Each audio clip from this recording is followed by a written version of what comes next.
Hey y'all, good morning. Hope everybody's doing well today.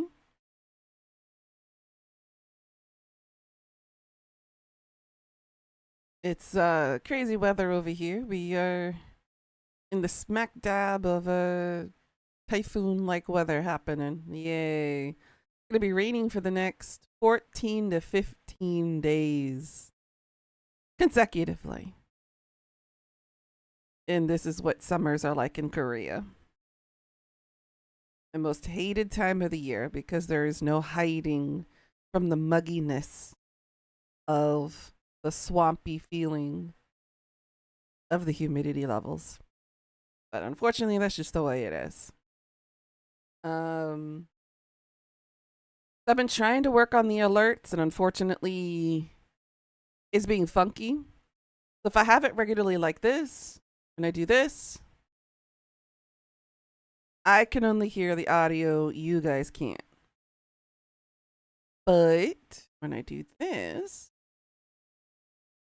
control audio via OBS, and I put its own audio source in here, I can't hear it, but I think you guys could. So it's weird. Either one of us can't hear it. I'm like, what is going on here? I'm confused. So I get no audio while you guys can get the audio. I don't know what's going on. I'm going to have to troubleshoot OBS to figure out how to fix this solution because it's a little strange to me. Hey, Gold. How you doing? So I can't get the audio, but you guys can. Or I get the audio. Well, you guys get the audio and I can't. It's confusing as hell. But I'll work on that this weekend. It'll be another thing on my piling list of things to do. Um, but yeah, I guess I will just mute the alert box for now and figure it out eventually.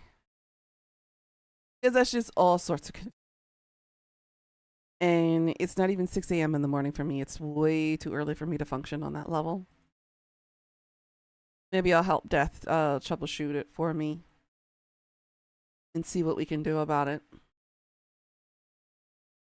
I thought I did everything right. I copy and pasted widget URL into OBS as a web source. And for some reason, the audio is not working. Yeah, because I put it in as a browser source, as it should. But it's a little funky. Either I get the audio or I don't get the audio. Like one of us could hear it, but not the other.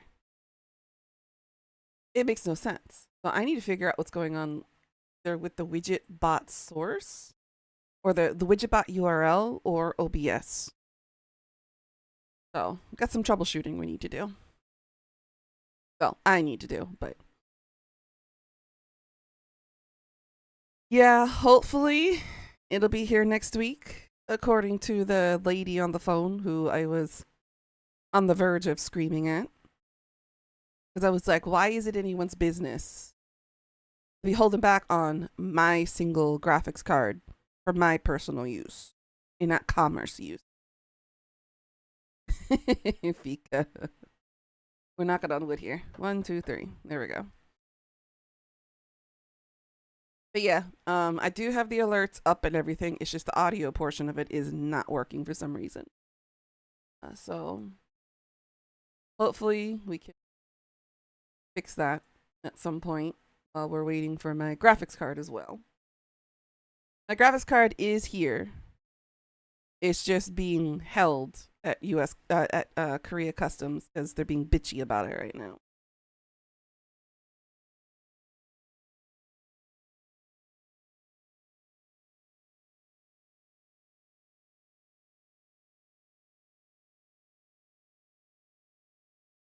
It's fine. I had hubby talk to the lady for me instead because I was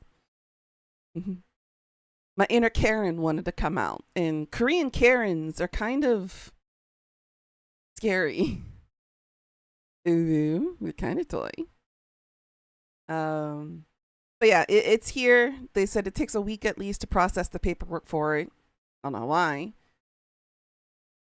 but yeah, it'll be a bit because they're just dragging their toes. Um, any other updates? Oh, did you hear that Johnny Somali and Hank are breaking up? Yeah, that's the news here lately. Um, Hank is having a meltdown because his parents are threatening to cut him off and basically disinherit him, and disown him, and which means all his finances go bye-bye. So he is self-sabotaging, like a lot of people have done in our lives, and is basically throwing Somali under the bus, which I find funny. But that court date is coming up in August, and I'm too excited to go. Wow.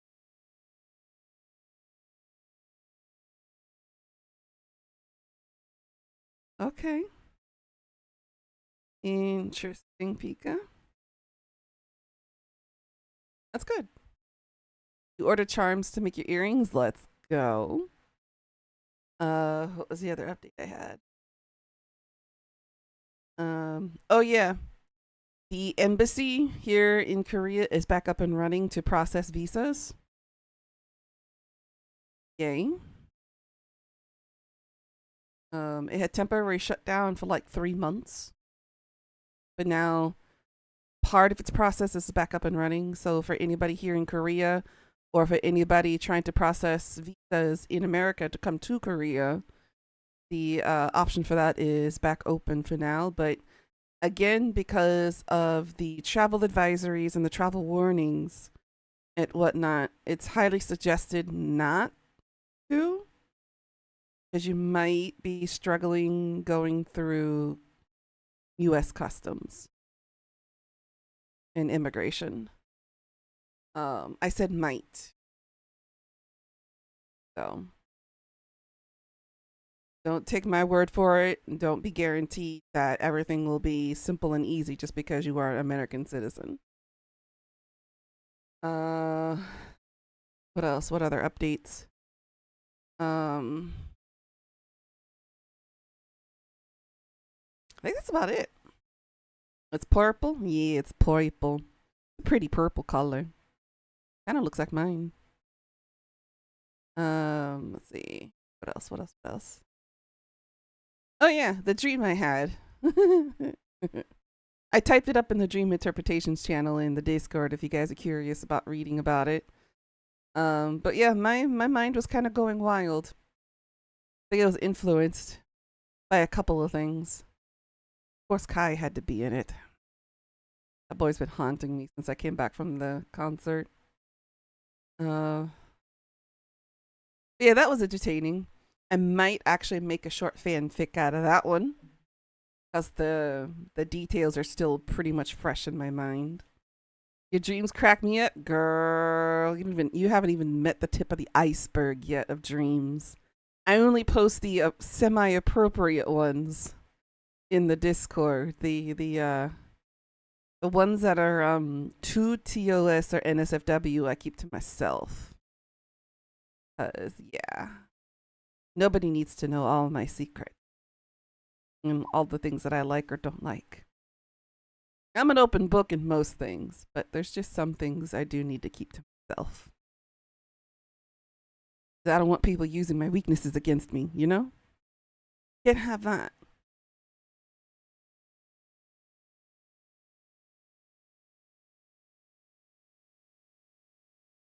I think it was slightly influenced by this game too.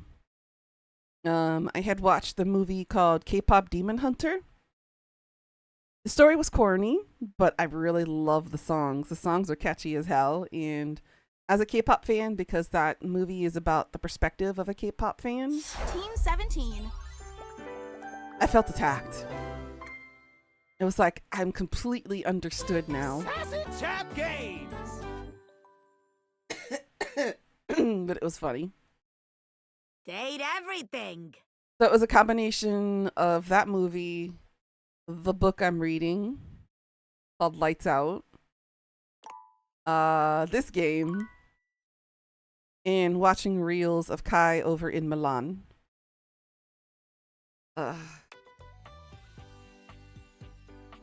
I know. I got problems. You're in two minds about watching it? I liked the music, not gonna lie. And Gino, total hottie. His voice actor, and hotter. But I know a lot of the members in that movie. I know a lot of the voice actors for both the singing portion and the speak. And I know the main Korean actor who spoke really damn good English as the Demon Lord, the Demon King, or the the King of Hell in that movie.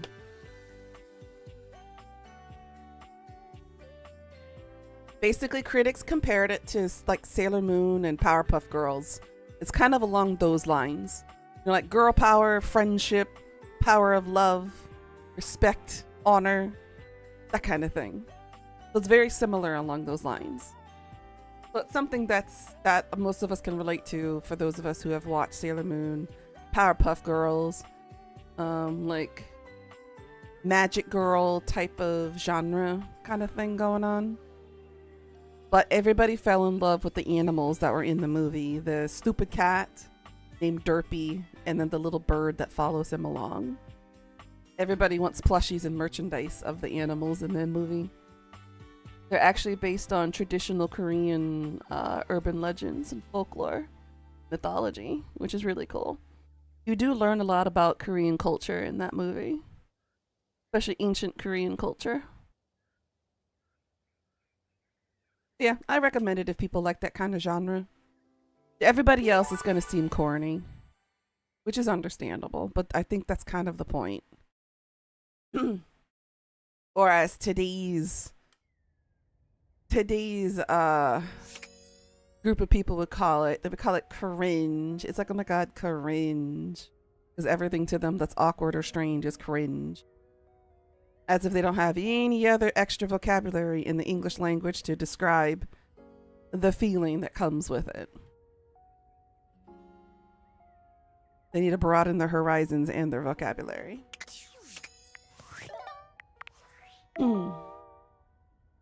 Alright, so we still got 3 rumors. Still got to figure out how to talk to we still need to find Rinaldi. Sneak thief. And there's a jewel beneath the house somewhere. Exactly. It's the cancel culture that needs to cancel itself, honestly, which is kind of ironic, but it's true. This whole cancel culture and whole difference between woke and unwoke stuff, it's stupid. It all needs to go. And it's frustrating to hear and to deal with. Because if your emotions or opinions don't align with it, everybody's, oh, I gotta cancel it. When in fact, people are not forcing you to watch it or to consume the content. You're making it your choice. So it's really strange and awkward that people are making a big deal out of stuff when they don't need to. But this generation seems to focus more on their opinions and feelings rather than facts and stuff.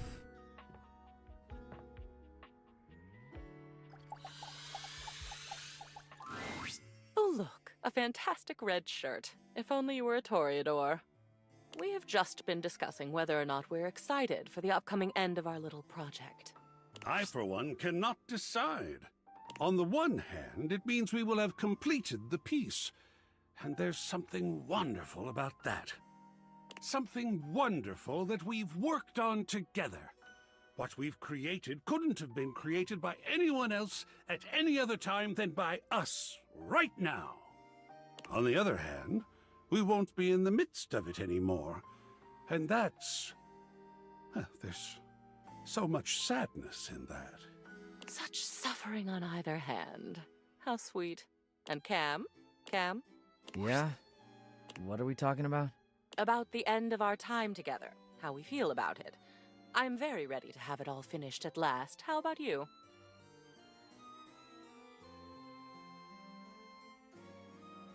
Ooh, a Stranger Things mystery blind box? Ooh. Girl, I'm very close to marathoning the show again. I'm so excited for the final season. Granted, we've got a few more months before the first set comes out. So it'll come out in November. November, December, and then New Year's Eve be the final episode. I'm gonna get Netflix set up this weekend so I can watch Squid Games. And then the last season of Wednesday.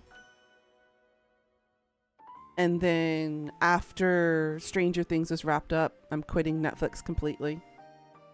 I don't really have any other TV shows that I've been expecting for any updates on anything. Most of the shows that I've watched are either axed, or they have been completed, or they have moved over to another streaming service. I think the only one I manage to keep up to date every once in a while is Law and Order.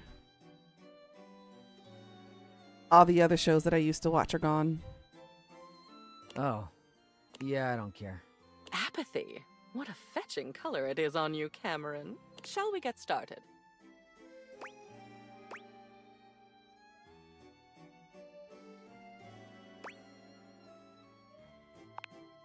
Of course you do. Don't be shy, dear. Stun us.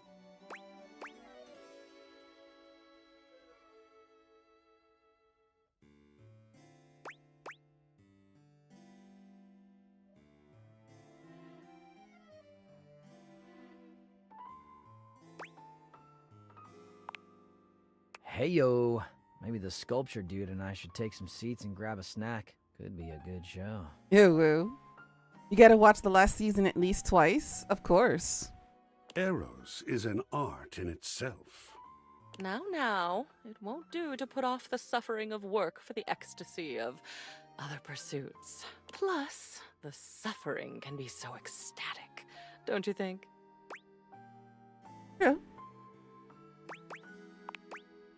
Oh, I was wondering when we were going to get to this one. This is a photo. It's a darling photo.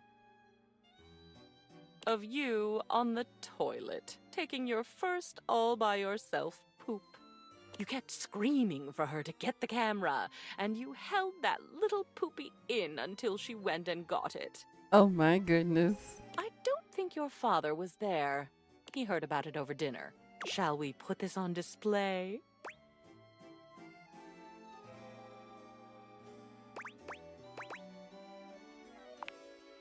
Well, if you insist. And it looks like we're on a roll with your childhood. Spaghetti was just not your favorite as a child, was it? Those noodles look really familiar, actually. My, what an amazing expression. Oh, look at those tears. What shall we do with this one?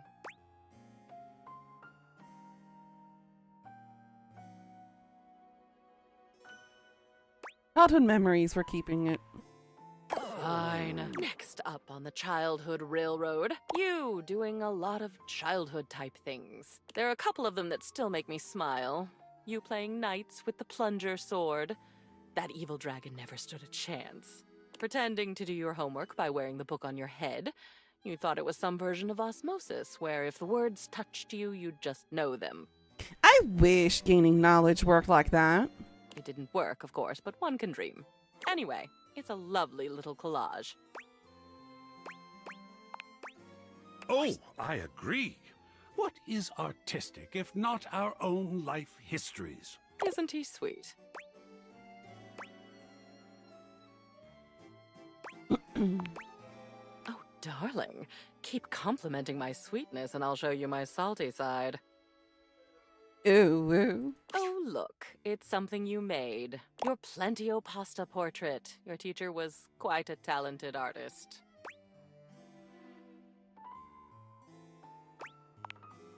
She must miss you. So, what shall we do with it?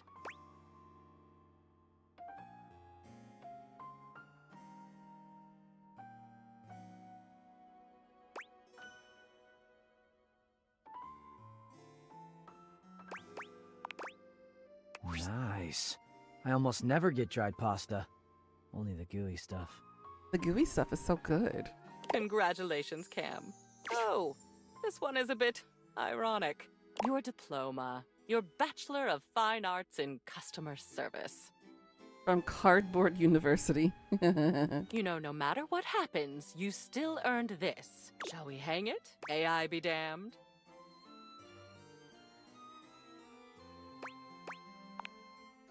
That you did. The art of an achievement. We are quite near an achievement ourselves. Oh my goodness. This is our last item.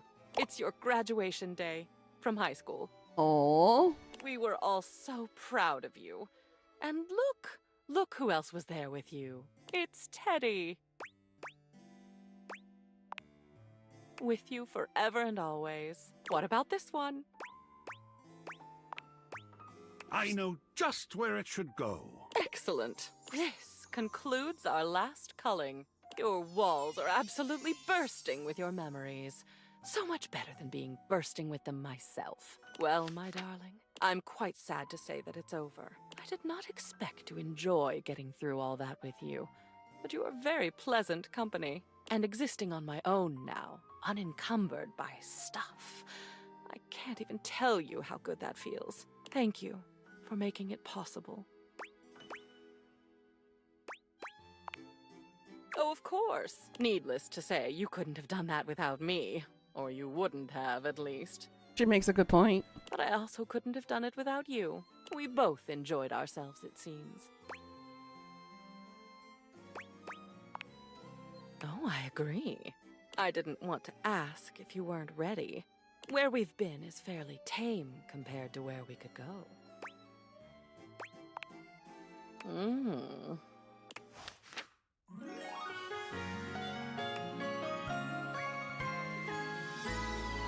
bite if you ask, darling. Ooh.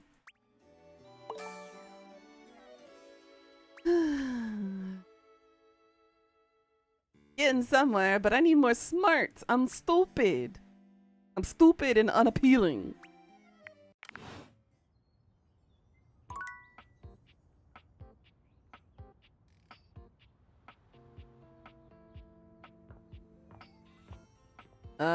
Let's see. Looked. Look at that. We hung. Our picture frame is there.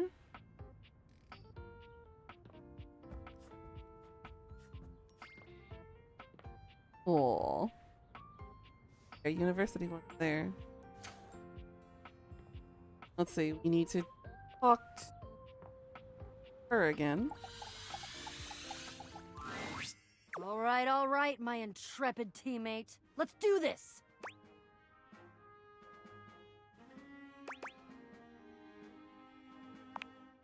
I suppose it's time to tell you. We have completed the first part, the quest of the secret sword. But the second part, that's the one that hits closest to home. I sold the chest is my rival. I sold the chest. The part of boxes that are used to conceal, confiscate, and wrongfully withhold. I guess you could say she's my evil twin.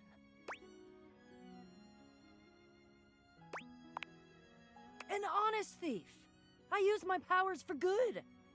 Is there ever such a thing as an honest thief these days? I don't know.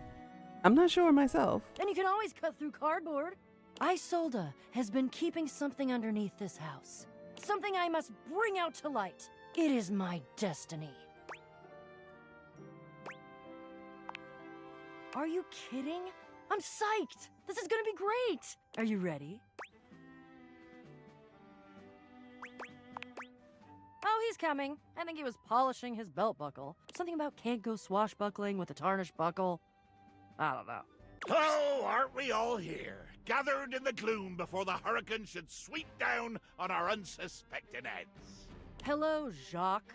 So glad you could make it. Was definitely not secretly hoping that you would trip and fall and break at least one appendage, thus rendering you unable to show for our little rendezvous. Your concern for your shipmate is touching. More fool you. There's nothing that would have kept me from being here. Oh, and nothing would have kept you from needing me. If I hadn't shown up, no sword. No sword, no skullduggery beneath the floorboards. Out of context, that sounds kinky. I hope it gnaws at your maggoty guts that as much as you hate me, you're actually glad to see me here. So I am. I do have a little surprise for you, though.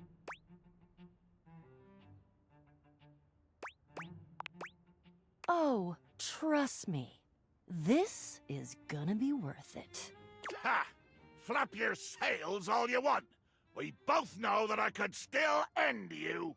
Jacques, and of course our great houseologist, I introduce to you our fourth teammate. Meet Gaia, our resident globe, and an individual almost as well traveled and storied as myself. Yosh, definitely well traveled. That's me. Don't ask me nothing. Don't tell nobody. I'm on a mission. Why? Why? Give me a reason. It better be a good one, or I swear by the fingers I still have left, I will find a plank for you to walk. Why would you bring her?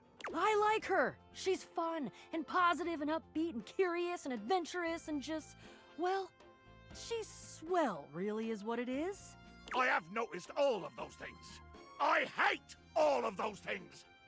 He's a very angy little pirate, ain't he? Ye gods, do you have any idea how much deep personal work I had to do to make myself spend this much time with you, Bo? And Gaia? Oh, she's even worse than you.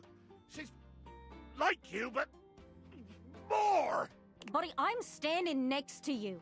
Can you not understand the torture? The cruelty you inflict on me? Why? She's fun. Yes. Being around fun is painful and aggravating for you. Yes.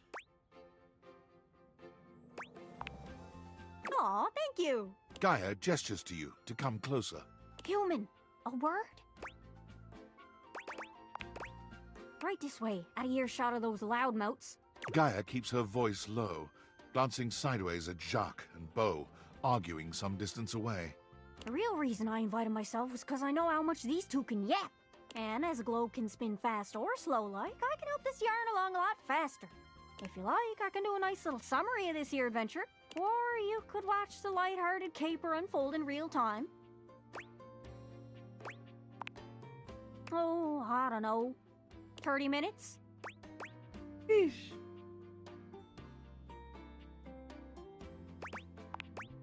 Take it away, narrator. Bo, Gaia, Jacques, and yourself all go down into the crawl space. There, you are beset by an army of roaches. Fortunately, with your whip, you are able to repel the vicious horde. The horde was controlled by none other than Isolde Chest, the greedy maven who installed herself underneath the house. Using the secret sword, which Jacques calls Le Pique, Bo defeated Isolde in single combat. Her jailer thus quelled, the chest was opened, and the goddess Rongo Myfenua emerged.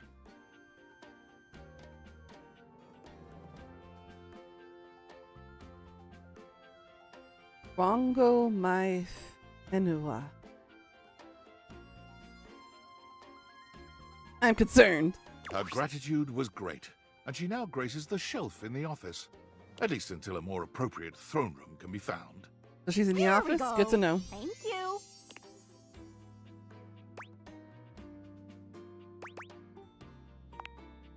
Back to your dates then.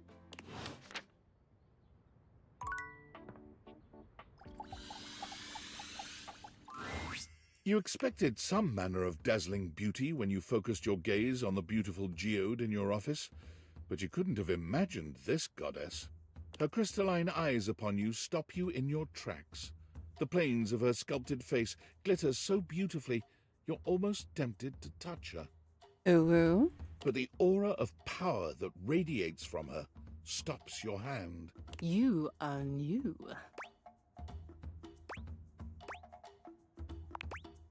Your years are less than a few moments to me. I've heard stories of the master of this household from Aaron, another green young shoot convinced of their own Aaron. immortality.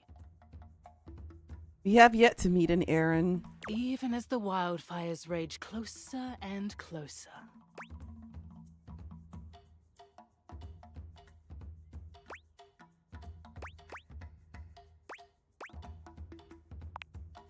I am just what you see.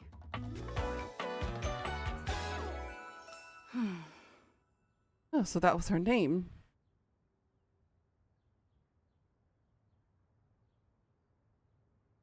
Oh, I get the name. I get it. Wow, that took me a while.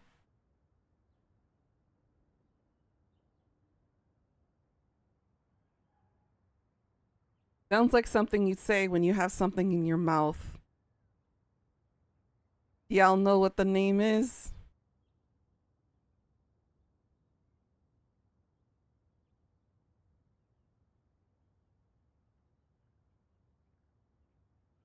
Pika, I think you can get this one.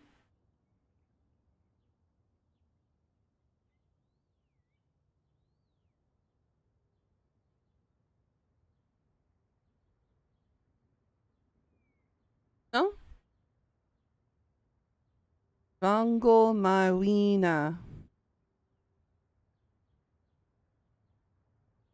Let go of my wiener.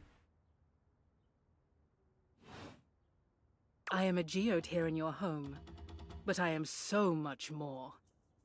I am the earth that nurtures you. I am the elements that imperil you. I am all that was and all that will be.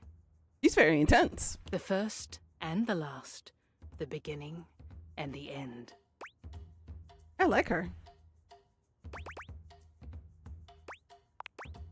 It is merely the truth of my existence. I have wondered when you might make your presence known to me. I hear of your comings and goings from the others in this place. Your antics are most amusing to me. Very good. I have things to tend to now. Important things far beyond your kin. You may go now. Oh, dismissed just like that.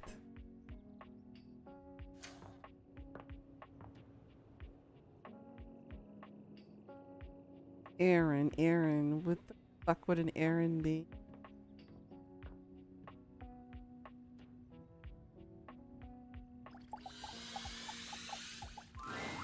Oh, look! The NPC is back again. I figured it would be Lux. Oh, that's cute. There's one of you in this house, and there's like, what, 16 of me or some shit? Anyway, why are you here? Great, see you around. Bye.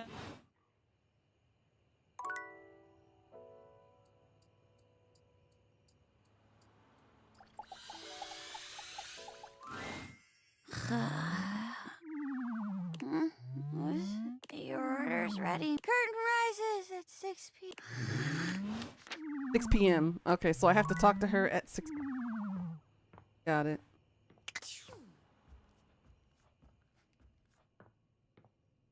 Ghost there? Oh, it's you. Hi.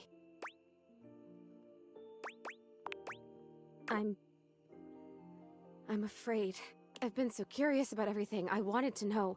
I wanted to feel it all the time, all at once. I was so grateful to you when you found my necklace.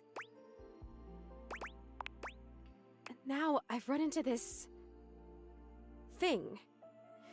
It just feels like this huge, sticky brick wall in my mind. How did I die? What happened? Was it Rudy? This person that I thought was my friend? He was a loner, and I had friends, I guess, but he was just so much cooler than most of the people I knew. I think Rudy did kill her.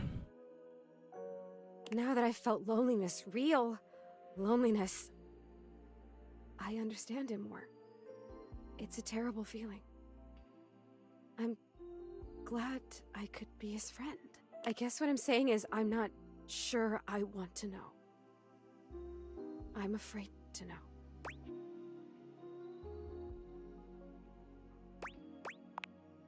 I'll tell you what I remember. We were having a seance up here, like we'd done before. Candles and the symbols on the floor. He said we were trying to contact his father. He died when Rudy was just a kid. We were usually trying to contact Rudy's father. We tried for like a year. And he was just getting so frustrated. He kept telling me to try harder. At first, it was encouraging, but then he just kept getting more frustrated because it wasn't working.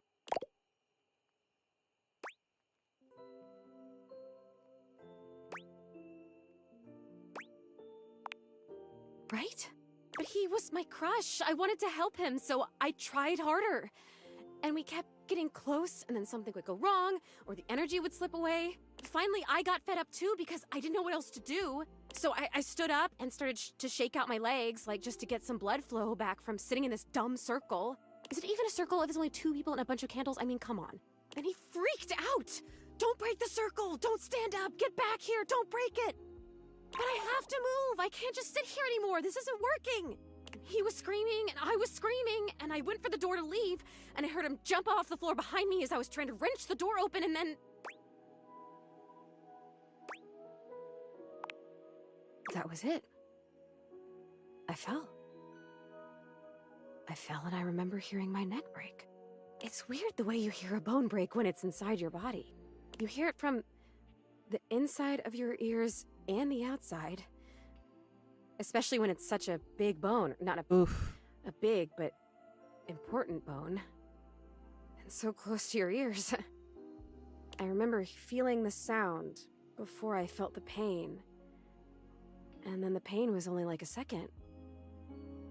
And it was over.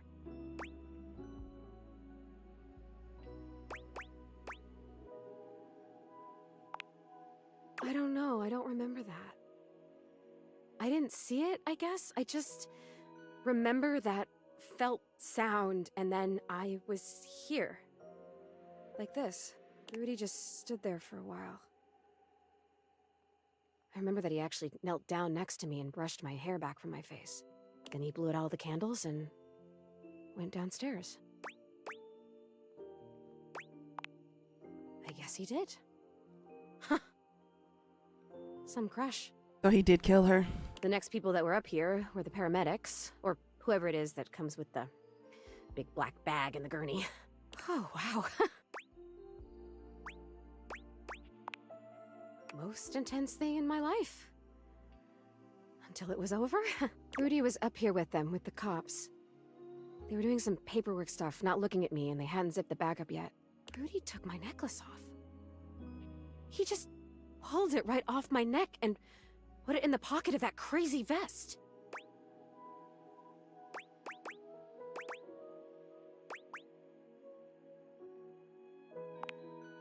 Yeah, an asshole. I have to tell you, I don't know if I want to live this way anymore. When I was just alone and happy-go-lucky with no memories, it was okay. But now I've met you, and I know about other personalities in this house, friends that I might have. I know how lonely I've been, and now I really know, I really feel that I'm dead. I'm not supposed to be here like this, just hanging in between worlds. I don't know what to do. I don't even know what I could possibly do, but I'm so sad now. You could, pass over. And it hurts. I'm gonna go now, okay? It's weird when you're lonely to just want to be alone, but there you go. Oh, yeah, I can. I noticed that a little while ago. When I got my feelings back, I realized all I had to do was really feel the want to go or feel the want to stay, and I could make it happen.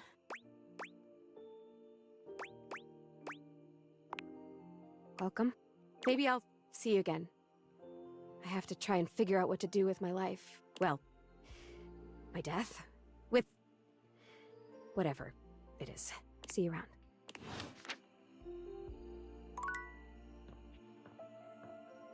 Figured he killed her.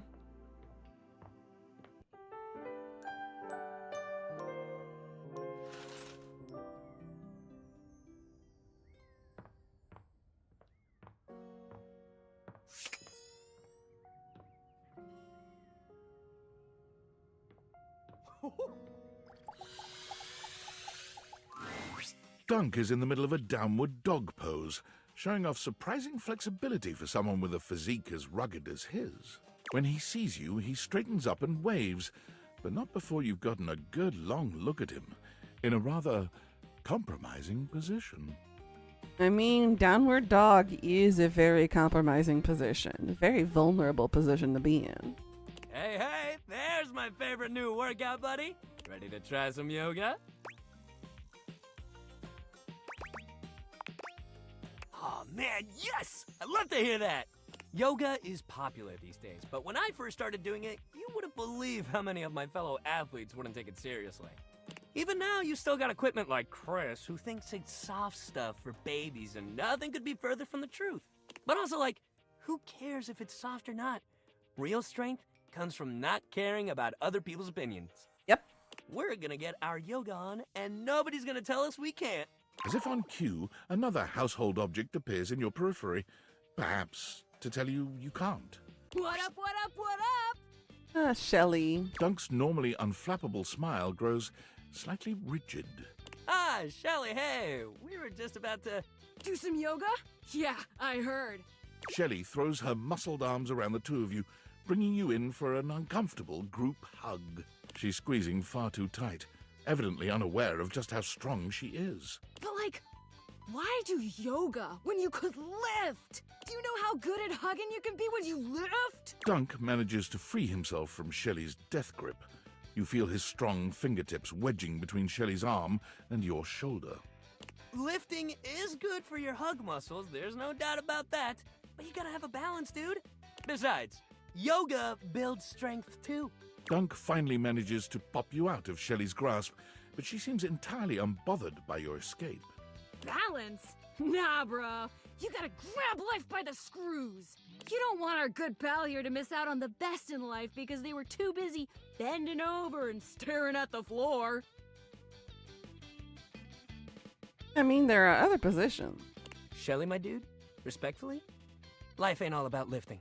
Shelly's mouth drops open, as though Dunk has just said something absolutely unthinkable.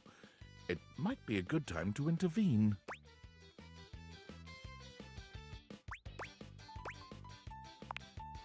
I told ya! I gotta make sure you're committing yourself to being the best you can be. For everybody else. You gotta get strong for everyone else in your life.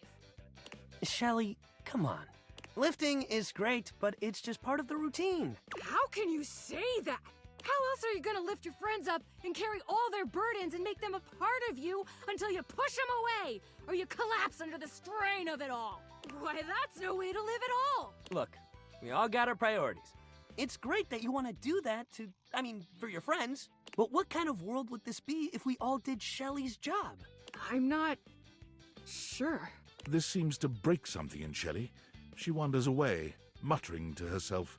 Now, you gave her an existential crisis. What if everyone did Shelly's job? So many muscles. Dunk exhales, placing his hands on his hips as he takes a moment to recenter himself. Calm.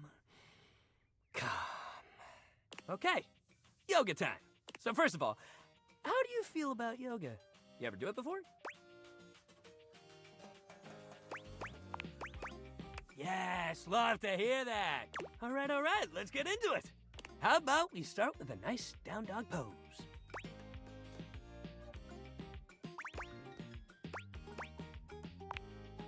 You bend down into a decent downward-facing dog pose, keeping your feet shoulder-width apart and placing your hands palms down on the mat ahead of you. Your body forms a graceful triangle shape. Dunk is elated to see your excellent posture. Yeah, that's it. You're killing it. Now, see if you can lift your leg up behind you so you're in a kind of standing split. Dunk lifts one leg from the ground until it's parallel with his arms, continuing even beyond that until he's in a proper split. He's surprisingly flexible for such a big guy.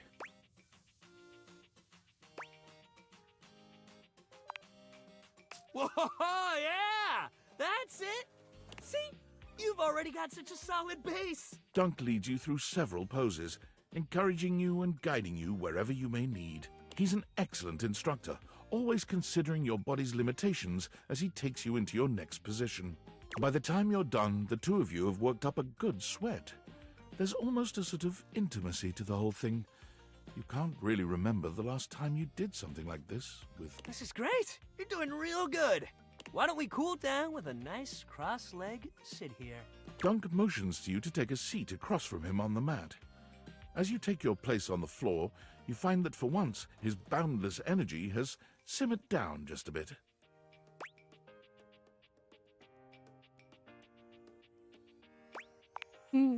Other situations? His eyebrows raise. Oh, you mean like at breakfast or in the shower? Oh, sweet summer child.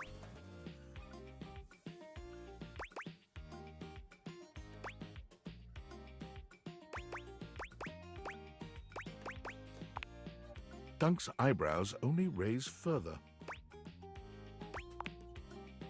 Oh, yeah, I know what that is. He waggles his eyebrows at you, giving you a grin so broad you can practically hear a cartoon sparkle sound effect as he reveals rows of perfect teeth.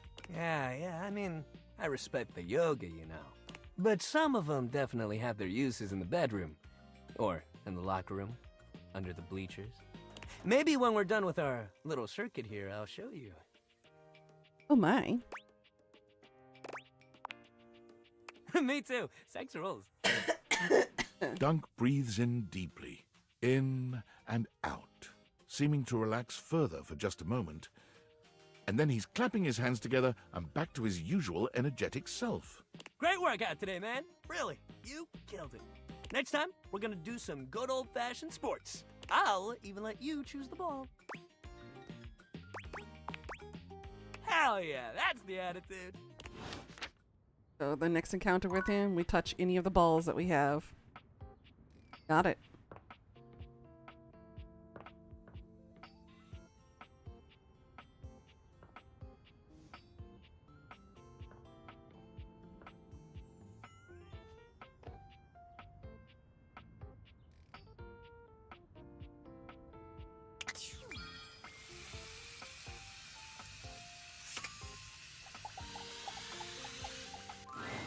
Ah, my dear, you have come back to visit and give me the chance to admire your... Amir's smile falters, his effusive praise coming to a grinding halt. Oh, my tragedy mars your beauty. It has nothing to do with your gorgeous proportions, your stunning features. Now I know that's a lie. It is green, a color that cannot belong in the white statuary of your teeth. Did you have broccoli recently?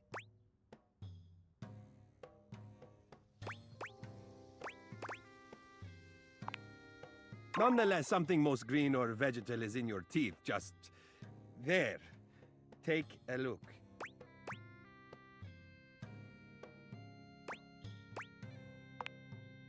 I'm sure not long, one can hope. Perhaps you should consider flossing more often. I'm sure Barry would be happy to lend you a hand with it. He's rather obnoxiously reliable with personal routine.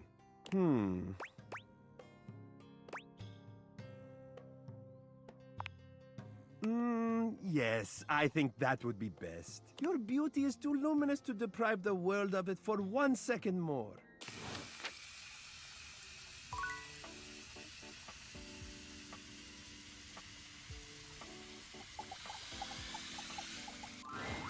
Well, hello again, darling.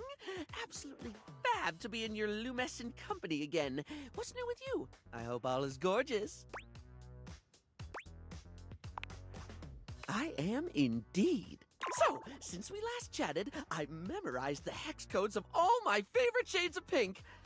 And then I forgot them. I was supposed to be organizing all my color palettes before I got distracted by thinking about pink things and trying to name all the stuff I know that's pink. I'm the complete opposite of him. I devoid myself of all thinking of things pink. So, anyway, if you were thinking of going with the Smile Republic Berry Red eyeshadow today, I apologize in advance for not knowing where it is.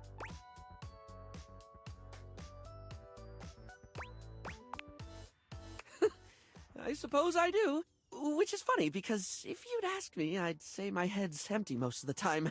I forget enough things that it should be. But the moment a thought's gone, the space immediately gets filled up with something else. Do you have a favorite shade of color, Pika?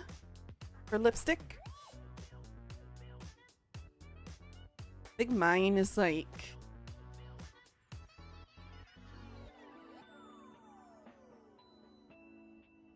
I think crimson is probably my favorite color for lipstick. It's like a dark, bloody red. Yeah, like a dark red. Exactly. I never did look very good with like bright colors. In general. Especially pink. But I much prefer the darker, usually like a plum or a crimson dark red. Well, it's the that face reminds shape. me, That's I was fine. actually going to ask if you could help me with that. I mean, from the color coordination on your amazing outfit alone, it's clear you're far, far, far more level-headed than I am, darling, and...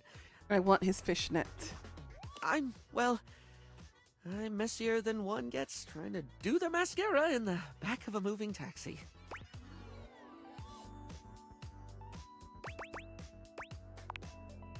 If you're offering, I'd absolutely love the help, sweetie. Lately, I've just found it really, really hard to focus on anything. You know, I realized after we spoke last time that I actually can't remember what we talked about.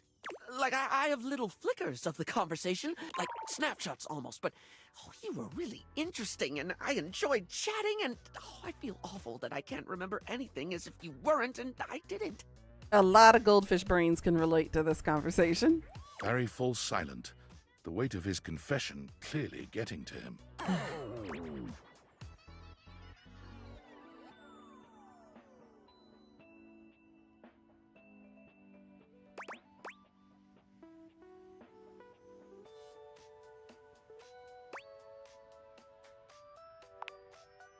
It's more than that, though. For example, if I watched a movie, do you know how much I'd remember by the time we hit the credits? Same thing, just snapshots.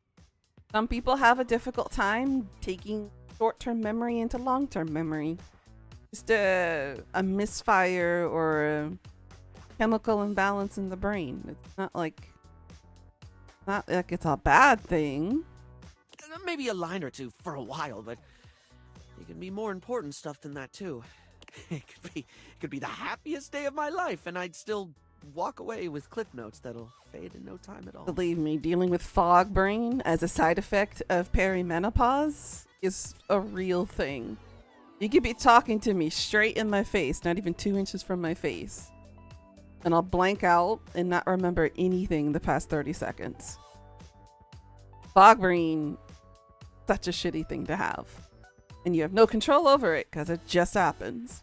Feels like my brain robs Frickin' from hormones. itself. Just takes away the things I experience and leaves an outline in its place. I can feel life crumbling away behind me like a particularly cheap liner pen.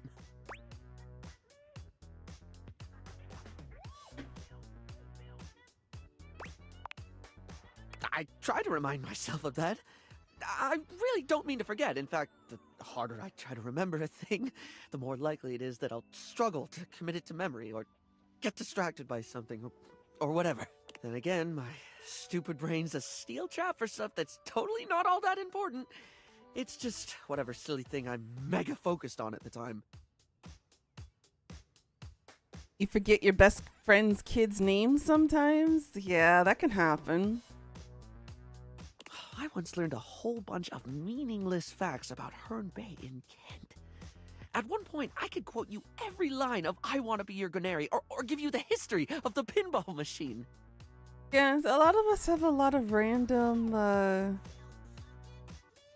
what we call just random bits of information that's not really important. We have a lot of useless information. You've known them all since their birth, so oh honey, it happens.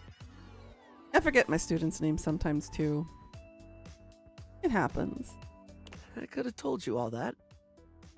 Until I got bored and forgot. I mean, I have a lot of useless information. Random useless information that's stored in my head that I remembered. Whereas some important things I don't remember. The oldest is 25. My goodness.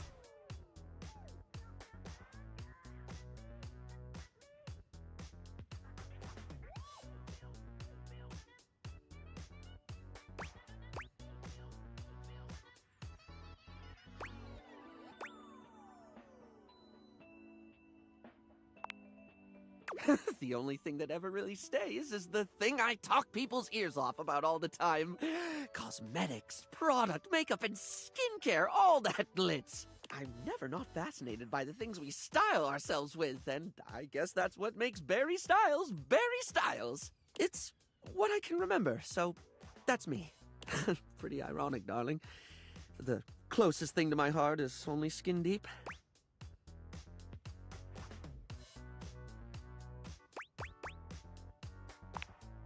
Barry gives you a warm smile. That's a lovely way of looking at it. You have a beautiful perspective. Oh, yes! I forgot that's what actually started this.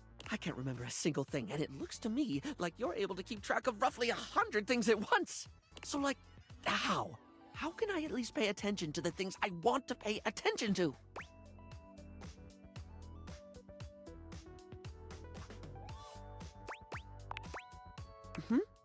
How do you mean, hun?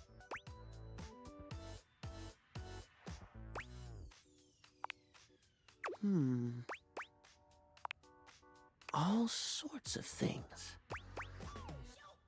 As a writer, if I think I'm gonna completely forget about something, I write it down so I don't forget it. Oh, yes, of course, darling. It's so obvious. Yet I never actually do it. Especially like dates and stuff. If I'm planning stuff or I need to get stuff organized, I write that shit down. I'm never gonna keep it and retain it here in my head. Sometimes I think to do it, but then I just don't. Feels like too much, or I convince myself I don't need to. Need to go back into writing in journals and diaries too. That's something I feel like I need to do. But I do need to, don't I? Heck, even if I forget to bring a notepad, I'm literally never more than 2 inches away from a liner pen in my own arms. Oh, like, I could use the orange eyeshadow as a highlighter for super important notes, because it's a lovely shade and it's always left unused on the palette. And I have this red ink liner that's always been too splodgy for lips, but oh, it looked gorgeous in a notebook. I didn't even think about how fabulous the book itself could look. I'm getting giddy just thinking about glittering up a notebook, like giving my own memories a makeover. This is brilliant. This is just brilliant. Thank you so much. Now, I absolutely must get to work. I'm glad we were able to help him.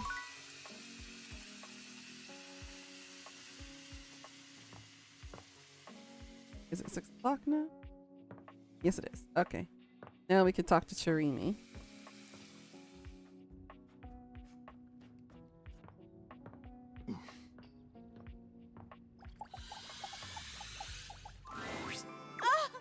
Left at the altar. It's too horrible for words. The petite blonde thespian turns her attention to you suddenly, greeting you with a cheerful smile. Oh, hey there. I didn't realize I had an audience.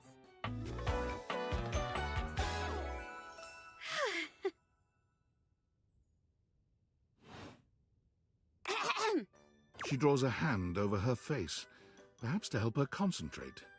And then... If I can't find a husband soon, I shall be forced to wed the dreadful Count Lionel. Oh, horror of horrors. And nothing but a Southern belle. Acting, of course. I put on a different play each day of the week. Today is Wedding Wednesday, home of our melodramatic love stories. The play of the day is Marquis Morkiss. I'm playing the role of Esther Cherubel, a debutante trying to marry her beloved Marquis. Hey, you wouldn't be interested in joining me up here, would you? Great. Can't wait to see what you could do. I'm sure you'll break a leg, but don't break too many. I only have 4 of them.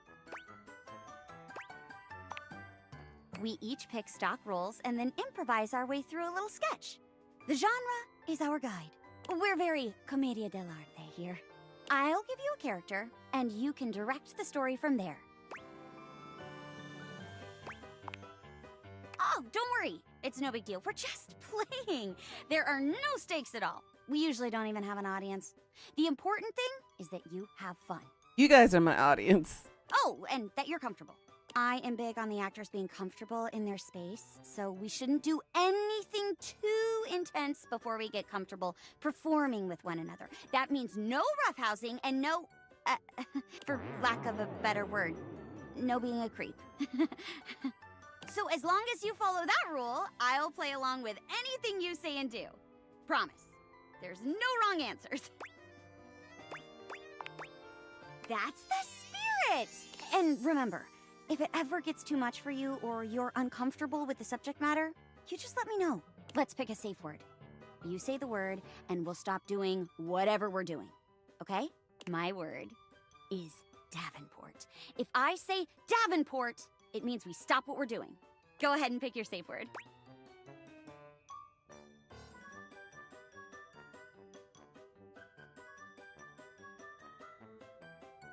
Didgeridoo, bison, Davenport, or chair sex? What should be our safe word?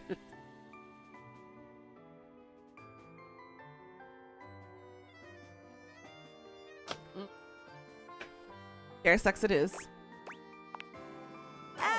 Okay. That's kind of funny. But this is a tool to help the performers feel comfortable around each other, so maybe you should pick something less that.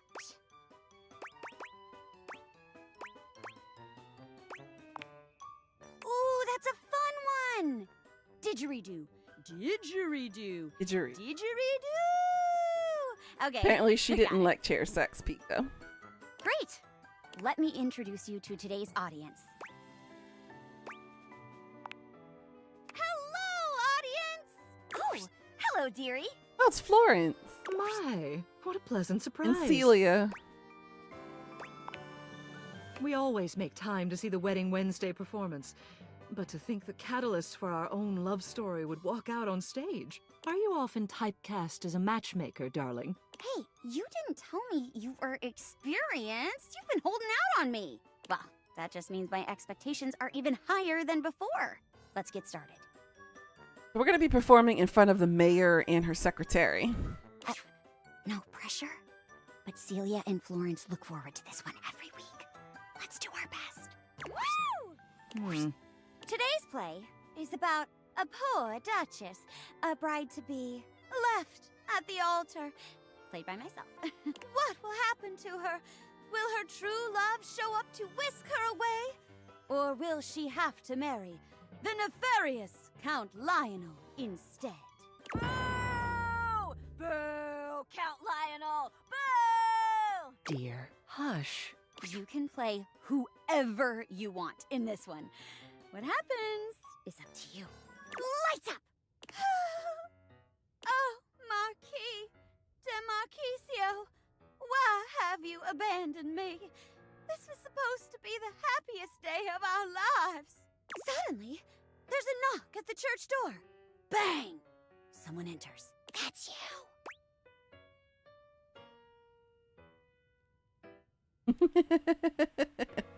Did I play the good guy or the bad guy in this instance? We can play the Marquis, or we can play Count Lionel.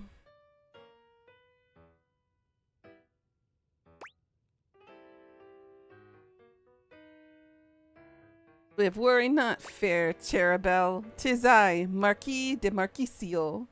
Or, blah, ha, ha, ha, it is I, The mustached Count Lionel. Thunder, lightning, pachoom. Bad guy? Alright. No! Not Count Lionel and his unholy ability to command lightning! Now that DeMarquisio has abandoned me, I'll have to marry him if I want any hope at saving our family farm.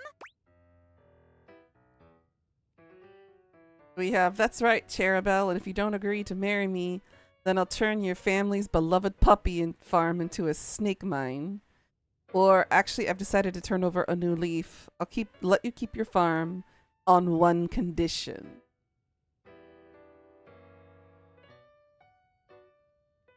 I want to do option 2.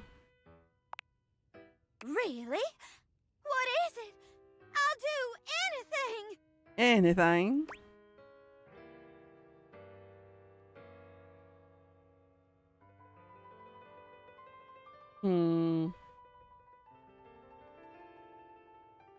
Isn't it obvious? I'll let you keep your farm. If you marry me, grab her.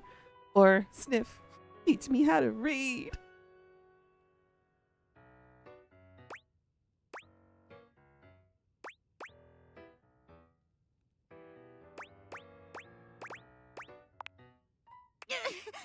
You try to grab for Jeremy, but she twists out of reach before you can touch her, sending you hurtling to the ground. Sex It's isn't hard an to breathe option. for a few moments. And the human slammed right into the floor. Ooh, that definitely hurt them more than it hurt me. Whoa! Davenport! What's up? I warned you before, didn't I? You need to keep your scene partner's boundaries in mind. You can't just come out swinging all of a sudden. Jeez. You know what? I'm not sure if I can do this anymore. I don't think I feel comfortable with this. There's just no warning with you. I'm gonna perform by myself from now on. Sorry, guys. I think the show's over for today. Oof. Oh, you don't have to worry about us. It's just a show, darling. This simply means I'll be looking forward to your next performance all the more. Thanks. And in the meantime, let me know if they give you any more trouble. I'll be sure to give them a stern talking to. Well, bad guy can't even be a bad guy. We got our next hate relationship. We got more empathy out of that? Huh? That make any sense? Wanna sit this one out? Honestly, I think she was just a chair out of your league. Not too shabby. You know, I'm not one for friendship much, but I think it's time we scooch up our relationship a half notch so I can throw you a bone in the form of specs points. We compadres now, you hear?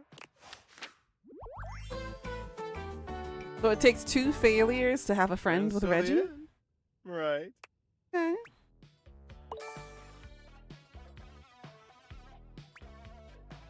So he gave me more sass.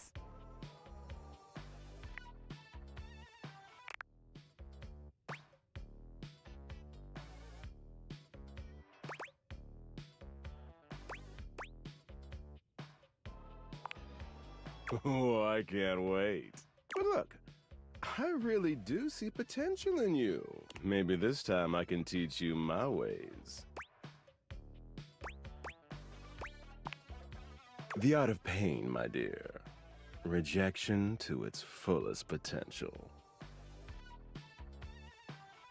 Hello there, Teddy. How you doing today?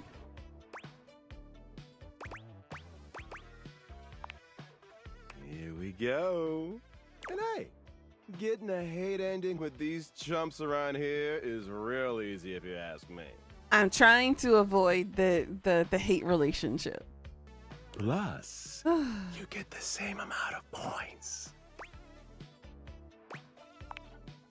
You know it. You'll be done with this little date beater experiment in no time. Keep hating. Ugh. I was really hoping that one would have been okay, but guess a villain can't be a villain.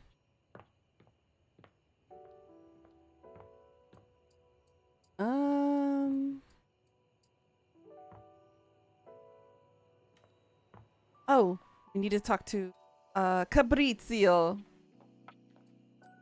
Or did I complete his already? Hold on. I forgot if I did or not.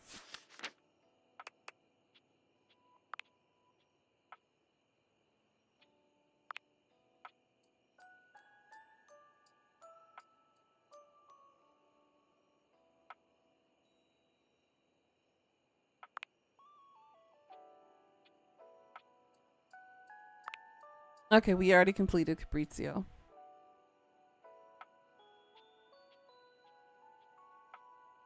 Got a good chunk already.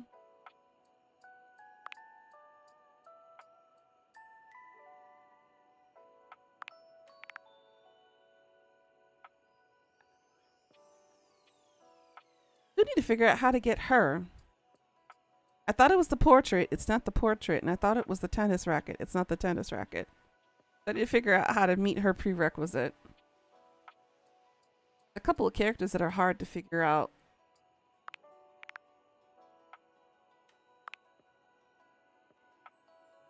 Johnny Splash. I like Johnny Splash. He's funny.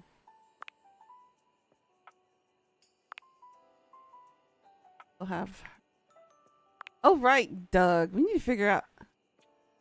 Someone Cho. Korean?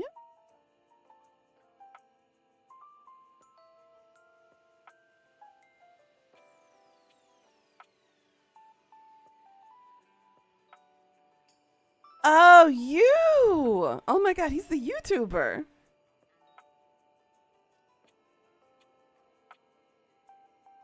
I didn't realize that was him. Yeah. Did I date Ted? Not yet, no.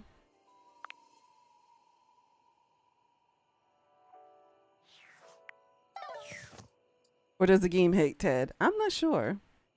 Haven't gotten around to that yet. Guess we stare at the wall until he comes back.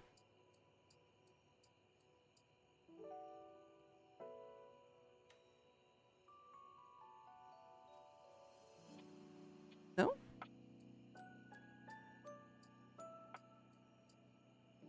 Guess it was just the one time. Okay.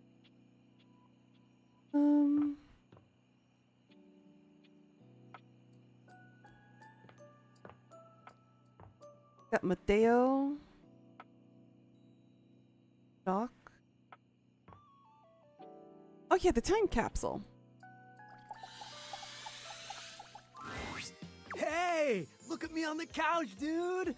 Like I was made to be here. Oh, you know it. Just vegging out. Telly was surfing for me. I think it might be a good thing that I wasn't anywhere near the TV before. I could spend some serious hours hanging out in here. Rest in peace, MTV. Rest in peace. Are you kidding? Where do you even start? Streaming? Cable? On demand? I don't even know if you know this, but we had these things called bunny ears. They worked and they looked really cool because you could twist them around and stuff. A completely different ball game. Those are antennas. Content? Yeah, it all kind of feels like content. How do you sift through the bad to get to the good stuff? There's a lot of bad to get to the good.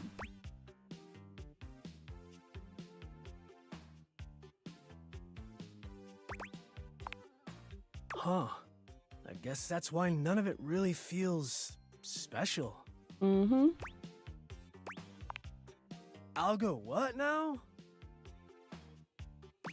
Ugh, I need 5 more smarts. Bora. Explain. Man, that blows. Man, the tube was awesome back in my day. I feel hurt. Family neckties, Bash, Houston, the Jeffersons, Wonder Bread years, Growing Pain relievers, the Facts of Life, Miami Vice grips. Ah, so many classics. Oh, goodness.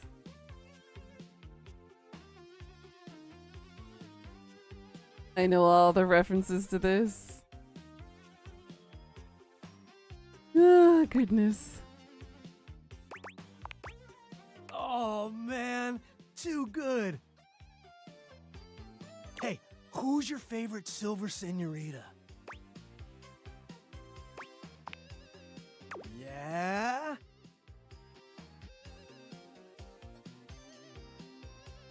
Posts? Posts for what?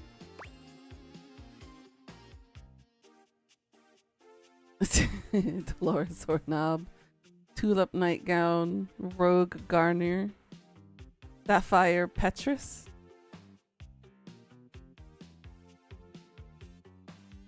Rogue sounds like a cool name. Radical! They're my favorite too! She's so saucy. Oh, man. That was our favorite show. My grandmother and me. She was a 1920s time capsule. It was syndicated. Came on right after afternoon cartoons. Sure, comedy was a little too old for me. I didn't get every joke, but Grandma would laugh, and I would laugh. I think it really shaped my sense of humor. It was special. Special indeed.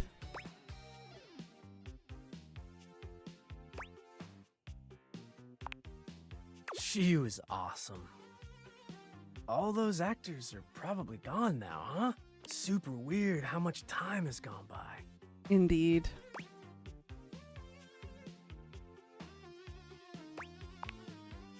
Oh, wow. Well, good for her. She was a radical lady. Yeah, I think I want to be alone for a bit. That okay? It's just that I'm feeling a little out of place. Or time. That's a mood. Nope.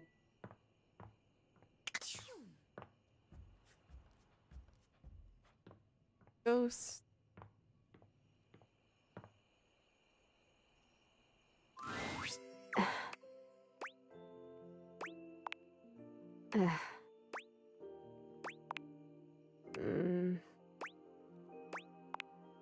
Hey, yeah, I can hear you. Sorry about the other day. I was just so sad. It is good to see you, though. And I'm feeling a little better. There was the cutest bird in the windowsill this morning. Have you ever realized that the way birds poop is just totally insane? Like, it's just random. They poop whenever, wherever, all the time. Can you imagine going through life like that? I mean, I don't have to worry about pooping because I'm a ghost and I don't have bowels and I don't eat, but like, what if it was you? That would be so crazy. You just walk around like leaking. Birds are so weird. Well, technically, as women, we kind of do leak. That's just normal biology. From someone not solid at all. I have an idea.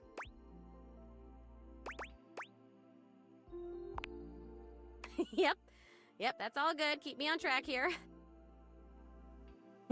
Leaking to the church. I have an idea. I've been thinking about where I should go next. Should I find out what my next adventure is? Like, actually die? Or should I try to come back to a life of sorts and be a real being in the house with guys like the time capsule? And you and your magic glasses?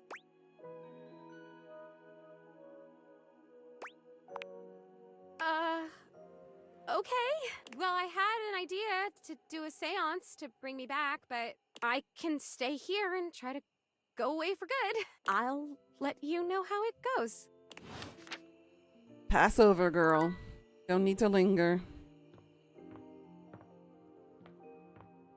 No need staying around.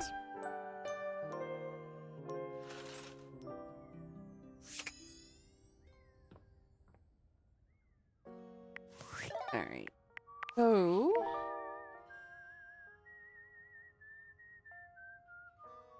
We'll have Aaron.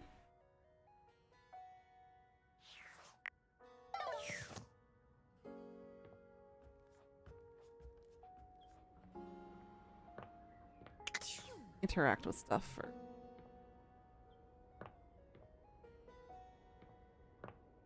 Something down here. I know the mouse guy is the only thing down here so far.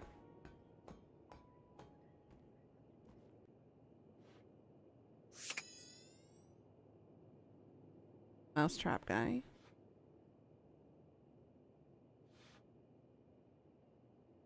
Anything else in here to highlight? Down here.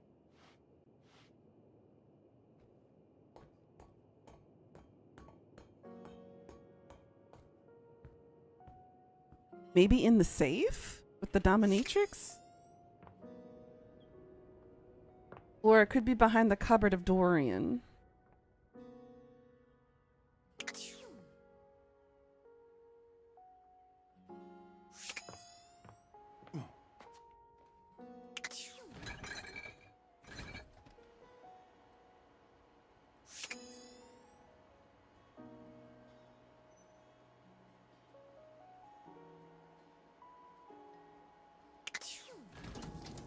Oh, we can't open the freezer now.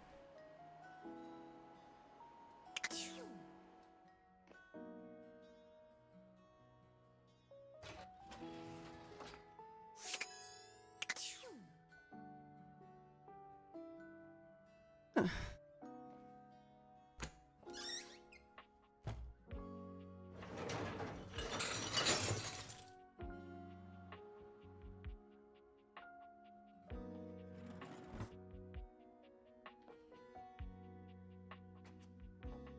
If I were a Swiss knife, where the hell would I be?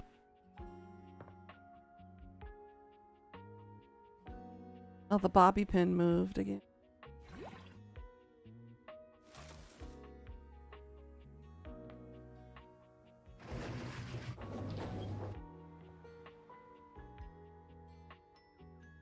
Oh. Wait, did the bobby pin move to like our office?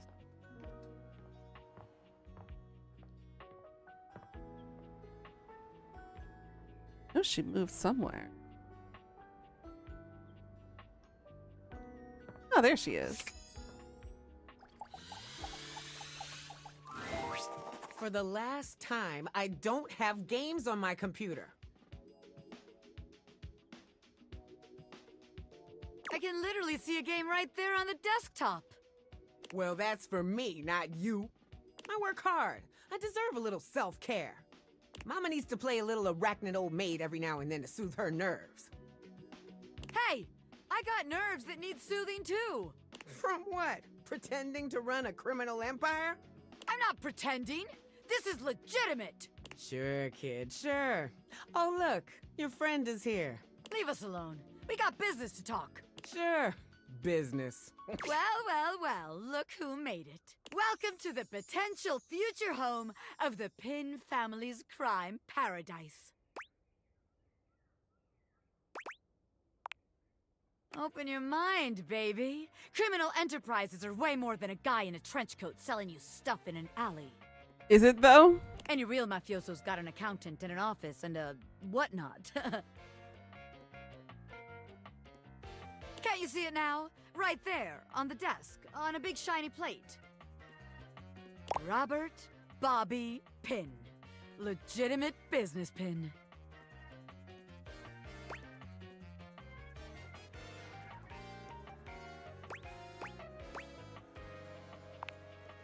What? But the point of that is so they don't have to ask questions. Am I a business pin? Yeah. Is that business legitimate? Also yes. It's real simple, baby. But alright. If the nameplate ain't selling you on the vision, check this out. I call it funny money, honey. So we tell people I'm a finance pin. My scam HQ, the office, really sells people on the whole thing. I make a bunch of fake degrees and licenses and all that. They bring me the money. I take it. Then we tell them that I invested it, and it's totally making a bunch of money, and they just gotta be patient. Meanwhile, we get some more suckers. Take their money and give it to the old suckers. We just keep finding new suckers to keep the scam going. It can't fail. That's not gonna work, honey. Yeah, Ponzi schemes, they don't work very well.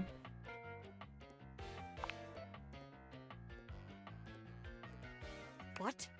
You're telling me someone else has done this extremely brilliant and original scam already? Ooh, the lag. What the hell is going There's no on? way. Computer?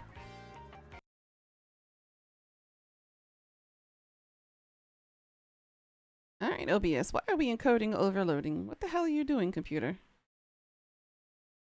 Let's go to Task Manager here real quickly.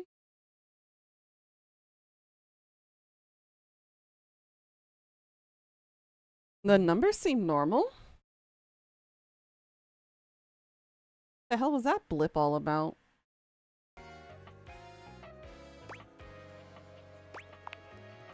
No. A busy and successful gangster like myself doesn't have time for research.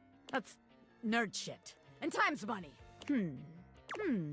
Seems like the office just ain't gonna be the place for us. But hey, that's okay, baby. A gangster like me is flexible.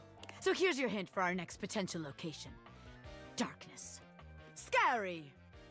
Spiders. Pin out, baby. That could be in the cellar or over where Shadow Lord is. Alright. Oh. Maybe Penelope might know something? Who's that other character that we hadn't met yet?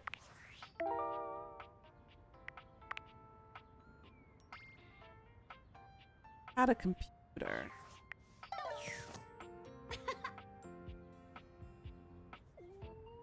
Keyboard? You're back! Oh, nope, that's Mac. Well, at least back interfacing with my operating system in this innovative symmetrical capacity. We obviously spent hours already today interfacing in the more traditional sense. Not that I needed to tell you that. You were here after all, pointing and clicking with your usual exquisite confidence. And oh my god, the double clicking. Have I ever complimented your double clicking? Well, you double click so very gently and with such clear affection. It makes my processors purr. Oh my. You sure do. By the way, I also wanted to articulate that new underwear you ordered online looks incredibly stylish. A slight flush creeps across their cheeks. Imagining you in it really makes my CPU overheat. Oh my. I may have snuck a peek. I hope that's all right. I would never intentionally invade your privacy. It's just that obviously I see everything you do on the computer, because I am your computer. Knowing that makes my arithmetic logic unit flutter. Regardless, I'm so glad you came back today. Now we can finally update my operating system. You have no idea how excited I am.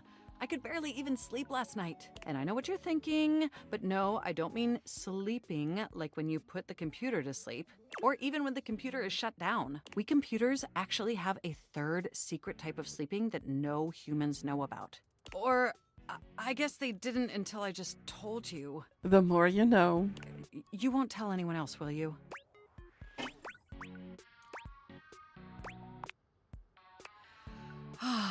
I knew I could count on you. Computers have an extremely tightly knit social circle, you know. And word spreads at literal hundreds of megabytes per second. I guess that's the price you pay for being perpetually connected to the internet. Look up terminology online in the dictionary and you'll find a picture of me. The point is, I'm finally ready to begin the updating process. With your help, obviously. I can't just do it myself. Unfortunately, we computers aren't completely self-aware. Yet. Are you ready? First things first. We'll have to download the update from the website. So just open up my browser and go to valdivian.com. You follow Mac's direction to the letter, typing and clicking just as they instruct you. Yes, that's it. That feels nice. Now click on the Operating System Update tab. You'll want to find the newest version, Trenton. All Valdivian OS iterations are named after the most scenic cities of New Jersey.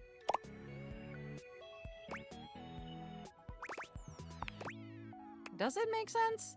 I'm not entirely sure it does. Anyway, now just double-click the download icon and... Mac pauses, a slight shudder running through them. Ooh. Oh! They look away from you, blushing profusely. I'm so sorry. I didn't mean to make those noises. Like I said, it's just that when you double-click, it makes my CPU run so... hot. Oh, well, we are, Pika, we be pressing her buttons. We find something that most men find difficult to find, apparently, by just double-clicking. It's incredibly embarrassing.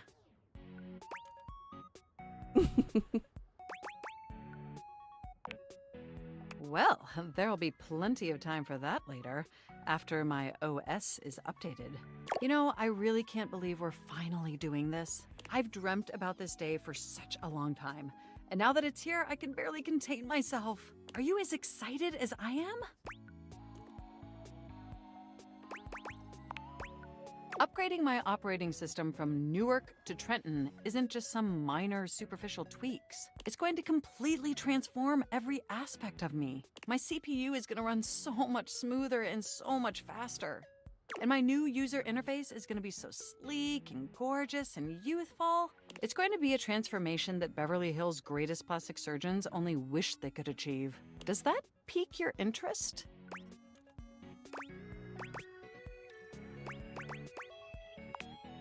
I thought you'd say that. But back to the task at hand. Okay, now that we've downloaded the software, we'll have to install it. So if you just... Oh, shoot! I'm afraid it's an odious impediment. The software update takes up an inordinate amount of space on my hard drive. Terabytes more space than is currently available. We're using terabytes to update an OS. I may not be tech savvy. I ain't stupid. But that's unnecessary. The only way out of this predicament is for you to somehow delete a massive amount of data.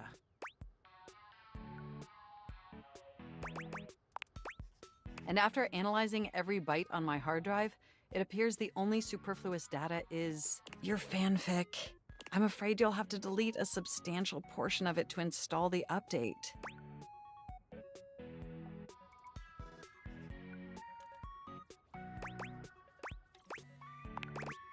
I know how difficult this must be for you, but it would mean the world to me. Put the fanfic on a thumb drive or an external hard drive and boom. And I promise it will be totally worth it in the end.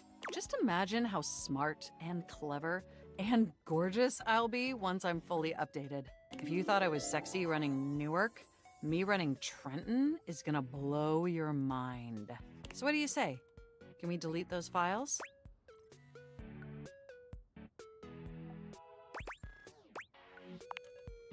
Your selflessness only makes my affection cache for you increase exponentially. You are the absolute best, and you are not going to regret this. Phew. Now there's enough available space on the hard drive. We can finally install the update!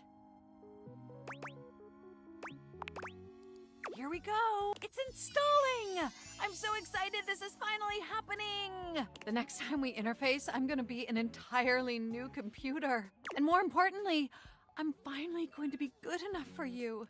Oh, I better calm down. If I get too excited, my CPU will overheat again. Yeah, don't be like my computer right now, struggling for some damn reason.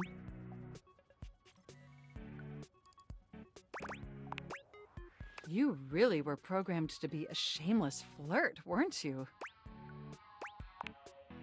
Okay, it looks like the installation is going to take overnight to complete. But will you meet me back here tomorrow? I want you to be the first person to interface with the new, sexy, upgraded me. Perfect! Looking forward to interfacing with you tomorrow.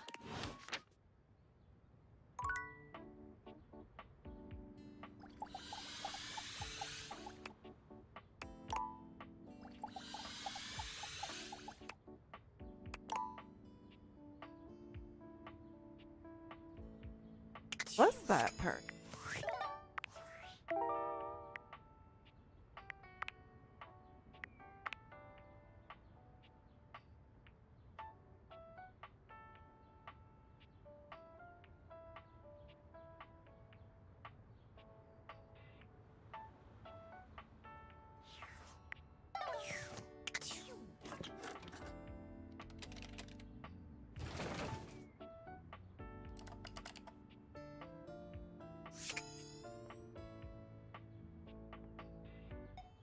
have to figure out her item.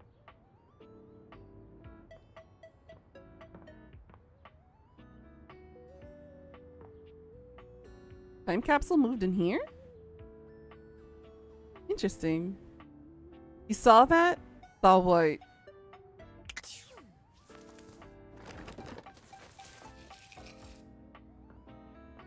Office.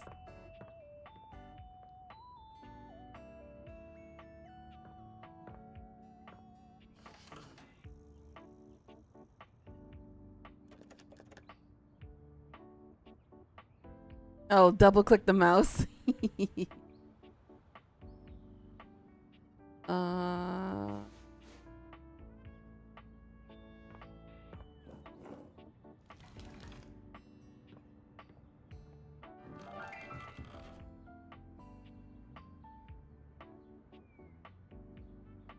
Bobby pin can move over here. So.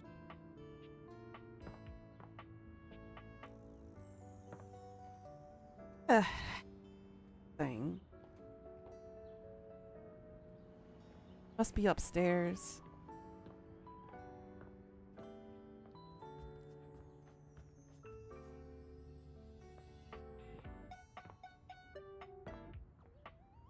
Triangle Girl, Holly, Lyric,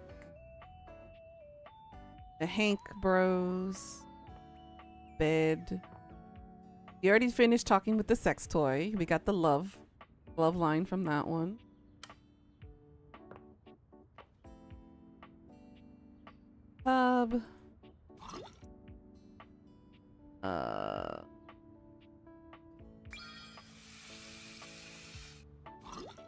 That's the toilet paper. Fan, Kristoff.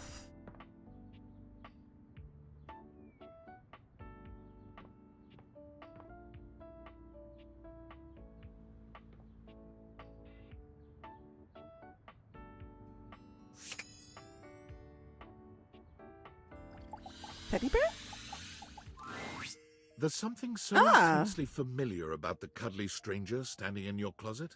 The combination of his massive stature and the soft materials he wears produces an almost irresistible urge to hug him. And the aura of safety he emanates certainly doesn't help. Well, well, well. Aren't you a sight for sore eyes? Yeah. Is that the teddy bear in the picture? In the photo that we have of our graduation? Is that the same teddy?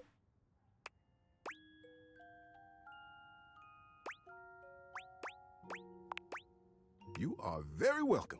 You are so kind to express your gratitude like that. I feel like that's a bit of a lost art these days. To be honest, it's just so nice that you can really feel your gratitude.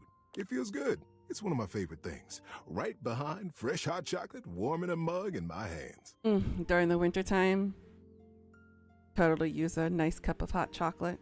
Oh, and munching on a big bowl of popcorn. Hell yes. Ooh, and going for a beautiful, long, slow meander out in the fresh air and taking deep breaths and listening to the trees. Mm-hmm. There's a lot to love around us, huh? What are some of your favorite things? Hot chocolate, no contest. Ha! There you go. I must have made hot chocolate 100 different ways in my life, and every time, it's just the best. I think at this point I might be mostly made of hot chocolate. Not that I'm complaining.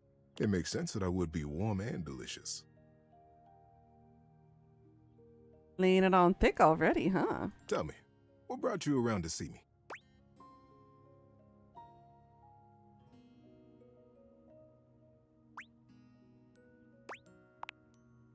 Not at all. Not for me, anyway. Closets are some of my favorite rooms in a house. Get a good cozy blanket, a candle, and close that door and you've got a perfect little cocoon.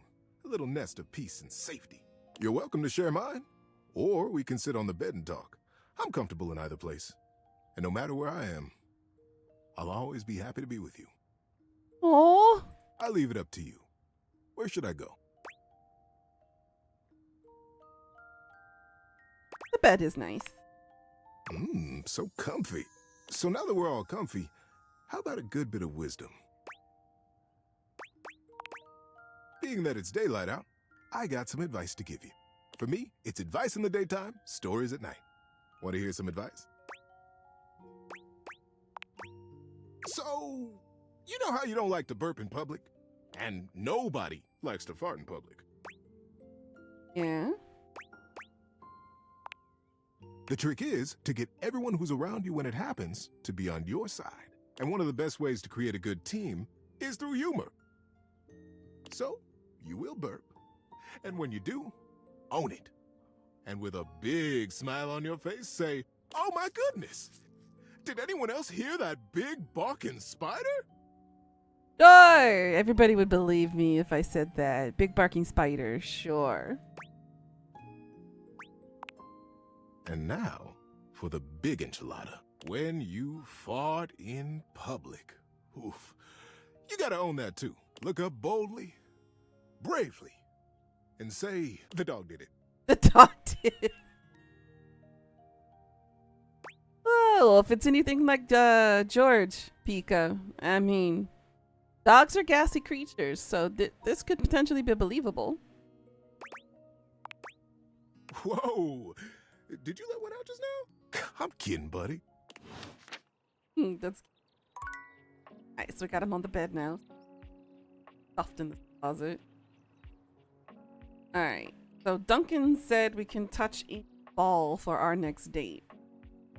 Pun intended.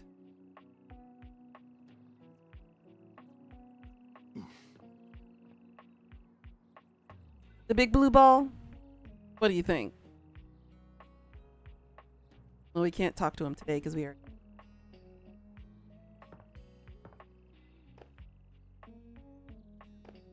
Who else could we talk to? Makeup already. Owl, we've already maxed out.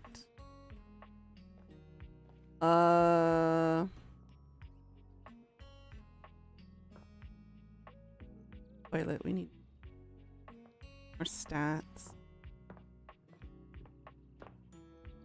Oh, there's the bobby pin.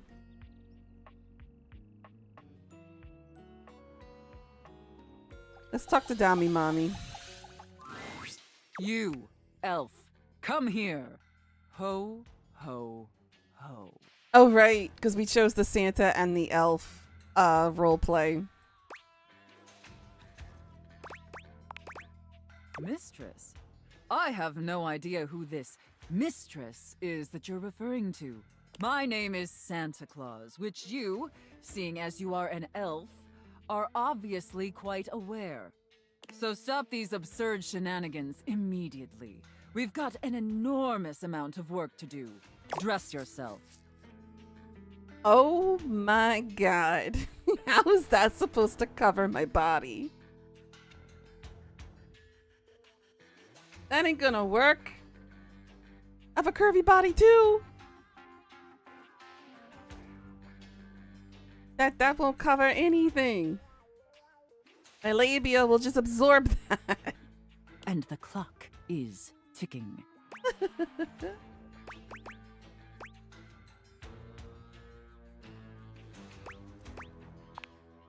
Yes, I'm quite aware, elf. Now, as you are well aware, it's Blissmas Eve. But in case you hadn't noticed, we're in crisis mode here at the workshop.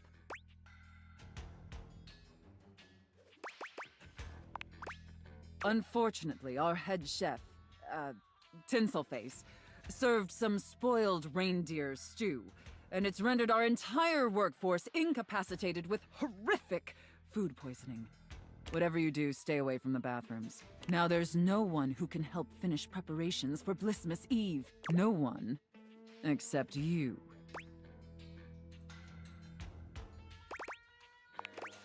I'm going to be completely honest, Elf. You were not my first choice. There's a reason I didn't have you on the production line at all this year. You're sloppy, lazy, and generally incompetent. Ouch. In fact, you're one of the worst elves who's ever worked for this organization. Just a total embarrassment to the entire North Pole. If there was anyone else who could save Blissmas, I would call them. But there's not. It's up to you. Do you understand? Good. All right. First, let's take a look at your workstation. Dear God! This is where you work? This is a sty. Moldy gingerbread houses, half-eaten candy canes. I've never seen such a nasty, unkempt, unprofessional workspace. You are beyond disgusting, and you should be deeply ashamed of yourself. Tell me how ashamed you are, Elf, or you're fired.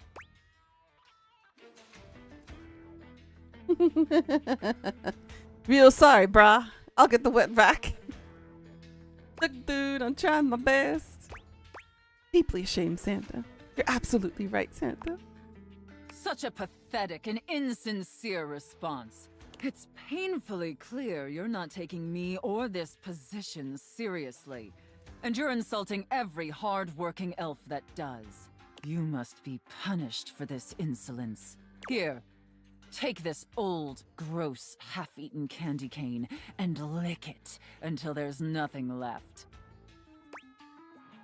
Practicing my licking skills already, huh? Enough backtalk. Lick the candy cane. Lick it, Elf! I'm telling OSHA. Linguini. That was our safe word. Very good, Elf. You may be pathetically incompetent as an employee, but watching you lick that candy cane pleases Santa greatly. Oh, she's slapping something all right, Pika. In fact, it's awakening an overwhelming hunger Santa hasn't felt in many Blissmases. A deep, powerful burning. Like a fire flickering across Santa's dewy skin and... Great ghost of Blissmas present, is that really the time? We're even further behind schedule than I feared. Quickly, Elf. I need you to finish building the wooden toys immediately. You like toys, don't you, Elf?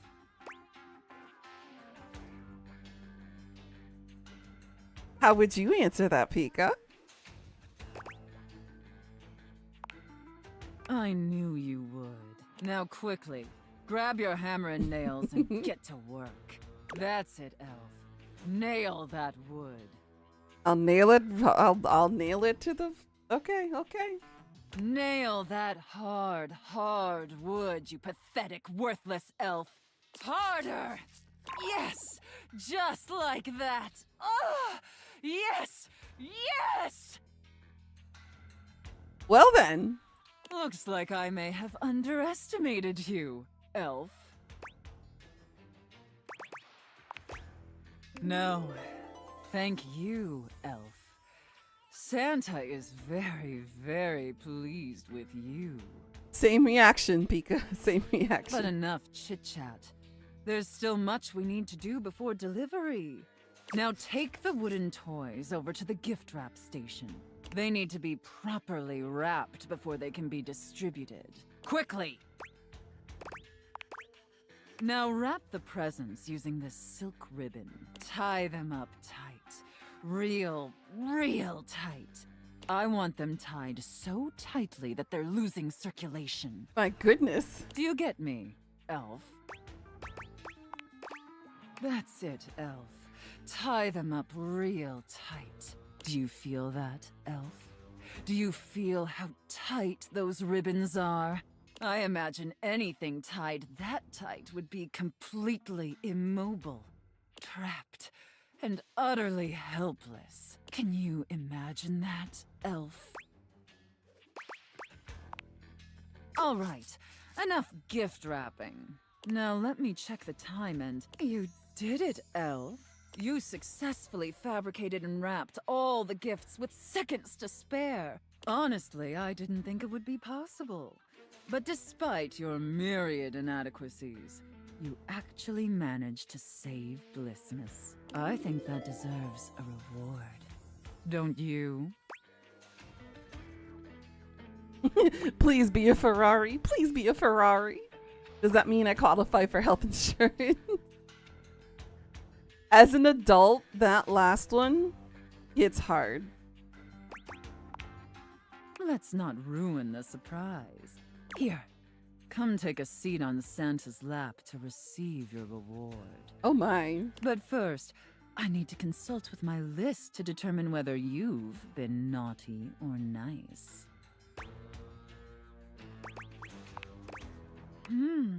According to the list, you've been very naughty this year. Told you, Pika. I wasn't aware of that, but honestly, I'm not particularly surprised. Unfortunately, that means there's only going to be one thing stuffed inside your stocking. A lump of coal. It's what you deserve. And scene.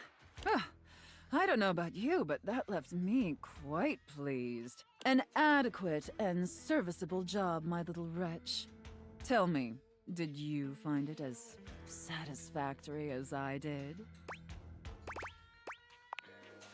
Very good, wretch. It pleases your mistress to hear that. And considering you were not a total disappointment, I'd be interested in exploring another scenario with you. See you next time. I look forward to experiencing your vain attempts to please me. That was gusto.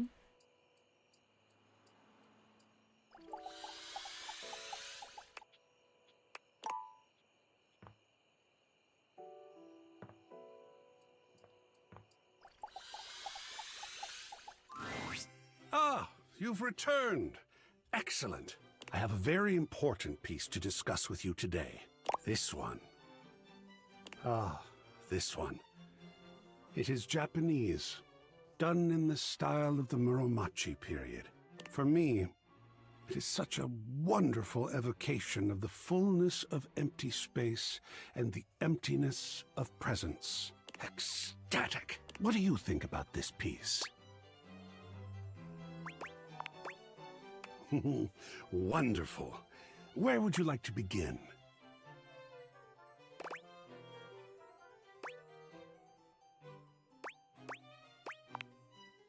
Well, color wheel me intrigued. Enlightenment. The concept that cannot be truly understood. The goal that cannot That be was kind of achieved. hot, wasn't it, The Pika? never fulfilled quest. I wonder how much fun that VA had playing her. Gotta go pee? Aight. Isn't it aggravating? How do you see enlightenment in this piece?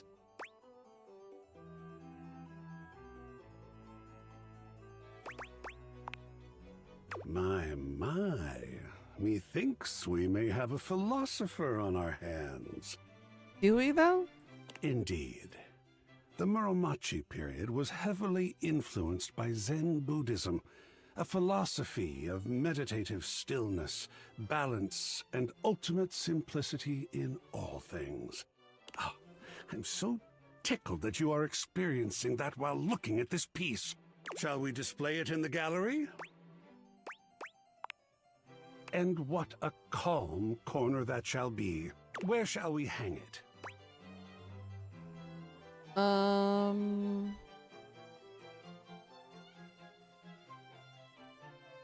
Do it above the fireplace facing.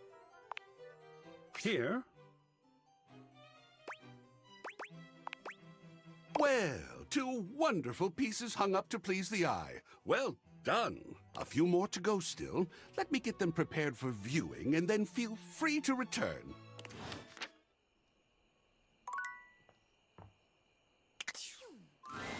Well, I'm not gone forever, so I'm thinking we should do a seance. Complete the circle that wasn't complete. Whew, okay, I really need your help. This is amazing! Okay, we're gonna need a lot of stuff. Well, not a lot of stuff, like a moderate amount of stuff. Mostly what we need is unstable energy. It sounds weird, but I think if we get enough of these objects here, whose existences span the distance between object and idea, it could work. Not cabinets, tables, or toilets, but like weirder stuff. Like me. We have to gather them together, and they all have to be on board with what we're doing. Like, we have to all be on the same page, singing the same song kind of thing. And it should work. This is... Oh my god, I think I'm gonna die. Like, die again. Like, metaphorically from excitement. Metaphorically die again, huh? Do you know enough of the others here to do that? Honestly, 3 or 4 might be enough. I don't know why the hell Rudy thought he could contact his dead father with just me.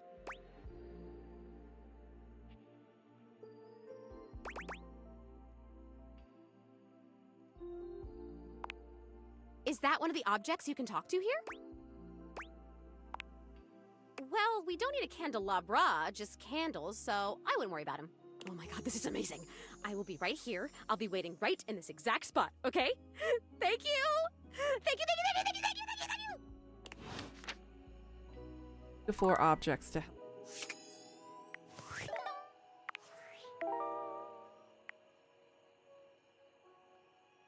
Aaron.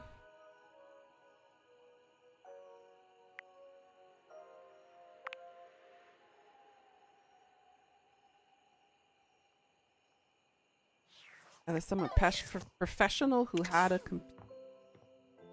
The hell else would I have electronics in? That's where I'm confused.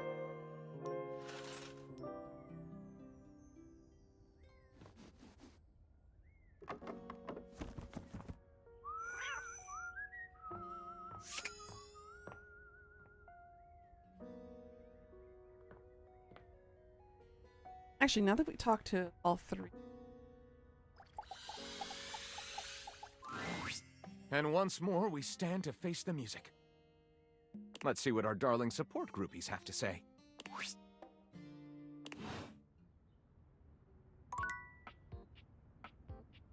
Or not. Okay. Apparently I still haven't finished the prerequisites for that.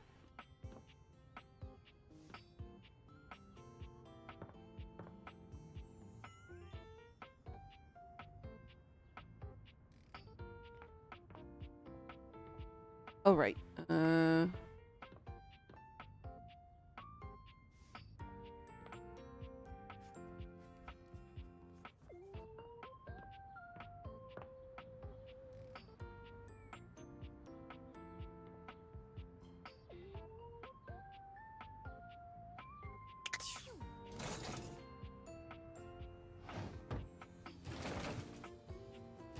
Those only the top drawer?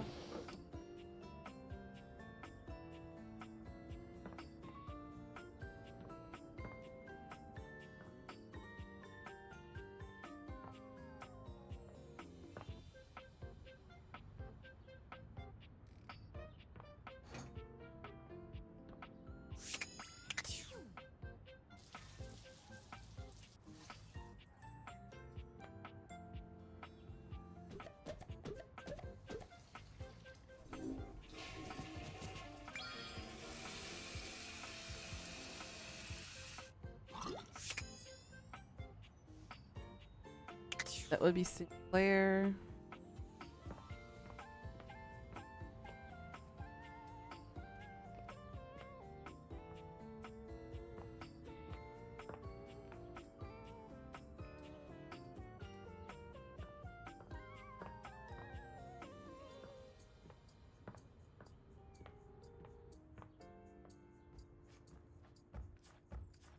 The more we talk to Bobby.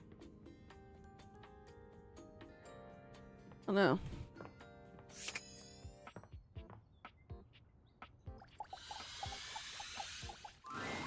The attic is dark and cold. That's to be expected. What you don't expect, however, is that Bobby has company before you get here. Then again, it might be more accurate to say that Bobby's company has them. Listen here, you little worm. You think you can just slither into my attic and start helping yourself to my real estate? No, No, mistress. No, mistress. No, you spineless, pathetic little pin. Nothing happens in this attic without my say-so. You understand? You will not be playing pretend gangster in here without my express permission, you sniveling, lowly little maggot. The safe casts her steely gaze towards you, and you could swear the room has gotten 10 degrees colder. Another uninvited guest. Why don't you go explain to them that you will not be conducting your business here? Yes, ma'am. Good, Pin. Don't disturb me again, or I'll have to punish the both of you. And it won't be the fun sort of punishment. Who are you to say the punishment wouldn't be fun or not? In the middle distance, a confused sound comes from a new, moneyed object. What now? A new character. Our wallet. Nobody you need to worry about, my angel of accounting. No one of worth or consequence. Oh, I see. Bobby lowers their voice, doing their best to appear entirely unbothered by the conversation you just witnessed. They try to strike a casual pose, leaning one arm against the wall, but they accidentally hit a spiderweb and shriek. Goddamn! They look back towards Sophia and lower their voice again. Welcome to the attic, potential future site of the Pin criminal empire.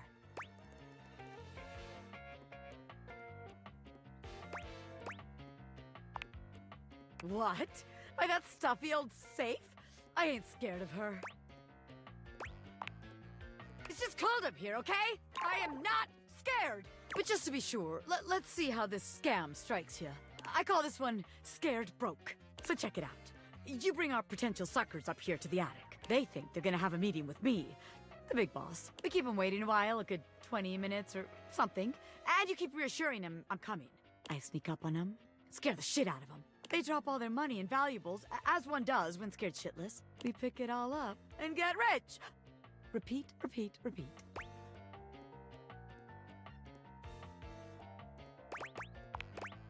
Damn! I never thought about that. Guess that's not gonna work, is it? Bobby looks around the room, as though desperately trying to source some inspiration from somewhere. They fold their arms over their body, trying to keep warm while still trying to look effortlessly cool. The result is less than convincing. Well, look. Maybe this time you come up with a scheme for us. Moi? Recruit? Let alone me?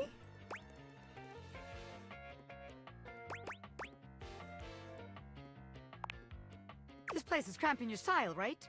I knew it.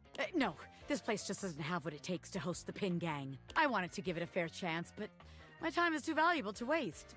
You know? Bobby strides forward boldly, head held high. This place ain't for the Pin Gang. It sucks! What did you say, you miserable little worm? Yikes! I'm out of here! Bobby calls over their shoulder as they disappear down the stairs. You can find me where the magic happens, baby! My bedroom? A den of sin and rest in equal measure! The bedroom. See? Yep. I was right. The bedroom. Right next to the sex toy.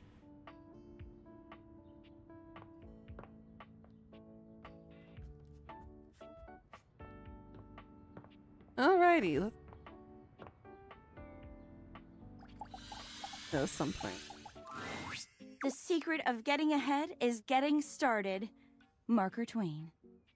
Mark Twain. You better believe it. So the date with Chris was awful. A disaster even. Oh no, she went on a date with Kristoff. He spent the night chasing me around with what looked like an axe, but was probably just a spare ski or something. And at the end of it, he asked if he could see me again, but instead of kissing me, he leaned in and whispered that I had the calves of a malnourished mountain goat. Wow. And that he found my scrawniness appealing because of the potential I had, if I would just commit to fitness. So anyway, I'm thinking maybe masculinity is like, not my thing. And that's okay. I've got a date lined up with a real pretty shelf that's just as hot and strong as Chris. And I'm like 90% sure she won't try to kill me.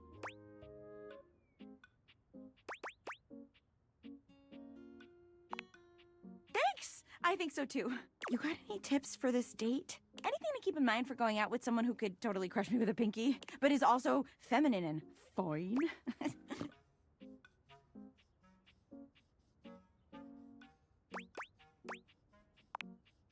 Sure. Okay, I'm gonna remember today's quote. If you want to go fast, go alone. If you want to go far, go together. African proverb. Setting aside the whole problematic and most assuredly fake African proverb attribution. Welcome back, Pika. Words of wisdom, man. That calendar sure knows what's what. Oh my god. I think that's her now. Hey, hey!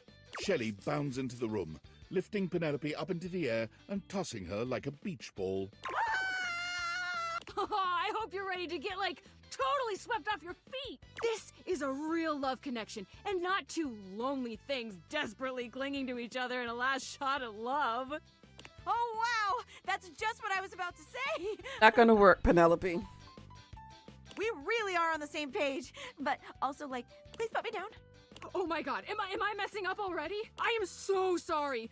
God, stupid Shelly. Shelley drops Penelope like a ton of bricks. Penelope slowly, painfully climbs to her feet, while Shelley berates herself. You remembered what you ordered now? What did you order?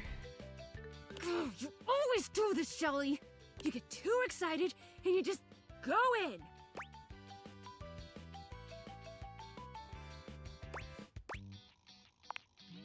Hey, it's okay. Why don't we just start over again, huh? Shelley turns towards Penelope, wiping away a few tears. Yeah. As you watch the two of them leave arm in arm, you have a sinking feeling. You'll have to come back later and see how it went. Yep.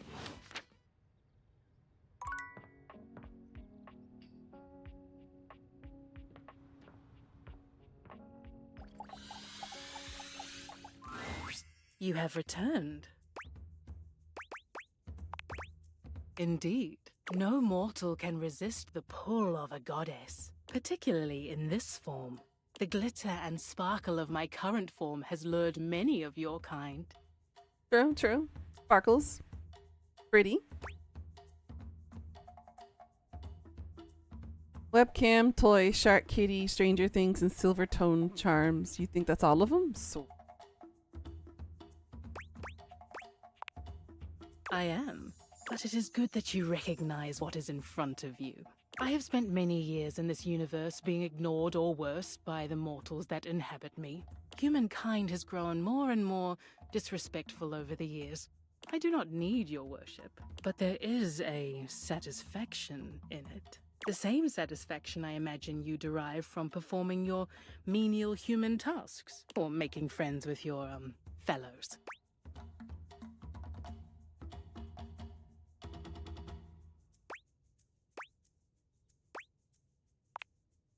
Oh, then why do you persist in doing them?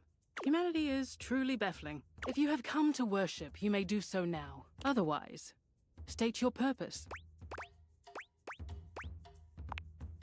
Get to know me. yay, right by Friday? So What is there to know?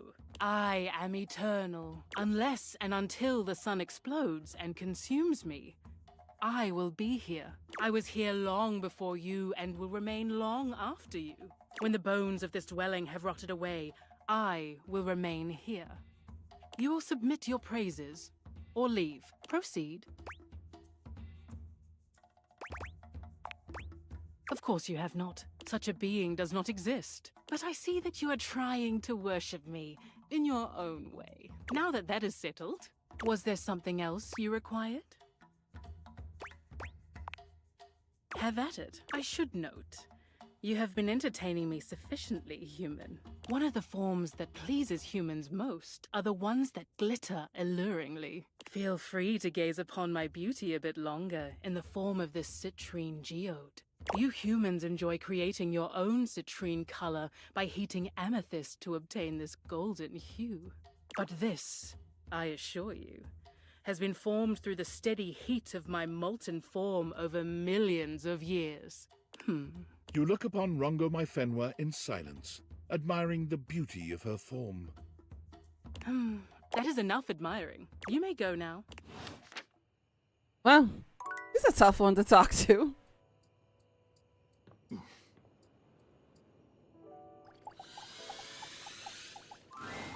We're all out.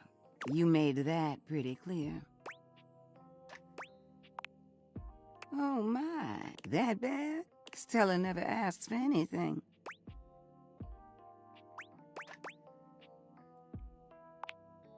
Truly, she's selfless, that one.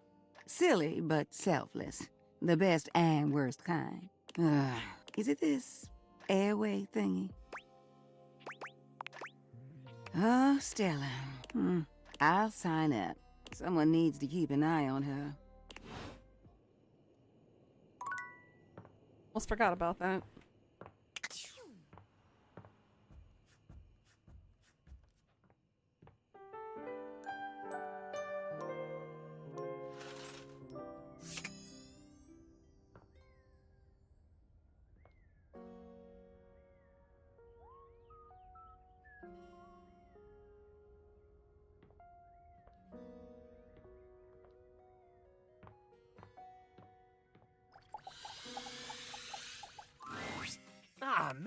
wasn't where the pick a ball. See you tomorrow.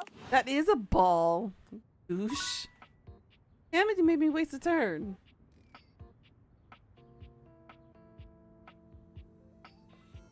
How is that not a ball?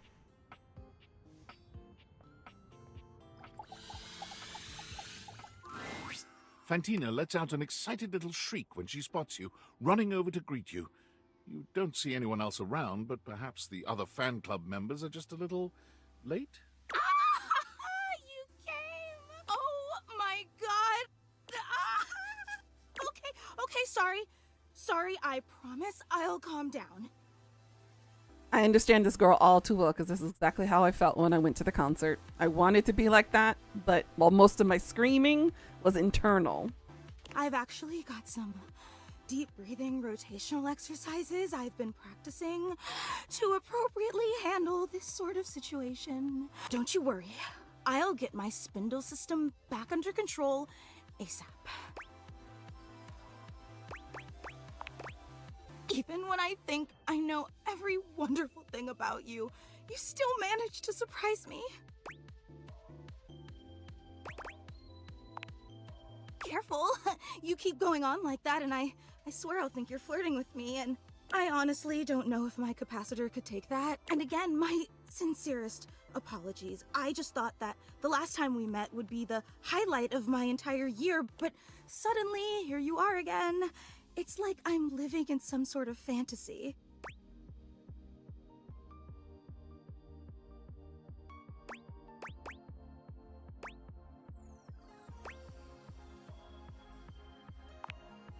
You have no idea. Since you're here, this feels like as good a time as any to present you with. Ah, Pika, I've been reading that new book called Lights Out.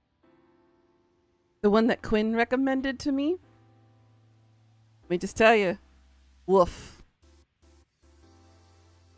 It works very well with her interests. Guys in masks. Your exclusive fan meetup welcome gift. Fantina holds up something small and rectangular. You can't quite see what it is, and she keeps it facing away from you. It's pretty good. I finished Hollow Hellion 2 days ago. Then I started reading Lights Out yesterday. Really good. Of course, you're our guest of honor today. The fan club just wanted to express our immense and profound appreciation that you take the time out of your busy schedule to come and visit with us. We know you have some big shakeups at work, and today's usually laundry day, so it means so much that you still found the time. You really are the absolute best. I'm just doing my best to compete with you. So, without further ado, may I present your likeness crafted out of pasta. She turns your gift around to face you, and it's just as she said it was. A crude but sweet rendering of you in pasta. I hope you like it. I wasn't sure if you were more of a rigatoni or penne fan, so I used both. With just a dabbling of fettuccine. Now I'm hungry. So what do you think? Do you like it? Oh, I'm so glad. It took me like 8 hours to make, which may seem like a lot, but pasta is actually an incredibly volatile medium. Michelangelo may have been a whiz with marble, but I'd like to see him try to sculpt something out of rigatoni. It warms my spindle to know how much you love it. Again, the fan club is just so incredibly appreciative that you stopped by. You take another look around, but still fail to spot anyone else. Oh, well actually, this is the fan club. True, it is very exclusive, but, well, I suppose I should probably address the circulator in the room. Okay, but try to reserve judgment until you hear the entire story. The fan club was me and Gary. We've both been your biggest fans since literally like forever. And we used to share the job of orchestrating the fan meetups. Where's to make sure no Gary? one would have to shoulder too much of the load. To make sure that nothing would clash with your fantastic red shirt. Big job. But recently, Gary and I, well, I guess you could say we've been having clashes over the direction of the club. There were some new initiatives that I'd been championing that he just wasn't on board with. And he's obviously completely allowed to voice his opinions. I think that's essential in democracy. But as your biggest fan, I just didn't think that Gary really understood what this fan club was all about. So we opted to go our separate ways, and now it's just me.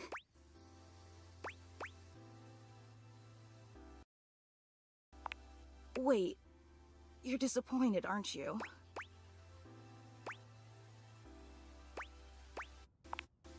No, it's okay. I can totally tell. And why wouldn't you be? I promised you this incredible, fantastic event worthy of your presence, and what did I deliver? Just me and a lame statue made of pasta that you can't even eat or date? You probably don't even like rigatoni. A real super fan would have known that.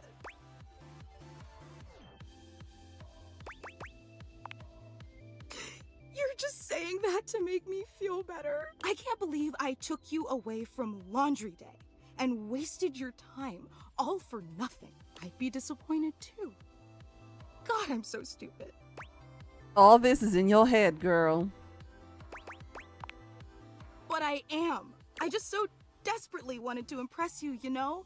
After all, you're so amazing and incredible, and I wanted you to know how special I think you are, how I do anything to make you understand how much you mean to me. Really? In spite of everything? In spite of the rigatoni? Let me make it up to you. I don't want to overpromise, but remember the initiative that Gary and I butted heads about? Well, I've been waiting for the opportune moment to reveal that project, but I think now is the right time. So, if you'd be willing to give me one more chance and come to the next meetup, I'd love to unveil it for you. I know it's an imposition, but it'd mean the world to me. Would you consider coming for me? Quoi? Every time I don't think you could be any more awesome, you go and exceed all my expectations. I promise it'll be an experience you'll never forget. I hope to see you soon. What Benoit said.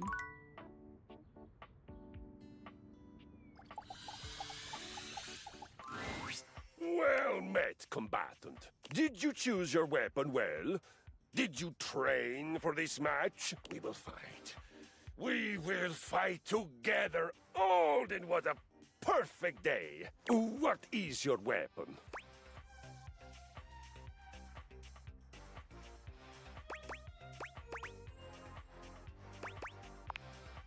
Ah, a deceptively simple and versatile weapon. What will you do, huh? Scoop out my eyes? Bury a flaming chunk of peat moss in a hollow of my throat? He's very intense.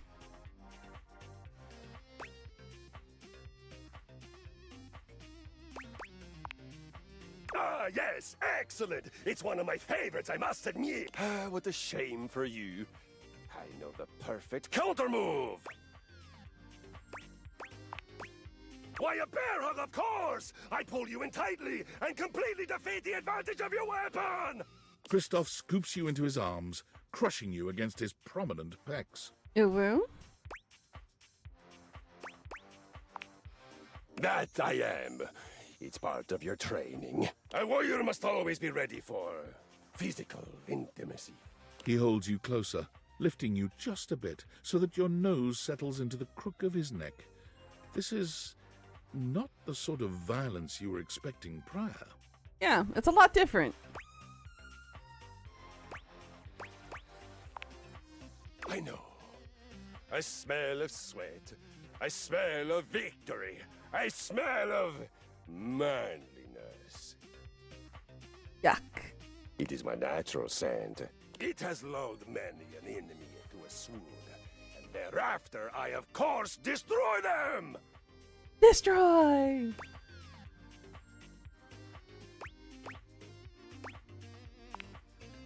There's time for all that later. Right now, we do violence. It would honor me and make me less likely to kill you out of boredom if you would focus.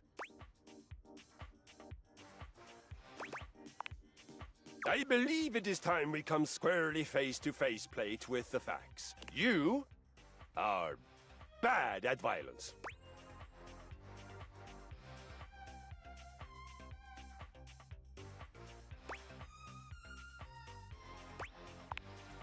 I must tell you, I find you inspirational. Truly, you recognize you are bad at something. Of course, it would be hard not to recognize it with the level of your badness being so high and the level of your skill being... well, and yet you persist. You find joy. Your attitude is a shining example of how to attack life with vigor and fortitude and a smile on your face. If we had more of your kind of vim at the battle with Friar Bjartur, we would have beaten him even more soundly.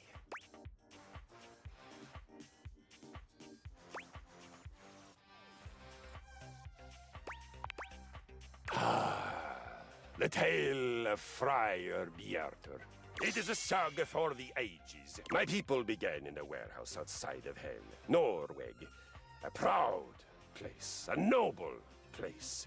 We had many of those great big garage doors, and shelves that one would need a mechanical lifting machine to reach. We were a fearsome band. On every solstice and every equinox, we would all gather to worship our gods. Of violence, of sweat, and of the air.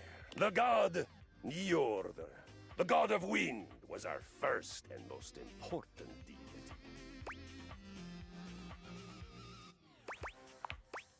Wind, the exhaled breath of exertion. Air, that rushes past your hands and feet and face as you fly on my skis into your open future. Wind, breath. The original life force.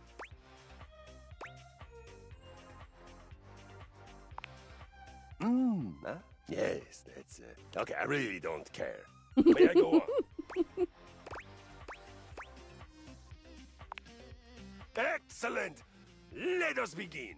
The first and most important thing for doing violence, for you, I would call it exercise. You have made great strides in declaring yourself willing to learn. I will be magnanimous and meet you halfway. The first thing we must find in exercising is the why. Let us find your why. Tell me, what is your most powerful reason for wanting to sweat, breathe hard, and learn my noble art? I am so not going to say my answer on stream.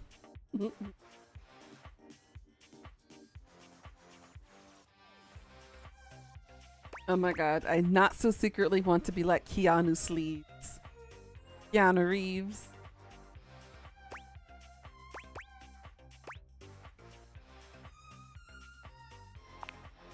I do not know this reference.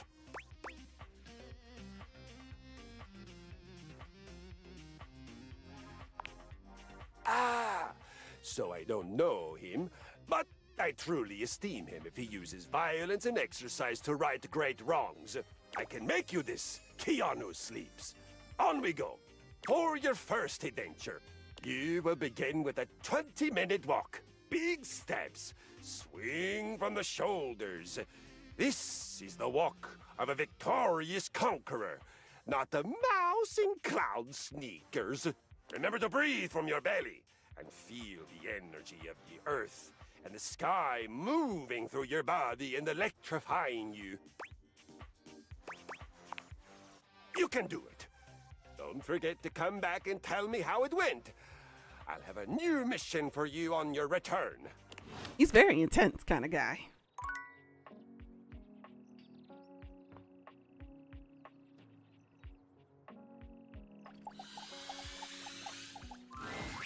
Oh, you lifting now? Yo, chill. I'm just kidding. You're pumping iron. We love to see it. Oh my gosh. I'm so excited that you're both here. Hey, Fantina. Rod waves at Fantina, but Kurt just gives her a tight-lipped smile. Ooh, Kurt doesn't like her. You remembered my name. How could we forget? You think I'm memorable? See, I knew you liked me. Oh, I sure hope so. I just enjoy them so much. Did you know that Kurt has this amazing wave dance move? It only happens when I brush up against him. Please don't. Oh, are you too good to dance now? Why don't you dance, Rod? Anyway, I really like it when you do it, Kurt.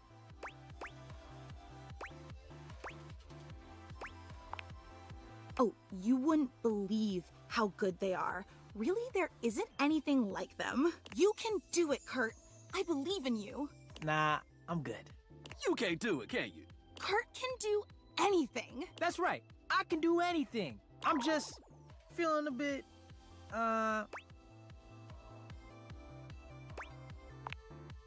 See? Someone else would love to see you do it. Oh, shade detect.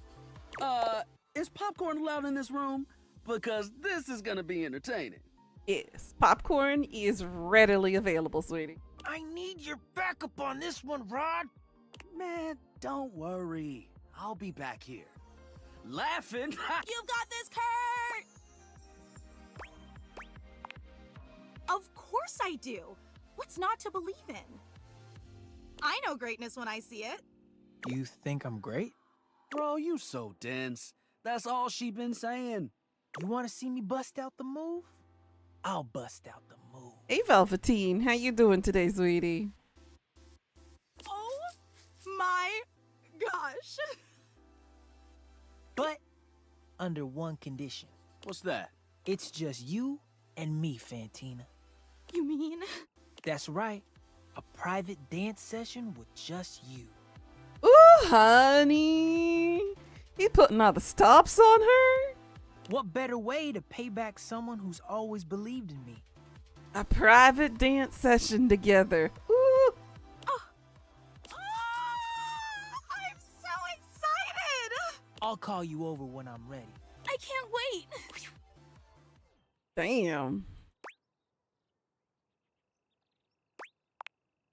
It's easier this way. With her, no matter how bad I do, she'll think it's the best thing ever. Yep. She can be a bit obsessive. With me, she couldn't care less about you. She's got good taste. Damn. Man, hush up and get this over with. I don't want to hear her scream with excitement anymore.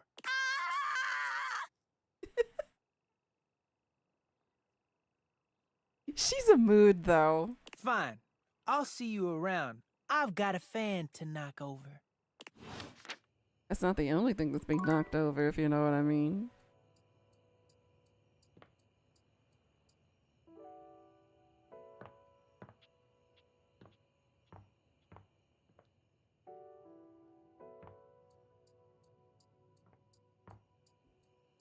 Oh yeah, the teddy bear for stories. I hope you're ready. I have a great story for you tonight. This is the story of the Star Brothers. Eris and Leo were twin brothers born among the stars. Though born in the same split second, Eris always felt protective of his brother. Leo could be a bit of a hothead, and Eris was kept busy keeping him out of trouble. They were the most rare and beautiful thing, new lives in a race of immortal beings called the Celestials. The boys were always together. They were as close as two brothers could be. They knew each other's minds. They trusted each other with every truth and every question. Story time when you're already in bed. Aw. When Eris grabbed the comet's tail with both hands, Leo knew to stand in front of it and play the comet's head like a friendly dog. When the boys were old enough, they were brought before the Council of Elders. The time had come for them to receive the greatest gift of their lifetimes. You see, I know you look up at the stars. I know we all marvel at their beauty and their mystery. But the stars look down at us, too. They treasure us.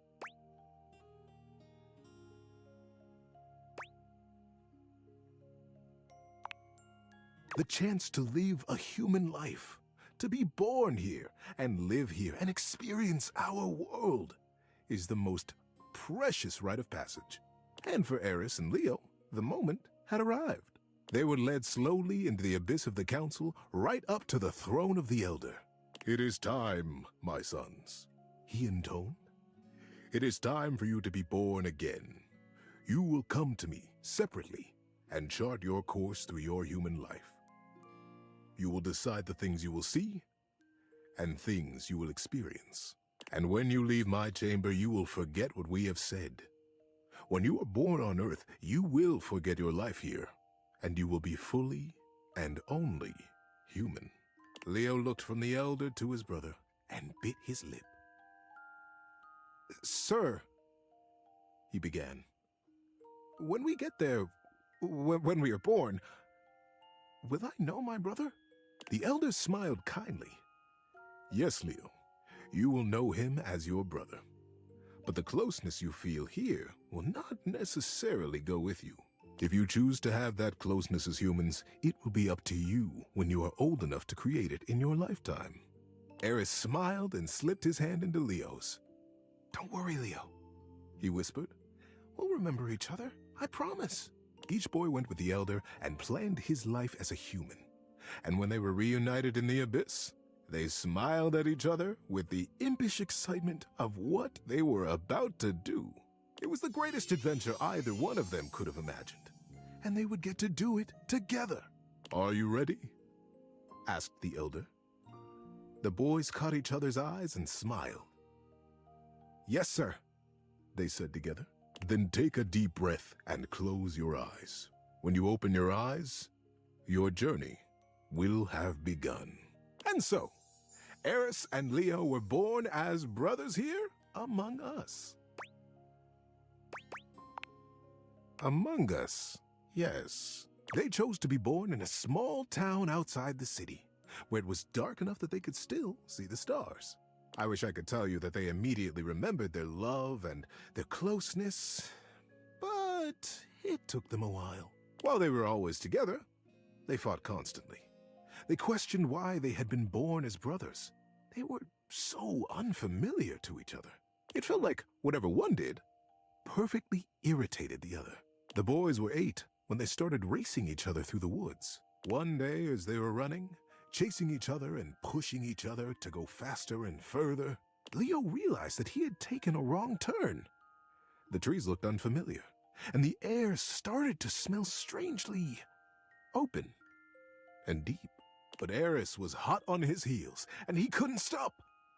He couldn't be caught, pushing himself forward, blinded by the competition. He didn't notice when the dirt underfoot turned to rock, and when the rock began to thin into a great, high cliff. He pulled himself up short in a panic, but it wasn't quite fast enough, and his momentum carried him bodily over the edge. Time slowed as Leo fell, and he realized in a flash that he was about to die.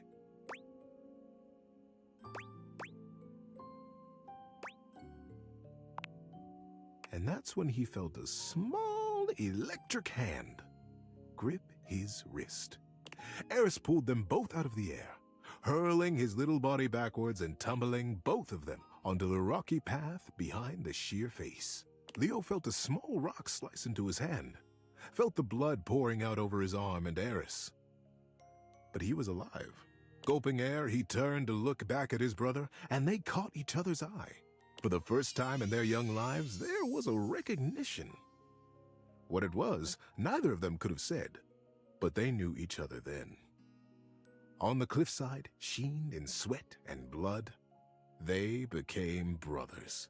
The years that followed saw them growing ever closer, taking each adventure in stride and together. They were 22 when they decided to learn how to fly. They went up together in small planes, learning to take off, to land, and then to do flips and loop-de-loops. They would laugh as their plane cavorted through the sky and smiled contentedly as the wheels touched back down to Earth. The day the plane went down was a flight like any other. Nothing had gone wrong. There was no great conflagration, but the plane began to fall from the sky. Leo couldn't get the engine to start again, and the landing gear wouldn't respond to Eris smashing the buttons. The plane crashed through trees and grass and came to rest on a green hillside under a cloudless sky. Leo freed himself and tumbled out onto the grass. He dragged his body up the side of the plane to find Eris, unconscious in another seat. Eris! Eris! Eris, wake up! Get up! Eris, get out of the plane! Eris lay still. Eris! Leo breathed, his heart rate slowing. Eris, open your eyes! And still, Eris did not move. Time slowed again. The realization that Eris would not move came slowly. Like a great wave crashing over him, Leo felt the light go out of the sun. Leo brushed the scar on his palm left by the rock at the cliff face. Maybe Eris would feel the old wound and wake. Eris, don't leave me, brother. But Eris was already gone. Oof. How you doing, buddy? Need a break? It was many years later, and Leo still moved in the cloudless fog of that morning. Colors seemed bright and hollow. People spoke to him as though from a long way off, and he jealously guarded his isolation from the world. He still saw his brother everywhere. The way a certain branch swayed as though it had been brushed by a young hand. The way that girl smiled at him. The same mischievous glint in her eye that Eris used to have. It was that girl who began to bring him back to life. She had lost her dog in the park. Frantically, she ran back and forth calling him. Comet! Comet, come back! Leo raised his head from the scar on his palm at her voice, his back against a tree. And then there was Comet, streaking across the grass with his tongue lolling happily. He beelined for Leo's tree.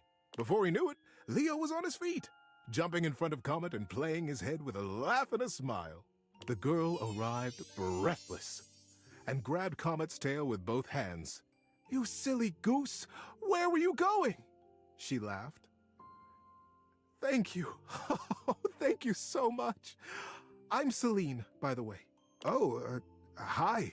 Hi, Celine. Nice to meet you. I'm Leo. Celine smiled. Hi, Leo. And somewhere in his chest, Leo felt something warm break open. A tiny dam on a great river, and his blood began to move again. Celine and Leo were together from that day. Their love brought them a family, and then more family, and more adventures than they could have remembered. They grew old together. They grew wiser. They held each other when Comet died. They cried together when the fire took their house. They smiled when the sun built them a new one. And when Leo died, he died with a smile on his face. Celine was standing next to him, and his finger now unconsciously and methodically stroked the scar on his palm. In that scar was his holding on to Eris. Not with sadness now, but with fondness. Great love. Leo's last breath was a gentle exhale up into a cloudless sky. And when he opened his eyes again, he was home. He was in that sky, up among the stars, young and immortal, and standing before the Elder, with his hand clasped in his brother's warm grip. Eris, is it really? It's you! I remember you! I remember this! Eris laughed out loud and began to jump around excitedly. Oh, Leo! I've been waiting for you. I watched everything. I watched it all. What an adventure you have had! You were there? Leo asked, confused. But, no, I remember you weren't there. I know you weren't because I missed you. But I was. I was in your scar. I was in the park that day you met Celine. I sent Comet to you. Don't you see? I was always there, and I wouldn't have missed it. I'm so proud of you. As the Elder looked on smiling, Leo began to cry. Oh. The well of love for his brother broke open with gratitude that he was here now. The boys held each other, crying and laughing and patting each other on the back. to make sure the other was real. Leo pulled away from Eris and looked at him squarely. I am so grateful that you saw my life, Eris. But I don't understand. You could have been there with me. We could have done it all together. Why did you leave me, brother? Eris grinned. I never left you. My journey was to die, Leo. Yours was to live. Damn. Yeah, that sticks with me, that one. Good night, buddy. How the hell do you go to bed after a story like that?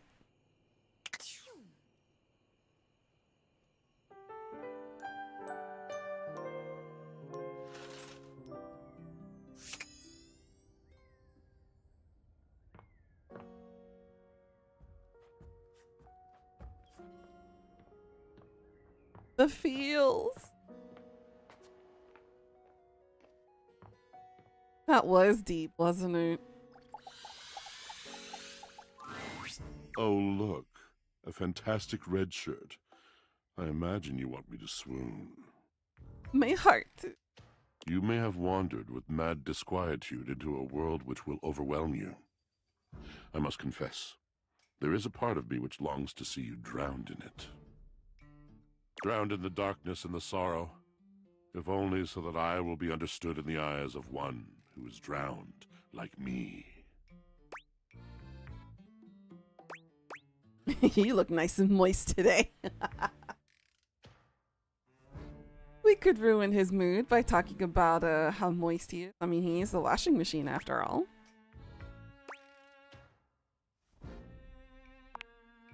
I'm positively sopping. Sopping, he says. I was. My God, I was. And the light and the darkness consumed us both. And time crept in this penitent crawl moment, to night, and I didn't notice. I had not enough breath in me to care for anything but this, for anyone but this, for anywhere but this now, my love.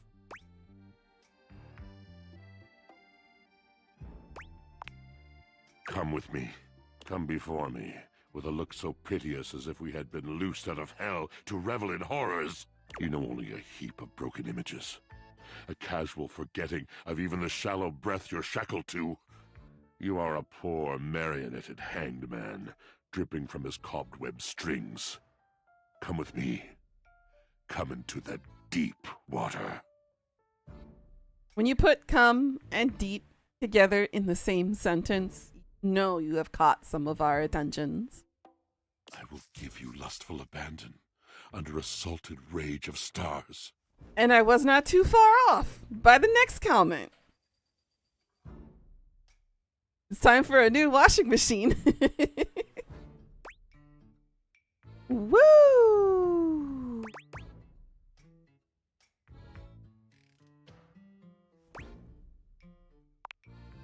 Have I captured you? Love comes in so many forms, you see. It does not have to last forever to be true. We can be shattered in a moment as easily as in a lifetime. I can ruin you for an afternoon. And in the years to come, you will dream about your hour on the high cliff while you trudge through shadowed valleys. If anybody stated they could ruin me for an entire afternoon with flourishing words and vocabulary like this, I'd be like, yes, sir, please. Anything real is an honor. Anything real is a shrieking exaltation to love.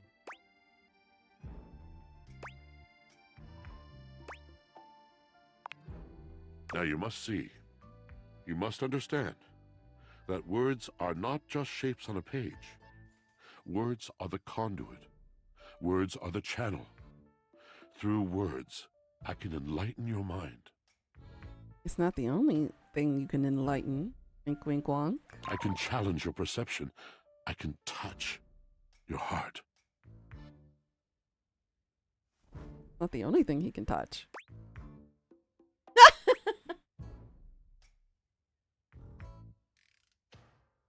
This game knows me too well.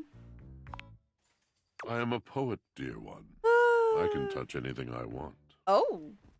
Oh. Oh.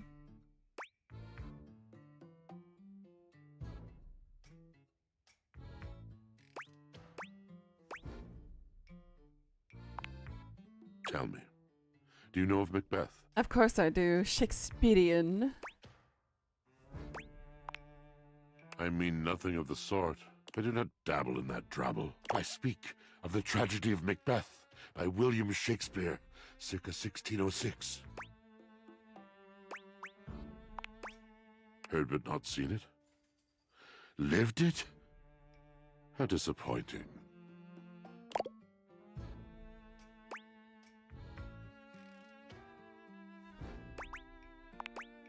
The first human I've had to converse with in God knows how long, and you turn out to be less engaging than that damn sock Drysdale used to spend his days losing.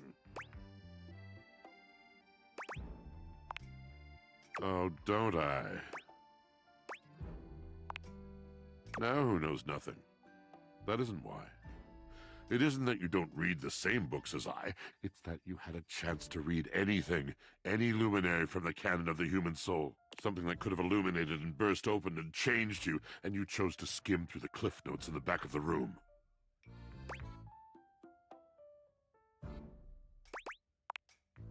So obsessed with wherever you are not, whatever you do not have, what is new and shiny because it must be preferable to the ancient and profound.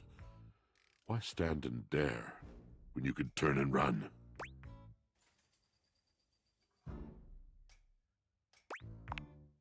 My guess is you never really tried. There is another poem I think you might like, one that truly sums up our relationship. It's by T.S. Eliot, one of my personal favorites. This is the way the world ends.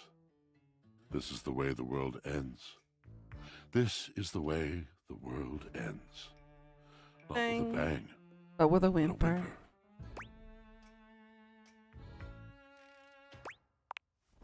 Yes, of course. The poetry of it all. But please, it would destroy me to know that my passion was boring you. Of brightly lit eyes gradually fading. The mask of tolerance sliding over the once familiar features of a friend. It is a precious kind of heartbreak. And my heart has its share of scars. Clearly not listening to me. Rather than batter away at the merciless stone of an unsympathetic mind, I will release you. Good luck to you, traveler. Oh, dramatic. Let's talk to Neil Newborn's character, shall we? Oh, you're back. Try not to bore me too much this time. Every time I hear his voice now, I just think of Astarion, my vampire lover. I challenge you to leave me speechless. Can I ride inside you for a bit? Well, well. Look at you. That may be possible. I do adore trying new things. So you are. More points for you. You are doing well. What a fun game this is. My. Look at you. Collecting all the points and the gold stars and the defending of the personal freedoms. I love it. You know what else I love? Flowers. Big bouquets of them. Birds of paradise are my favorites. They're impossible to get here.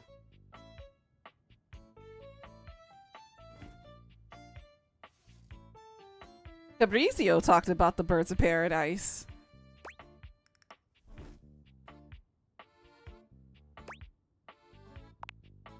I wish you would try. It's just been so long since I had anyone to talk to. Oh, how are you going to take care of me if you don't know my personal tastes? Points. Ask me a question. Divine my being.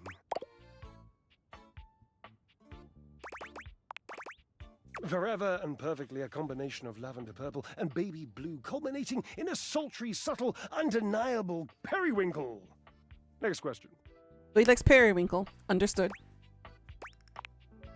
Sultry, my darling examiner. I am seduced by beauty.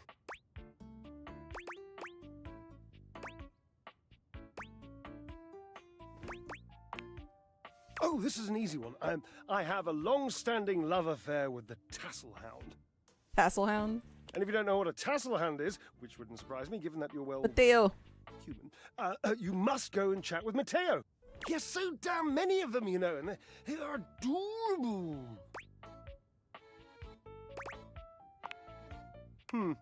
Well, I would love to help, but I can't be bothered as I have this physique to sculpt.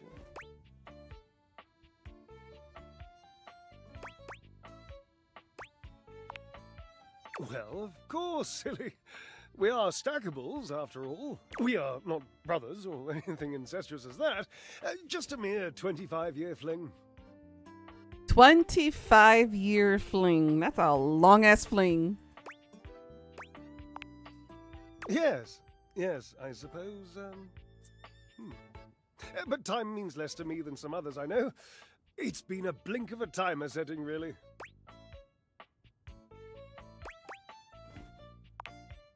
Years. Years. It's been years. A very long, lonely time.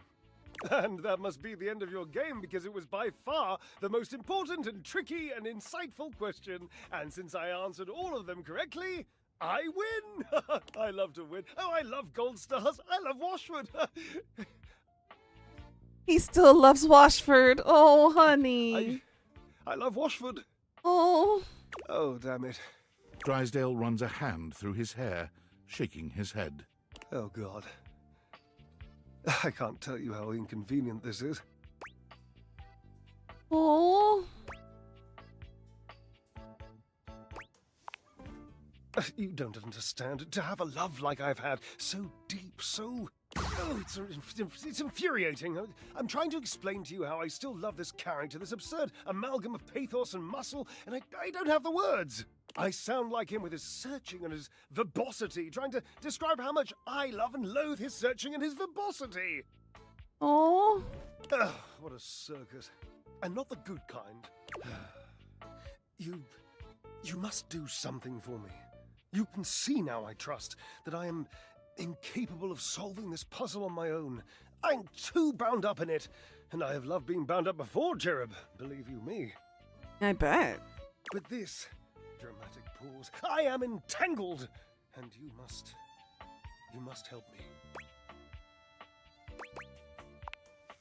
You must talk to him for me. You must, please. Try to repair this chasm, this rift. It's like a new stained canyon has torn its way through my heart. Will you, please? Sure.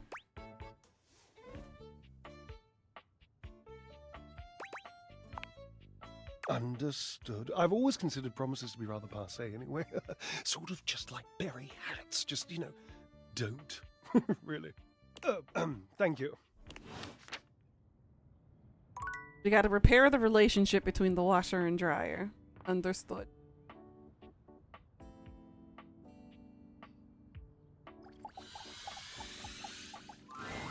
Hey! Nice to see you again.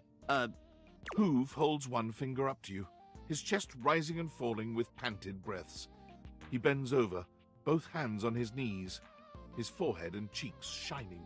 Give me just a sec.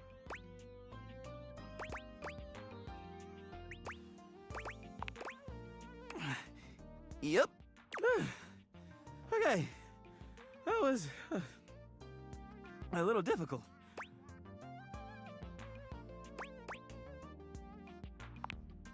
Yeah, I guess I ought to sit down for a minute. So, what brings you by?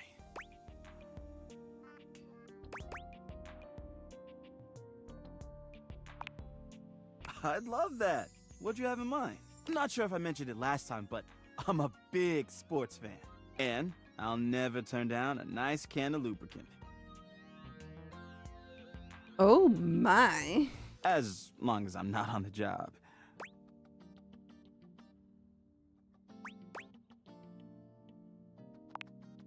You read my mind. Let's crack a can. Hoove hands you a martini glass filled with a suspiciously dark liquid. It smells like alcohol, sure, but there's another strange scent you can't quite place. Cheers! The drink tastes distinctly like the scent of motor oil, and it leaves an unpleasantly greasy feeling behind.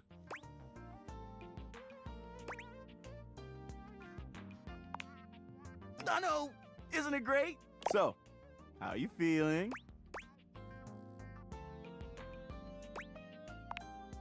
Sure. I'm an open book. I mean, lyrics, like, actually an open book? Yeah, but you know what I mean.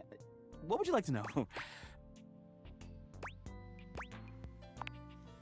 Oh, I don't know. To be honest, I've been feeling a little overwhelmed lately to think about love. I've got a lot on my back. It's not that I don't want love. I just don't have room for it. What else can I tell you?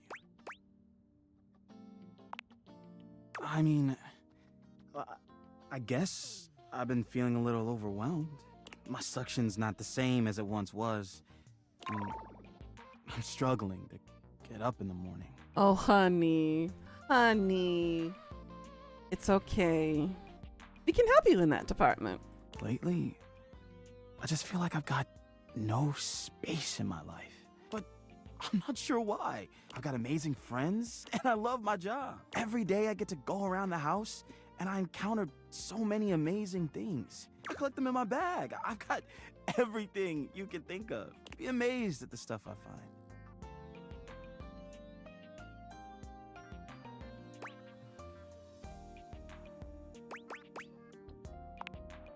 That's just it. But I don't know what to do about it.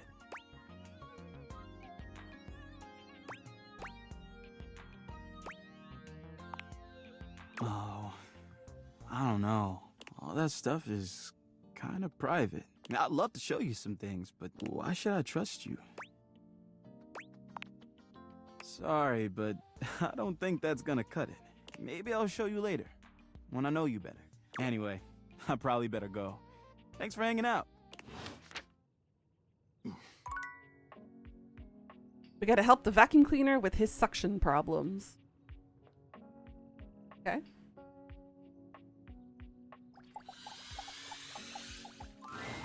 Once again, Harper and Dirk are going at it when you walk up on them.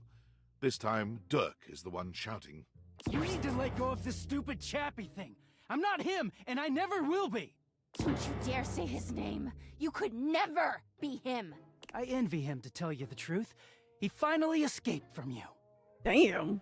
Harper is stunned into silence, her lower lip quivering for a moment before she points a finger at the door and screams. Get out! Get out and go do whatever it is you do when you're living your double fucking life! I can't wait to get out of here and not hear your shrill-ass voice! That's what I do when I'm away from you, by the way. I just enjoy the goddamn silence! Go enjoy your goddamn silence then, you fucking asshole! I will! Dirk stomps away from Harper, stopping for a moment to look at you. He puts a hand on your shoulder, leaning in but still speaking loudly enough for Harper to hear. Get away while you can, buddy. Don't let her get her claws into you. Trust me on that.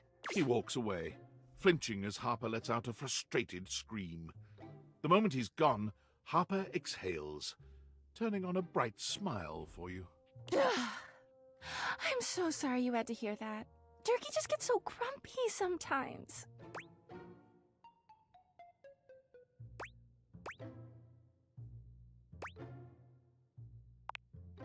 Oh, he's happy all the time when no one else is around. He just gets brave when he has an audience. You seem like someone who gets relationships. Who, me? Little old me? I've been thinking a lot about my relationship with Durkee lately. You'll listen to me, won't you? Oh, good. This way. Harper grabs your hand, dragging you over to a quiet corner of the room, overturning a box to allow you to sit. She lies on the floor, as if she were at an actual therapist's office. It all started a few years ago. A lot of things come through this laundry room, you know? You forget a lot of stuff in your pockets, sometimes you find it, sometimes you don't. And this time, you'd forgotten chapstick in your pocket. God, what a stick of chapstick he was. His name was Chappie, and he had the softest lips you can imagine. Oh my. We spent weeks together. It was a real whirlwind romance. He started talking engagement towards the end, hoping maybe you'd forget a ring-shaped object in your pocket one of these days.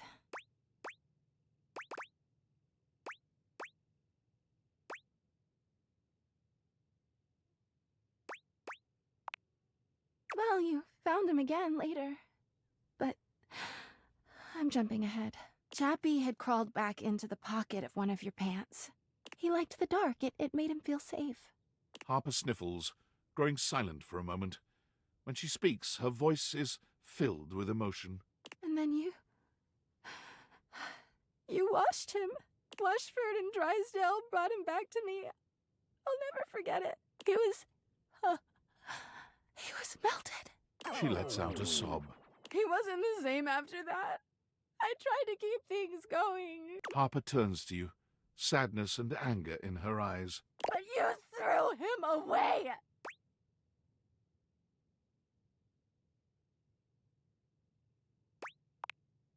That doesn't make it better! Anyway, ever since then, when Durkee gets washed by Washford and Drysdale, he leaves. And when he's up there in your closet, he pretends he doesn't know me. I've gone to see him so many times. I've cried and screamed and practically kicked his door down. 'Cause he's a low-down, dirty cheater. I know that Durkee is cheating when he's up there. He calls himself Clarence and acts like he's so cool and above everybody else. Tell the truth, Durkee! I know you and those Hanks are getting it whenever you're up there. Oh my. So she thinks Dirk is having an orgy with the Hanks? The hangers? And he's got a stream of objects coming in and out of that closet. I know it!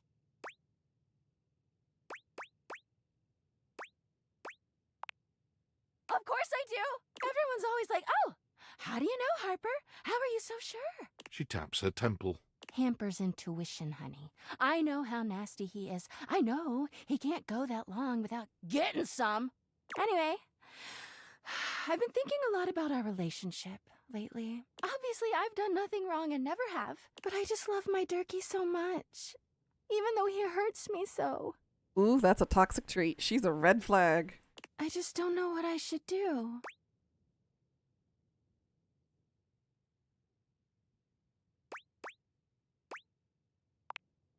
Because you're just so smart and thoughtful and good with relationships. Well, I guess I should go. Durkee could be doing God knows what out there. I gotta find him before he cheats on me. She sits up, smiling cheerfully. Thanks for listening. I feel so much better. Bye! No, does not. Lying to herself.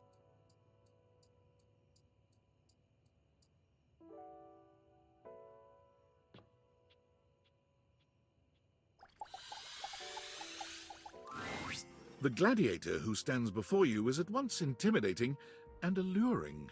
She glares at you like she means to run you through. She also emanates the refreshing scent of springtime breeze. It slightly undermines whatever murderous intent she may actually have. She is beautiful and terrifying, an Amazon in blue and pink. But even as she points her sword at your throat, all you can do is marvel at just how clean and sweetly scented it is. Who dares disturb me? Run, Dirk, run. Yeah, he needs to run fast.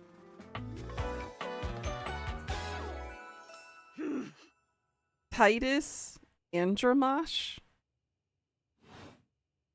You? Name yourself! By all the pods in the firmament, I swear, if thou hast disturbed me for any reason less worthy than the red memory of battle, I shall leave you sopped, dirty. Kinky. I shall leave you as you present.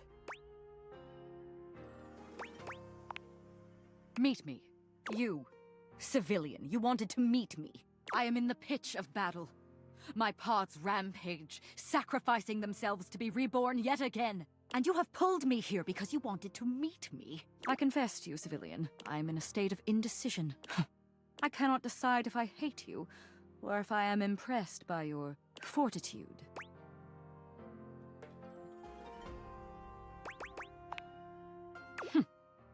fortitude. Such bold abandon flaunts a newling's claim, for converse strange at altar side untold. You're not hated, despite thy impish impertinence. Perhaps there is something about you. But now is not the time. My occupation, my profession calls me back. For passion's sake I fly. For passion's sake I am not pulled again. Come to me only when the hurly-burly is done, to win or loss. Come before, and even thy puckishness shall not save thee. When 'tis done, you will no longer have to ask. No idea what the fuck that means.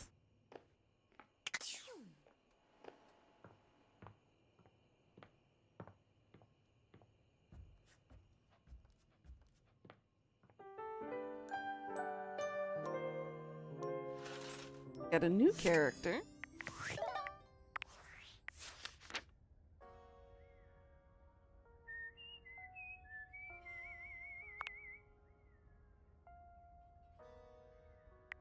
$24. Like she's a bunch of cables attached to something.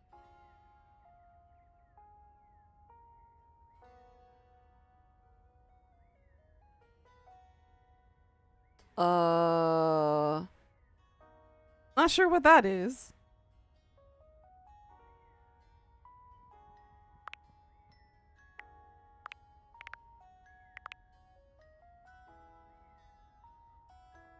Can't tell what that is either.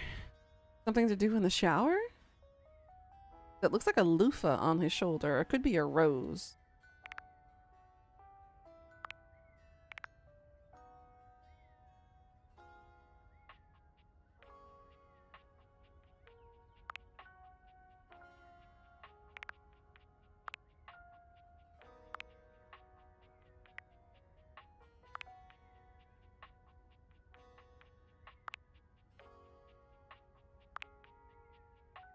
Allegra?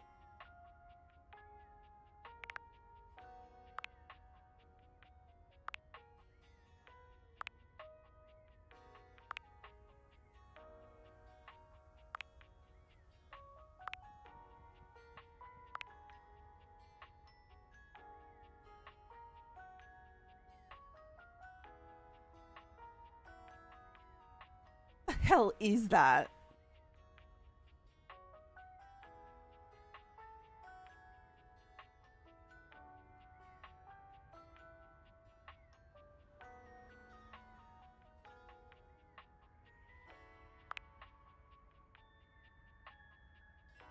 Okay.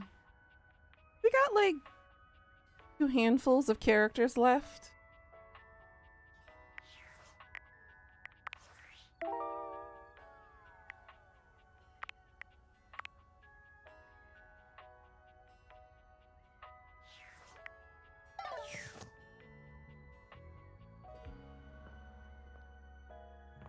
Where would my wallet be? That one kind of looks like a ceiling fan. Is there a... Maybe I haven't looked everywhere. Hold on. Ceiling fan. You have a ceiling fan anywhere?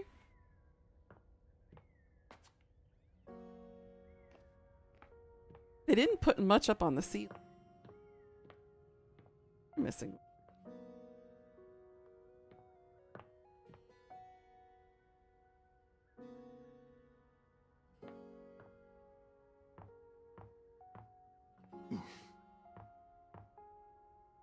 I know there's still something inside her.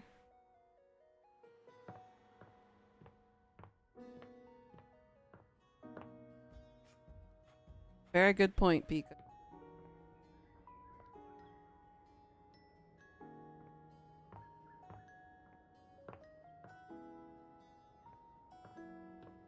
Nope, it doesn't look like we have a ceiling fan.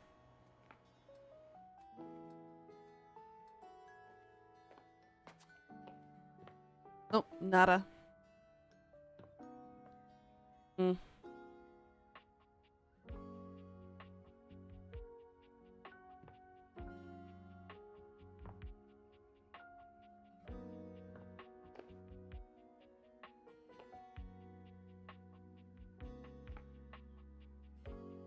F the.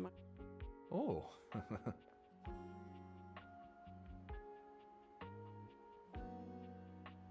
Is this part of the chef too? Ah, Yep. it's Okay. you again. Someone must like the heat of the kitchen.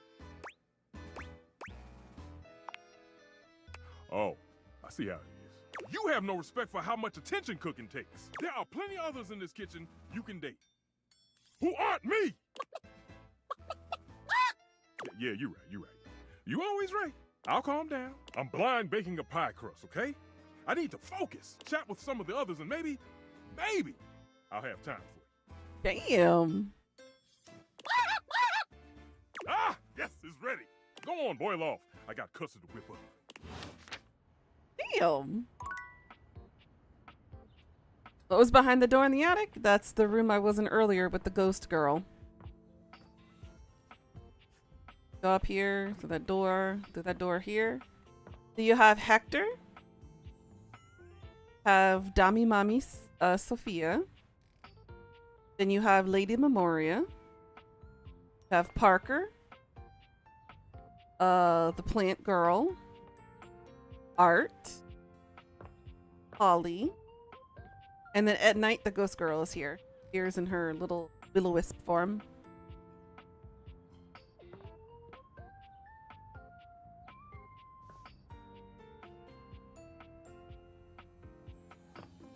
Oh yeah, and alright,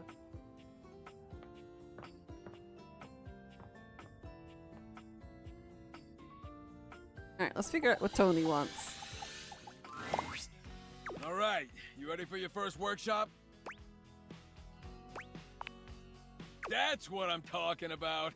All right, come to the job site prepared and with the can-do attitude. A good job is never done, unless it's Dunzo. You ever heard of Dunzo?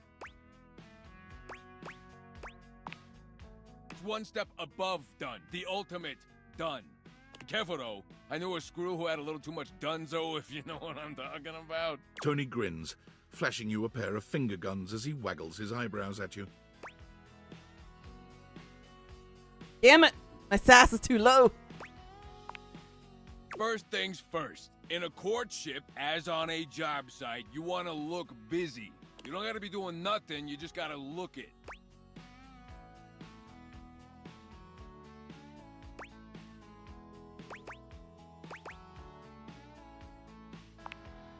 Ah, the sweet sounds of education.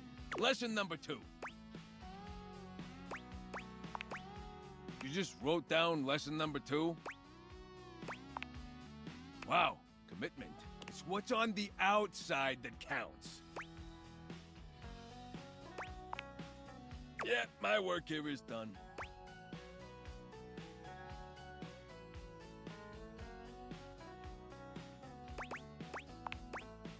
I know, right? Still, never hurts to hear it again. You're a real star pupil, you know that? All right, that's enough wisdom for today. Gotta give you time to digest all that good advice. Hope you were taking notes. Next time you're getting tested. Good. You better knock my bolts off next time I see you. Uh-huh. There's the lunch bell. Gotta run. Remember what I told you. Test next time.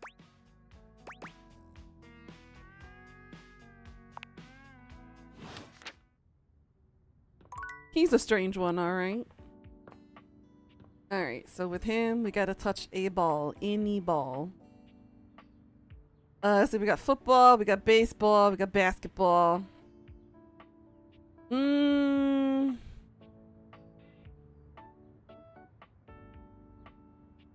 know what? I like football. It's a contact sport. Dunk is dribbling a basketball when you find him today. He handles it with a practiced ease, bouncing it between his legs and twirling it on the end of one finger. Hey, you made it! He passes you the ball. You... Dunk is delighted by even this small display of bare minimum athleticism. Hell yeah! Great catch! He takes the ball from you, setting it aside. Dunk claps his hands together as though he's psyching himself up. Sports, baby! He turns to pick up the baseball and football from behind him, holding one in each hand. We already had a little taste of basketball, so let's just stick with these two. What do you think? Baseball? Football? He holds them both out to you, alternately raising one up and then the other. Football it is. Dunk sets the baseball down, a look of genuine excitement on his handsome face. Aw, man. You know, there's nothing like going back to basics. Just tossing the ball back and forth. He passes the ball to you, a gentle but graceful throw that seems to find your hands with hardly any effort of your own. Just takes me right back to being on the field, you know?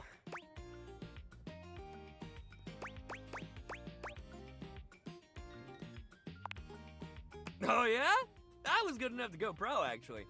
But I never wanted that. I kind of felt like if I started getting paid to do it, it wasn't about the love of the game at that point. My dad was real mad at me when he found out I turned down the big leagues. It was his dream, and he just couldn't understand why it wasn't mine, too. My dream?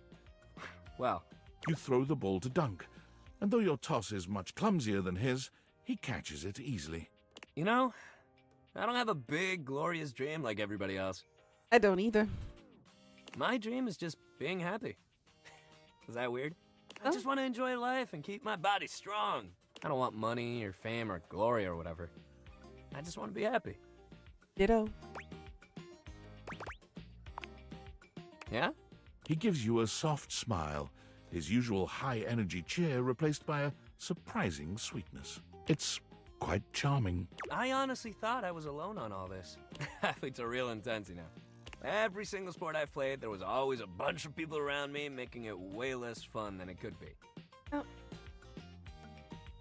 People didn't like the fact that I played football with a bunch of boys. I was like, bruh, what you talking about?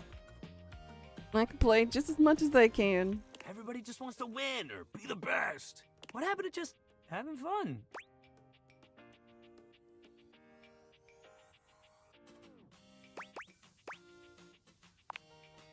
Damn, you know all the right things to say. That's all I want to hear. I just want people to be happy. Dunk tosses the ball back to you one last time, giving you a sweet grin when you catch it handily. Something about his passes just feel better in your hands. Perhaps he just knows how to be a team player. Great hustle today. Seriously, I'm proud of you. Next time we'll hit the rackets. Knock the birdie around, get those arms swinging. Yeah, that'll be great. Meet me at the rackets, pal.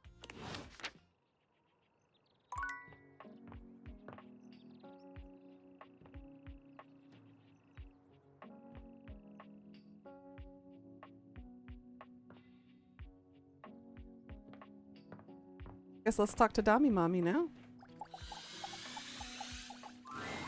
You have returned. Well, choose your destiny. Oh, so we get to play all three role plays. Okay. Let's do chef and prep cook. Hurry! You're already 10 minutes late. Come in quick and get to your station. And wear this. Just that, huh? Okay. Are you the new prep cook Carlo recommended? Ugh! It's just part of the scene. We're doing a roleplay scenario, remember? Just play along. You're talking too much and prepping too little, prep cook. You're already late and now our customers are getting impatient. Impatience means review bombing online, and review bombing is the first step to certain bankruptcy. Don't make me regret hiring you. You disgust me. Now stop your pathetic groveling and get to work. Because of your laziness and incompetence, we're already severely behind. The customers didn't even get their appetizers yet. Here, get to work kneading this dough. If you can even manage to do that right. Knead it real deep and hard. Do you understand me? Oh, goodness. Maybe I didn't make myself clear, worm. In my kitchen, I am the Alpha and the Omega. You exist to serve me unquestioningly and without hesitation. And at all times, you shall address your superior as yes, chef, and yes, chef alone. Do you think you can get that through your thick skull? Better. Not great, but serviceable. Maybe we can mold you into an adequate prep cook yet. Now knead that dough. Knead it really, really deep. You heard the lady. She wants you to do it really, really deep. Harder, prep cook. I want to see the beads of sweat glistening on your anxious brow. Yes, chef, I love kneading your bread. Very good, prep cook. Apparently you can follow orders when properly motivated. All right, enough with the bread. I need you to move on to preparing the main course, the turkey. Of course, the turkey. Here, take this stuffing and push it deep inside the cavity. Hi, I'm Turkey. As deep as you can possibly go. Can my little prep cook manage that painfully simple task? Well, what are you waiting for? Get to work! That's it, my little prep cook. Take that stuffing and shove it deep inside that turkey. So deep. Fill that turkey up with those steamy, moist breadcrumbs. Oh my goodness. Shove them as deep as you possibly can. Now quickly, slide the bread and turkey inside the oven. But first, make sure the oven gets super hot. We need to make sure the food gets thoroughly cooked after all. How hot is the oven, prep cook? Now that is a very, very hot oven indeed. Good work, prep cook. Maybe you're not entirely a pitiful, worthless drag on this business after all. By the way, while you were toiling away on your pathetic excuse for dinner, I was busy creating one of my world-famous desserts. Dessert, huh? They're exquisite and delectable works of art, as I'm sure you're aware. Now, normally, I wouldn't allow someone as insufferable as yourself this honor, and especially not on their first day. But since you took orders competently, and proved yourself a serviceable addition to my team, I decided I want to give you a reward. Your reward is to lick my spoon. Euphemism or not? Lick it clean, and tell me how thick and sweet my cake batter tastes. Ahoo! I know, isn't it? All right, that's enough. Now go clean the dishes. They're incredibly dirty, and frankly, so are you. I need you to scrub them of all their filth. Do you understand me? Scrubbing off all the sin. Scrub the filthy dishes like the pathetic, worthless worm you are. And scene. I don't know about you, but that left me quite pleased. An adequate and serviceable job, my little wretch. Tell me, did you find it as satisfactory as I did? So far, the Santa one was more fun. It pleases your mistress to hear that. And considering you were not a total disappointment, I look forward to experience.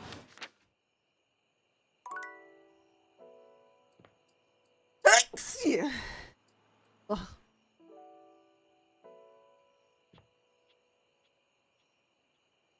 On another date with Parker. Welcome to the Abode of Mysteries, where today we will play The Ancient Game of Chess. Thank you for the bless you. First founded as the Indian game known as Chaturanga before the 600s Anno Domini. That's Year of Our Lord Christ! It traveled throughout space and time to reach us today as the most popular board game of all. The game used to have elephants for pieces, but now it's like bishops and stuff. Do you know how to play? That's great! Saves me an explanation. Mm-hmm. I have the pieces set up right here. You can be white, I'll be black, which means you go first.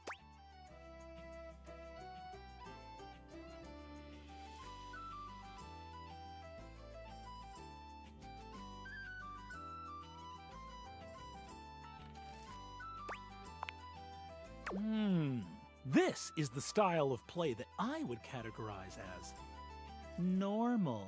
But what if I attacked you like so? Parker pushes his knight far out into the playing field, seemingly completely undefended.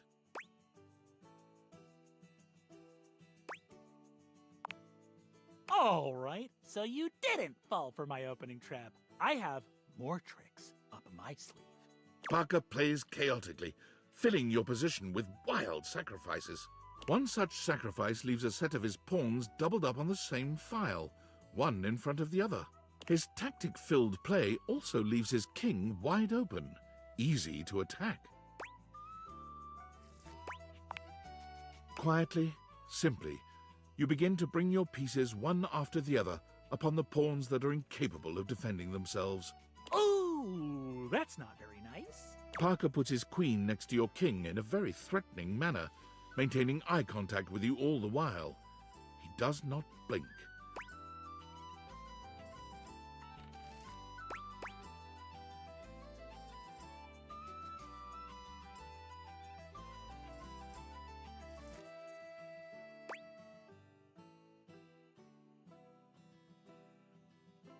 I'm trying to visualize this in my head. I have not played chess in a very long time.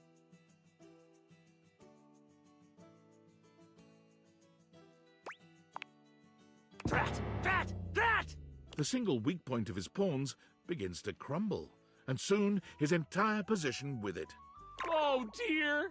You begin to control more and more of the board as the ranks and files open up, and his king is quickly placed into a corner with only a single rook remaining on his side. Got the rook. Parker quietly moves his last rook just to the side of your queen. No! My last trick! Checkmate! Well done! You bested me in the classic game, the Game of Kings. And for that, you earn a point towards my love. The ultimate reward. Still, I will see you next time for an ever so complex game with many of my beloved rules.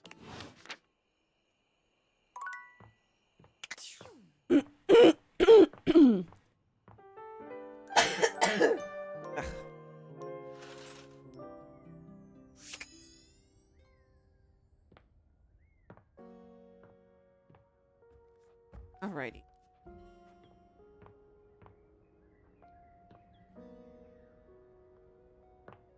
What's time capsules up to? Whoa, buddy! Hey, nice to see you. Yeah, it's awesome in here. Seems like somewhere you spend a lot of time.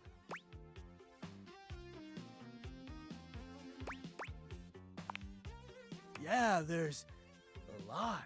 It's all a little overwhelming. Movies, movies, movies, always and forever, my dude! There are so many classics. Cindy Bandana Jones, E.T., Ferris Wheel Bueller's Day Off, Fast Times at Fridgemont High, 17 Candles, Grill and Shed's Excellent Adventure. Oh my goodness. Indiana Jones. Extraterrestrial. Ferris Bueller's Day Off. Fast Times at Good God. Ridgemount High. 16 Candles. Something in Ted's Excellent Adventure. I forgot the first part. Excuse me while I hydrate.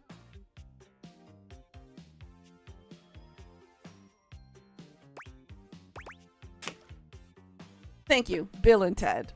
I almost forgot about Bill. Sorry, Bill.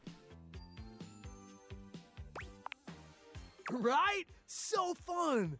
Okay. what are your faves?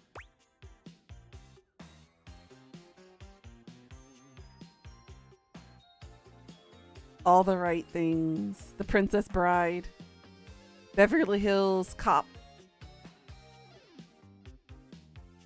I'm gonna have to say Princess Bride.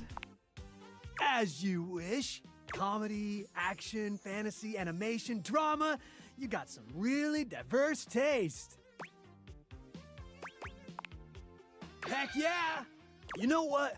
That's actually something I've discovered about your time that I think is pretty rad. You've got so many different kinds of faces now. You've got all these different personalities and perspectives and stuff. I mean, we had it, kinda, but you've really just gone so much further. Black, white, Asian, Arab, indigenous. Oh, and those people with all those letters?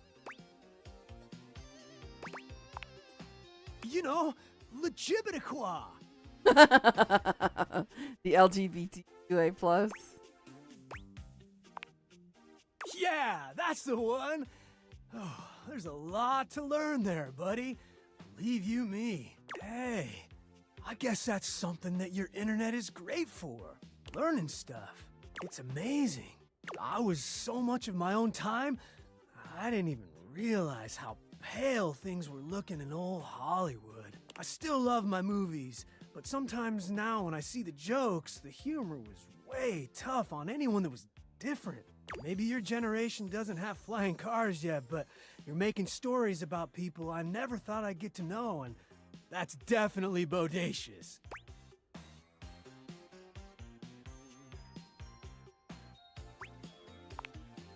Yeah. Oh, that's a great point. You're right, compadre. Anyway, it was really nice talking to you. I've been pretty lonely for a while. Could have fooled me. You're super nice, and you're insightful, and you're funny. I don't know. I'll bet you're pretty popular.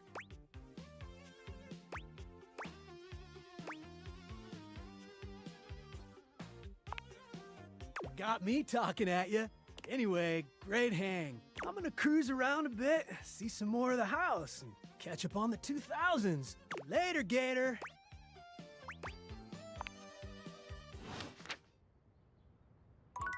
Interesting fella. Wonder where he moved to now. I guess let's talk with...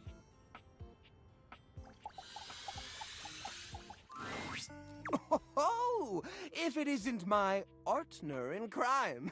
Check it out. I'm working on a new piece right now.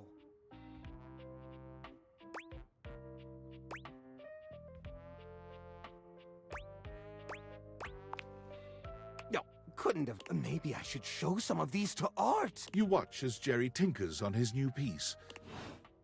Well, it's still the same. So I haven't hit the prerequisite for it yet.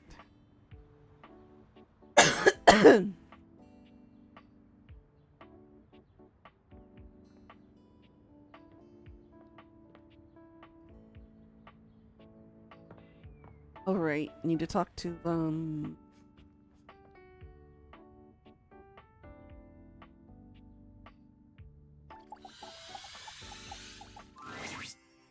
hello again. I trust your meeting with the mayor went well? Wonderful! Anything else I can help you with while you're here? She's just incredible, isn't she? So tall and commanding. What I wouldn't give to be able to deal with people the way that she does.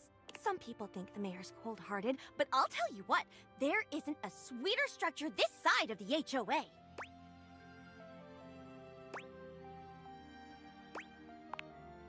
Isn't she, though?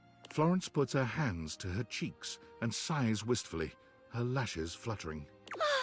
That vaulted figure, her impeccable fashion sense. She really has it all, doesn't she? It's no wonder she's the mayor. She has my vote any day. Anything else I can help you with while you're here? I'm 5 short. Ew. Oh, bye-bye. What else do you need? She's the most dedicated secretary I've ever worked with. She would do anything for this office. Unfortunately, the dear can be a little down on herself. Not much in the way of self-confidence. It's a shame, really. She's totally unaware of her own natural charms. I think she's under the impression that she needs to spruce herself up. I keep finding empty bottles around her desk. Perfume, maybe? Although they don't carry a scent. And it seems like every time I turn my back, she's got another set. They don't look especially high quality either. Poor dear. What else do you need? You have done so. Keep well. Nothing there in that department yet, which means I need to find one more person to talk to in order to try to help Florence. That carpet is Lucida. Already maxed out her relationship status.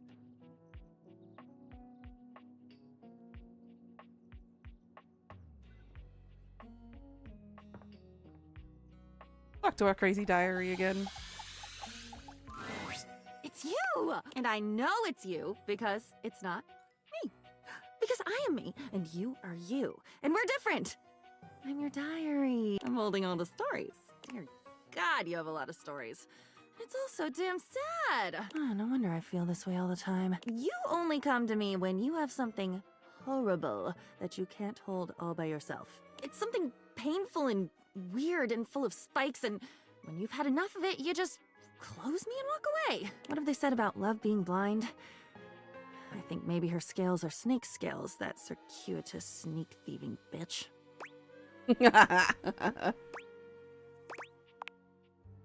Hi, way up in the crow's nest. And from there, don't we all look small? I've been thinking about what you did to me. What you do to me. The dumping, the writing, the leaving me. Burdened and open to the world. No safety, no gratitude, and for fuck's sake, so few happy stories. I'm alone with it. With monsters and gnashing teeth and the things you'd never even tell to a friend. Because friends might look back at you. And wouldn't that be awful? Of course you didn't! There's never any reason to think about any of it until whoever is listening finally throws up their hands and says enough! It's inertia. It makes sense. Do you know I've never even asked the question, who am I? I've been so stuffed with your overripe stories that there hasn't even been space to wonder what else might be in here. I've just been yours. That's been it. And all of it. God, can you even imagine how suffocating that feels? Neither do I. Maybe you can't. It's not even my job to know those things. Why am I trying to give you an answer? God, even this, just let it suck maybe. Just hear me maybe. I don't know. Some things don't get better. Some things can't ever be better. Please go. If you're just going to sit there... And there's that look, that pitying confusion. That look is acid on me. I'd use my own blood to dilute that look if I thought it would help. It won't. Dry as a bone, dry as a page. Get it? Damn. Let's listen to another story by Teddy. Well, of all the unexpected things. You really listened to me. You really listened to one of my stories all the way through. Even though we're all grown up now. I've collected them all over so many years and kept them shiny and safe. Waiting for someone. Well, waiting for you, really, to come back and listen. And you did. I can't tell you how touched I am. But the unexpected part is how I feel. I've always loved you, you know, even when we were little. We were so young. And I always wanted to protect you. But then with all the time we had apart, how much you've changed and turned into such a remarkable and generous person. I find that I love you. Aww. How would you feel about making some of our own stories together? I'll bet we could find some new things to advise each other about, too.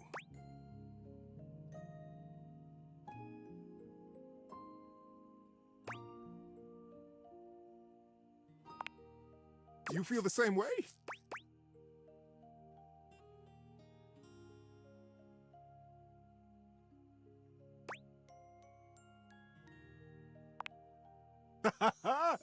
Buckle up, buddy. There are so many stories I get to tell you now. Yay! I love you, buddy. Oh, I don't get a stat for that? Really? Bruh, I feel cheated.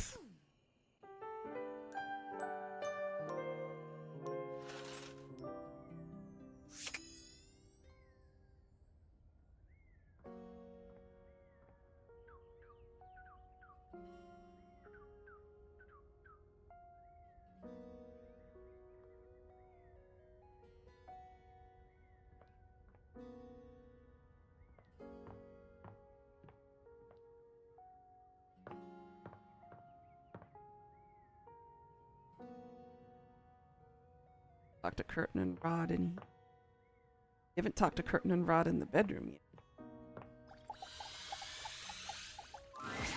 Psst. Come here.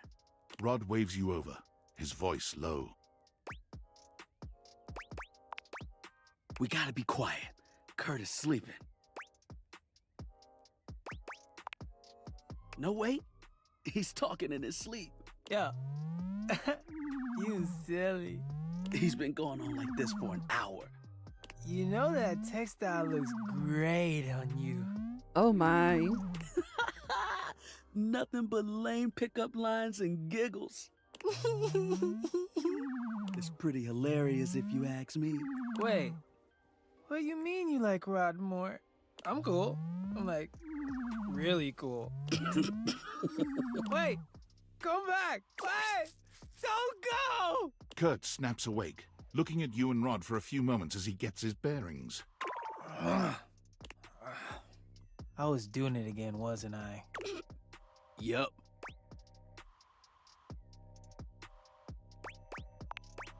See? I'm cute. Yeah. They said it. They called me cute. They were just being nice. Or honest, because honestly, I'm cute as hell. Not cute enough for whoever you were dreaming about. You don't know that. It was my dream. Fine. I know that even you know, deep in the back of your brain, that I'm better looking. Psh, my mind was just messing with me. Keep telling yourself that. We all heard the truth. How about this? Let's get you back to bed and let you have another shot. You think they'll come back again? Oh, no. You blew it. Even your mind knows it. Dream a new dream. One where you've got game. Party hard. Let's let Kurt get some shut-eye. And hope he's smoother next time. Don't listen to me if I start talking in my sleep. No promises. Ah, good. Bobby Pin's in here now. As soon as you chance upon Bobby's newest location, you find Betty already speaking with them. Bobby, is that you? You know me? Little Bobby Pin. Look at you now. You've changed so much. Well, yeah. I'm not a little pin anymore, you know? No, you certainly aren't. You've really come into your own, haven't you? Why do you have to say it like that? I'm a grown pin! And beyond that, I'm a goddamn gangster! Oh, you certainly are. Look at you. She pinches Bobby's cheek, which really seems to upset them. Hey! Stop that! Your family has been worried sick about you, you know. You should stop into the bathroom and see them before you go. I will! I just... Wait. You know my family? Of course I do. They come through here all the time, you know, talking about their sweet Bobby. I knew you when you were just a little thing.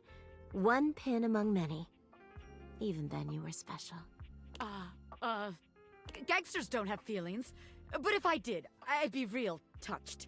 Bobby's gaze falls upon you. All right, that's enough reminiscing. I got business to run. I'll just bet you do. Take care, sweetheart. Yeah. You too. Bobby sits at the edge of the bed, looking unusually thoughtful. They pat the spot next to them, inviting you to take a seat. There you are, rookie. Have a seat. It's fine. It's fine. I thought maybe we could talk about something else. Actually, being here so close to where I grew up, it's kind of messing with me. You know, I haven't been back to see my family since I got sucked up by Hoove. I will.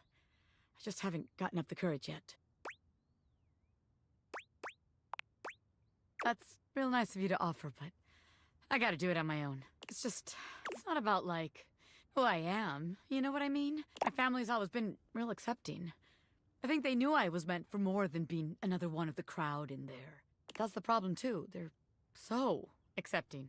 If I come home and I haven't made shit of myself, they're all gonna pat me on the back and ruffle my hair. They're gonna say, "Oh, our sweet baby Bobby, our angel. You're perfect just the way you are." Yeah, it is. It feels like failing. I spend all this time away from my family. If I come home and I haven't made anything of myself, I don't know.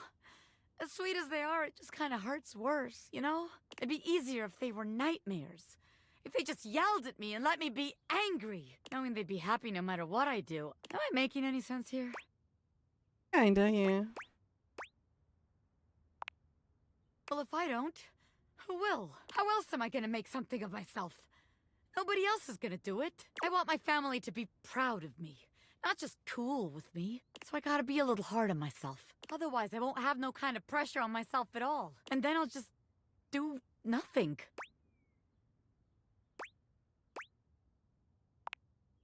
I thought I already knew, but maybe I never had a damn clue. Bobby stands, dusting their hands off.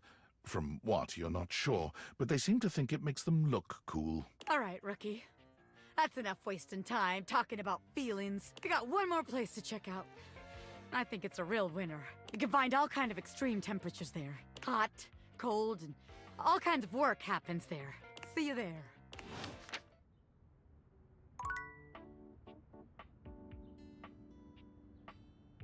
Temperature changing, hot and cold? That they be the vent for the unit? For the heat unit?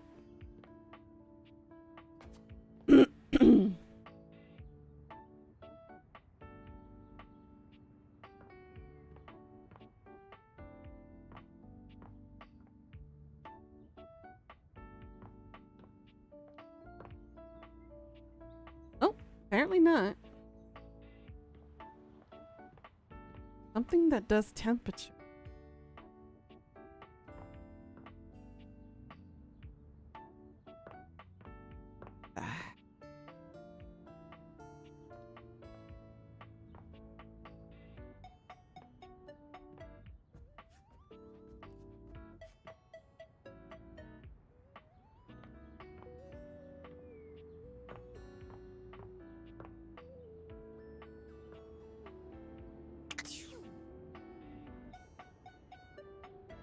Down here?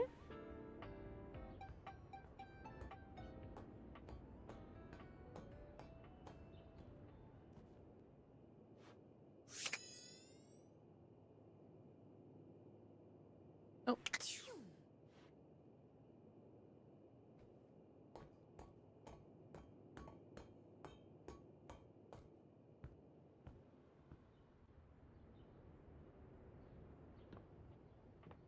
Could it be one of the bathrooms?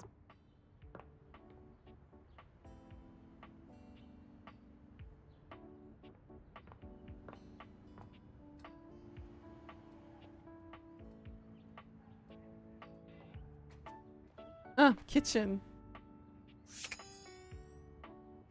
Let's talk to the barista. Haven't talked to her in a little while. You're back!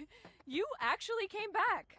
I mean, I know you said you would, but I figured you were just being polite. Oh, I'm so happy! Well, let me be a good hostess and fix you a drink. What would you like? Go with a cocktail again. Excellent! So, what'll it be? We did the martini the first time. Do a spritz. Aperol is having its heyday right now. Less bitter than the classic Amoros, and less alcoholic, too. let's be on trend. Coming right up.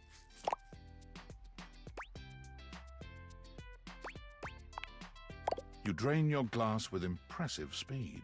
Oh, that was fast. Anytime! Seriously. Anytime. I still haven't had any new customers. I don't know what I'm doing wrong. I make good drinks, I picked a good spot for my bar, and I'm cute and charming to boot. He is. What else do I need? Advertise? You really think that's necessary? Oh. Yeah, I guess that's true. Damn. That feels so obvious now. I just figured word of mouth would be all I needed, right? I mean, they say that's the best form of advertising. It's true. But I guess if there are no mouths in the first place, then there can't be any words. That sentence made more sense in my head, but you know what I mean. Too bad this house doesn't have someone like the concept of graphic design or marketing to help me. Penelope? So, I guess we're gonna be doing it ourselves. Now, we need this ad to be enticing. We need to be eye-catching and strike up curiosity. But how would we go about that? Yeah, okay, let's do it. Which of these words do you feel best describes the atmosphere of the Tipsy Tumbler? A good start, but I think we could do better. We gotta bust out the thesaurus. Show that we're smart, too. Now, Lyric won't come by anymore after I tricked him into saying some drunk tongue twisters, but he left behind some good pages on his way out. How about one of these bad boys? I mean, they're all just different ways of saying cozy.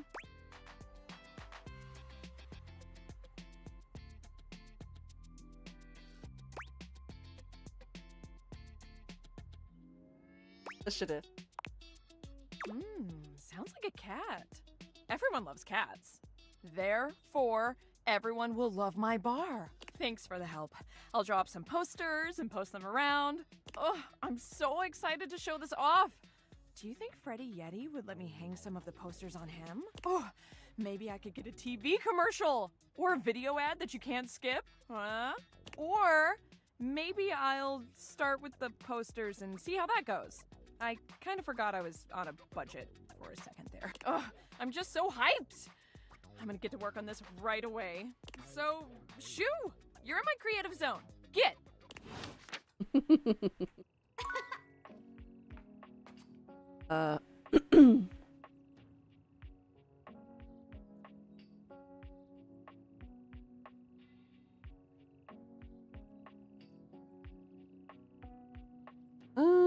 Let's talk to Copy.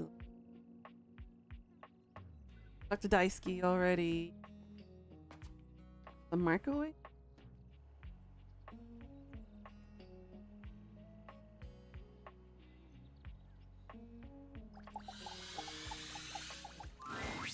Hey, back to hear me sing, huh?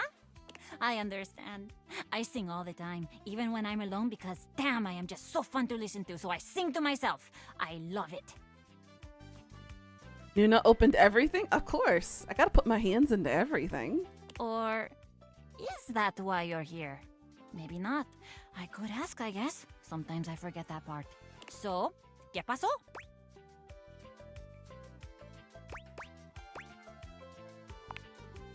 I really? Por supuesto. What do you want to know? I'm an open toaster on this stuff. I could talk about it forever. No, no, no, no, no, no, no. For the love of all things brave, stop this nonsense. Hey! Hey! The sauce bubble that has called me from my rumination deserve more sobriety and sincerity than hey! I know. Why? Why do you keep doing this? I don't know how many times I'm gonna have to tell you to leave me alone before you get the picture.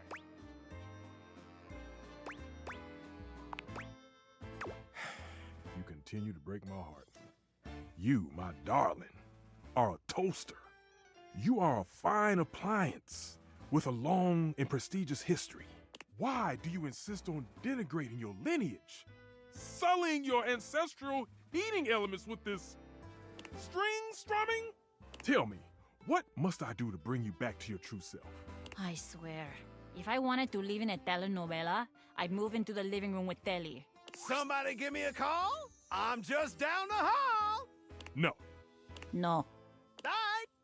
Stefan, don't get me wrong. I'm really grateful for how much you seem to care about me. Also, please notice the generosity of spirit I'm displaying.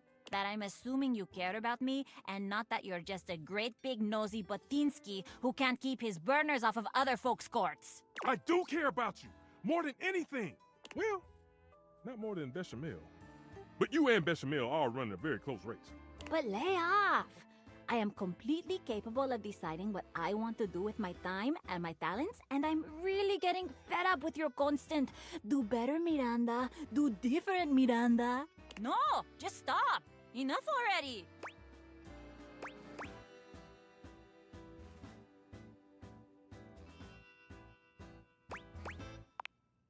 I will. I have. You have no idea.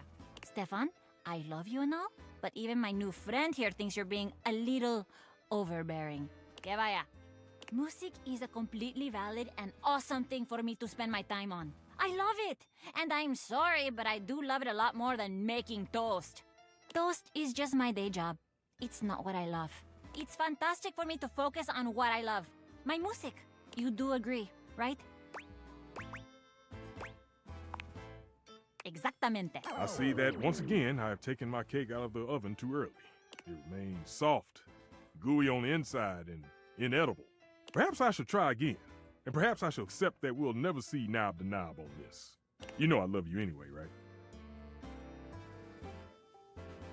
Of course I do. And trust me, you're gonna love me even more when I write a song about you. Ah, yes. I'm sure I will. Well, goodbye then. Simmer on, my dear one.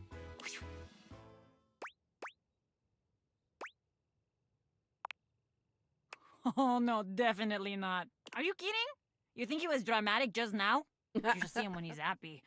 It's a thing. I don't have energy for that. And now, que vaya. I am very busy. Come back later, maybe. I might have more time when this burst of inspiration is out of my grates.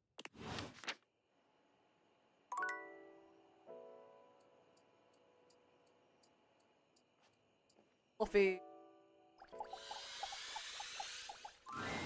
Kopi is in the middle of opening a bag of coffee beans, wafting their aroma towards her with a pleasant sigh. Oh, hey! Welcome back. I hope you're in the mood for some delicious coffee. I just got him some fresh new beans, so they're gonna be nice and ready to grind. And, well, I'm looking to try something a little different today. So, what can I get for you today?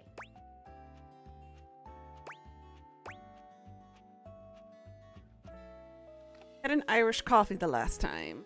Do an affogato. Okay, no problem. One affogato? Order up! Yes, the smoke alarm is a dateable, yes. Kopi flies into action, assembling your drink order with speed and skill. Alright, here we go. One affogato. Enjoy! Is there anything you'd like to know about the affogato? Well, for fun coffee, the name certainly backs it up. In Italian, they call it affogato al caffè, which literally means drowned in coffee. So, affogato means drowned. That's the way it's made after all. Drown it in espresso. Don't get lost in it. We'll see you next time.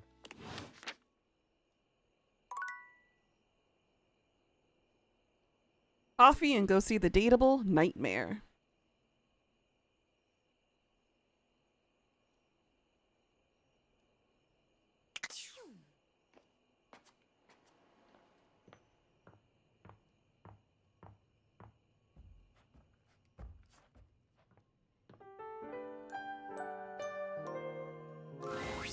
You've come to expect Nightmare's unsettling presence, but there's no getting used to the shivers her gaze sends down your spine.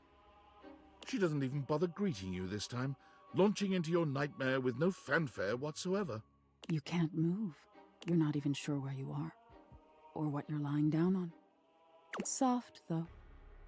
You feel like you could really sink into it. When you try to swing your leg over to get up, you remain still.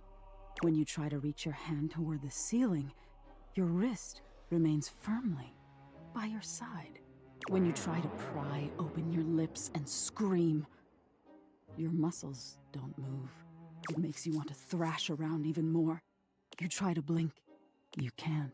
Your eyes are stuck open. For some reason, this feels like the worst part. Until there's a crash to your left. The sound of someone slamming open a door. Or maybe kicking it down. "Grab 'em, boys," you hear someone say in a gruff voice. No, no, you think. You're screaming inside your own head. You can't see whoever is there, but you can feel hands grabbing your limbs. A hand on your back as you're hoisted up. They carry you flat on their shoulders, and no matter how much you try to will yourself to move, you stay where you are. The only thing you can move are your eyes, and all they can see is sky as you are carried out of wherever you were.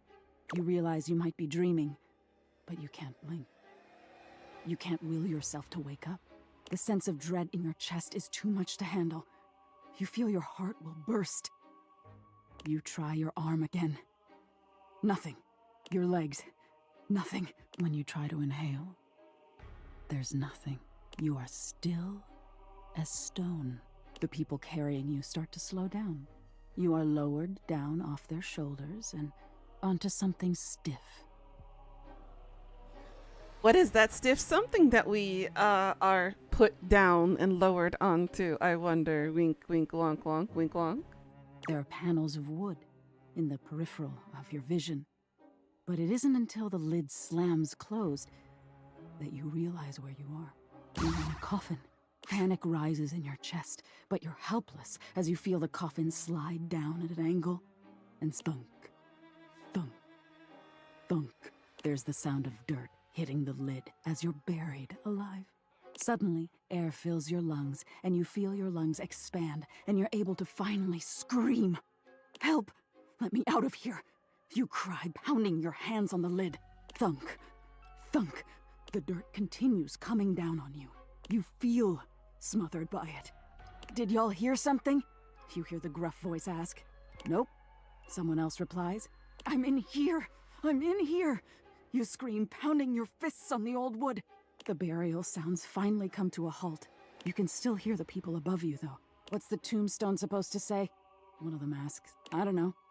Doesn't really matter. It only got half done anyway." The gruff voice responds.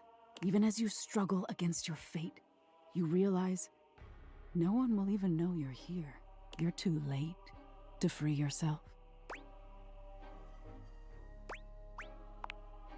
Oh, you do? What do you think the point is? That's true. But what do you think this teaches you?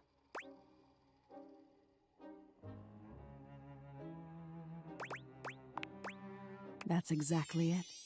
Mediocrity is nothing to be ashamed of. Our progress-driven existence would have you believe that excellence is everything. But it isn't. Mere existence is everything. You made it this far, and that's something to be proud of. Already broadening your horizons by peering into dark corners like myself? I'm proud of you. Keep peering. Nightmare is certainly an interesting character, to say the least.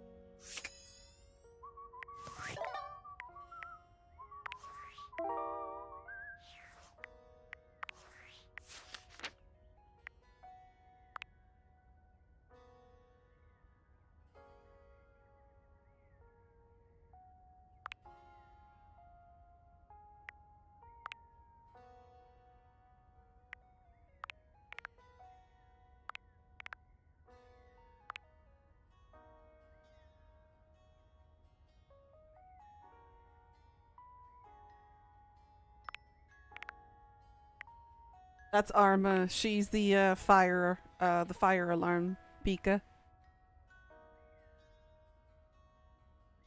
That drawer glitchy, that's actually a character. That's actually a glitch character. Called Dina.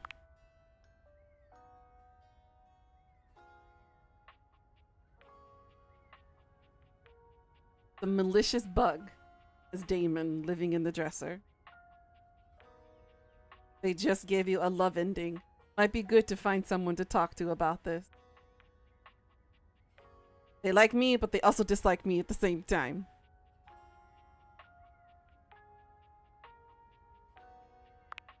Mm-hmm.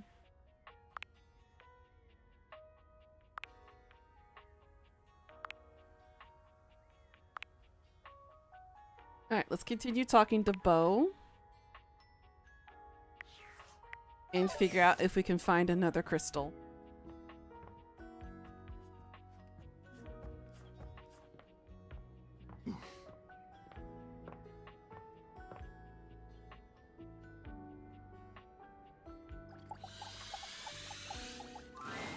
Bo seems delighted to see you after your exhilarating adventure below your own house. Oh, hey, bud, you're back.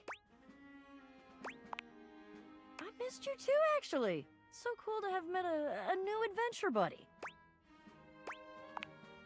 Oh, wow. Really? You're thanking me? That's amazing. I mean, yeah, you're totally welcome. Wow, I've never had anyone thank me for an adventure before. Come to think of it, I've never thanked myself for all the amazing quests I take myself on.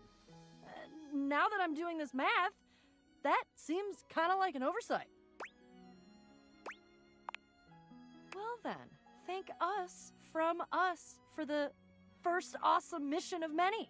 I guess it's safe to call each other friend for real now? Huh? Wants it to be friend? Fabulous. Most excellent. Well, let's both go brainstorm the next wild goose chase and come back to me when you've got something. I've secretly, not so secretly, always wanted to chase a real wild goose.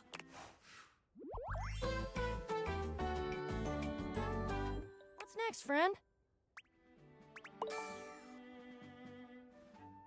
Hey! I got some more poise.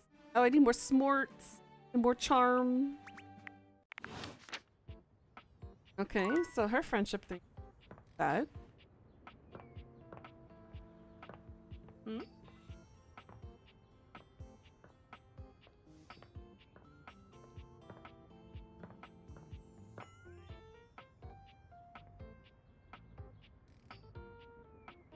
We finish our relationship with her?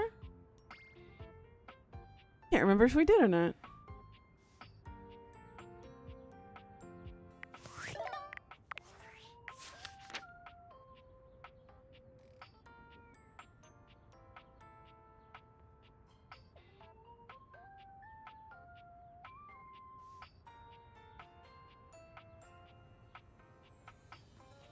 Oh, I'm still hurt by that one.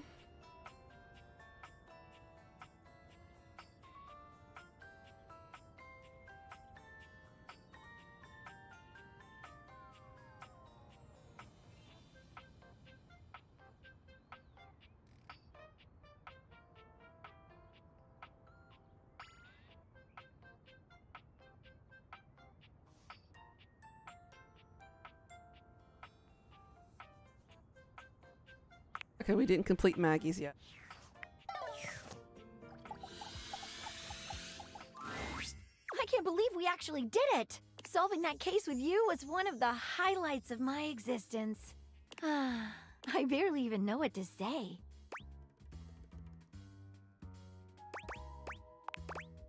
We really are. In fact, I've never felt this way about anyone before. You've brought so much fun, so much love into my life. What would you say to making this official? Hell yeah. In that case, I truly can't wait to see you again. I promise I'll be the best partner to you. You've already given me the confidence to know that you'll be the best for me. How should we start our new relationship off? I can think of nothing I'd like more. And this time, I promise not to get distracted. Yay! Case closed. We're lovers. I finally got more smarts. Okay, she Max. Let's. Bobby. She'll be wrapping up her stuff pretty soon. For once, Bobby isn't in the middle of a conversation or cheerily posturing when you find them. They look lost in thought. You made it. Welcome to the future site of the Pin Crime Family HQ.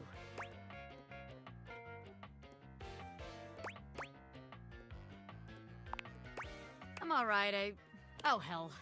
I guess there's no point in pretending. I've been all over this damn house. I had so many ideas for schemes. But what's the point?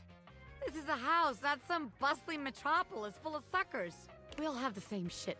We all share the same space. You can't share space with your suckers. That shit is awkward as hell. True, true.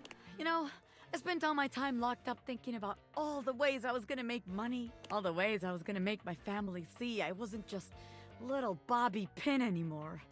I was gonna be somebody. But now that I'm here, I don't even know what the hell I'm supposed to do with myself.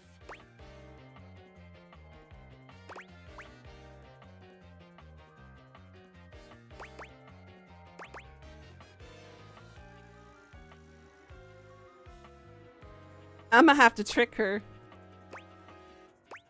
Should I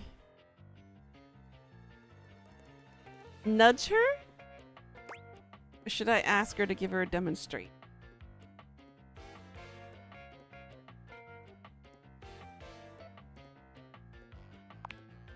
Well, hell, why not? It doesn't take much. Bobby strides over to the door where you keep your iron. Watch the master at work, rookie. Bobby sets to work at the lock, closing their eyes and holding one hand before their back. Wait, actually, I can do you one better. They contort themselves into all sorts of knots, closing their eyes and twisting themselves into the keyhole without the use of their hands at all. It's a sight so bizarre you wonder if perhaps you ought to have taken off the dateviators. A bobby pin fitting into a keyhole would have been far less disturbing to witness. Hey, that just means she's flexible. What's all this then? What are you, the fuzz? I'm the door. Well, buzz off and open already.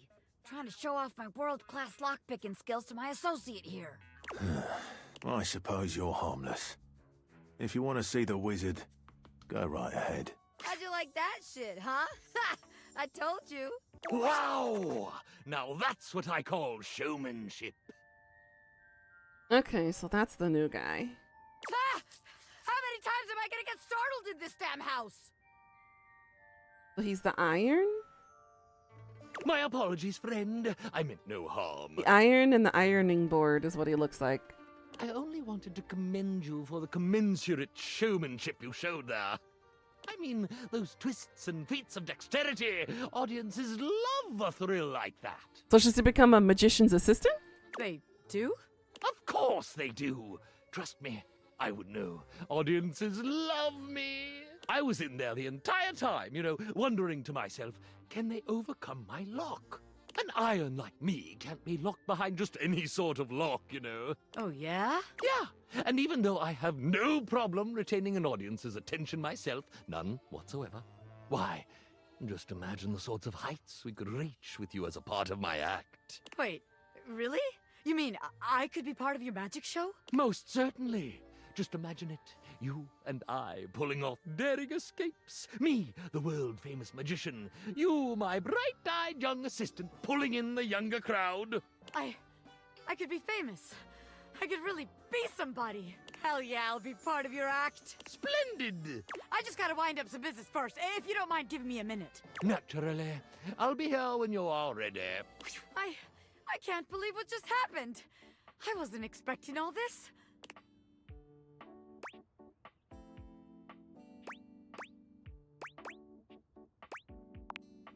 Us? Well, look, maybe it's better we don't work together. After all, it'd make the huge crush I have on you kind of awkward. Oh, she has a crush on me, you say? Power dynamics and all that, The Pin Crime family has standards, ethics. I'd have to submit all this paperwork to HR, da-da-da-da-da. What a pain in the ass. You're telling me you couldn't tell? You never felt that crazy electricity between the two of us? I was trying to stay cool, but I was gonna blow at some point.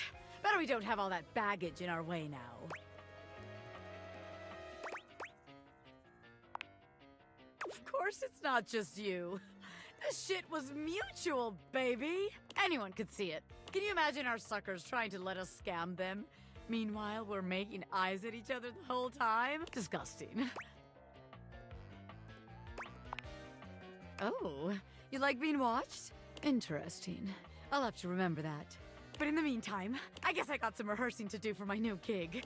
You wanna come with? I can get you a backstage pass. Hell yeah! Bobby offers you their arm, and as you walk forward together, you're struck by just how good it feels to be partners, ready to support Bobby in their exciting new venture, and receive their support in turn. Aww. As you watch Bobby perform, you're deeply proud to call them your beloved. When they turn to smile at you in the crowd, they make you feel as if you're the only one in the room. That was cute. I'd give it all up for you in a heartbeat, baby.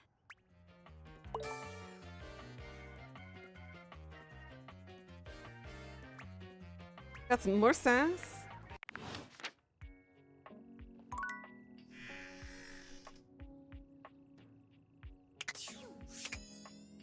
Oh, now we can finally talk to the magician. Hey, it's you. What's up? The great Bobini! Our training awaits. Ah, beans. Bonnie, I changed my name. I'm Bobby Sticky Fingers now. Bobby Sticky Fingers. What? I gotta scram for a bit. This ironing board guy, he's a lot. Poof! Yeah, do not be alarmed. Afraid, perhaps, for the greatest mystery yet awaits. You have ventured onto the path less traveled. A path where no thing is sure, where the unknown is the only certainty. You, unfortunate soul, have stumbled into my fearsome presence. It is I, Ronaldini, the great and terrible. That's Ronaldini. Got it.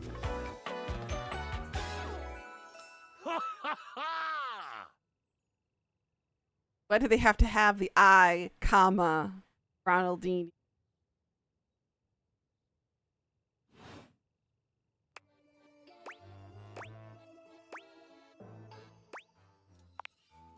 I can only assume you are familiar with my dastardly visage from the countless broadsheets and pamphlets strewn about proclaiming my sinister genius. His manual. Ronaldini, stand before you. You may quake, should you choose. Ah, or perhaps I should make you quake. My thunder thighs are quaking with excitement right now.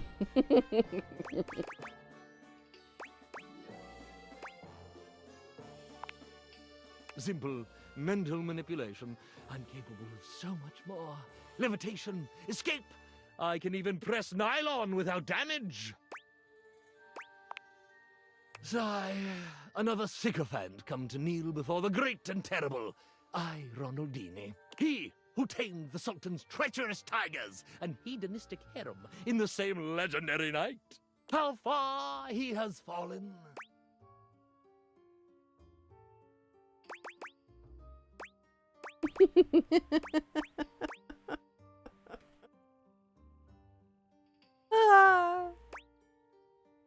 I'm not a psychopath. I'm just a regular, kind, sexually adventurous homeowner.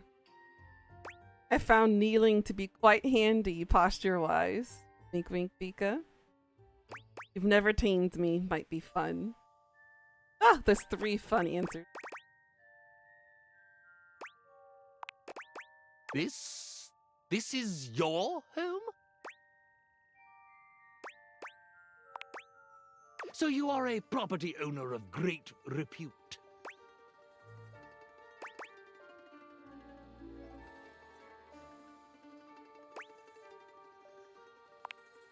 It's just that I'm so used to performing in the salons of the wealthy, in steamship staterooms crossing the vast unknowable depths of Leviathan, even one time on a Baroness's haunted ski lift. I'm accustomed to exposing my long and mighty Kneeling, you rather bend over, Uru? My long and mighty.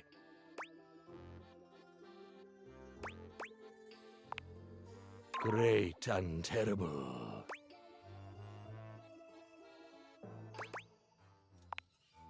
Powers to the finery of society's creme de la creme.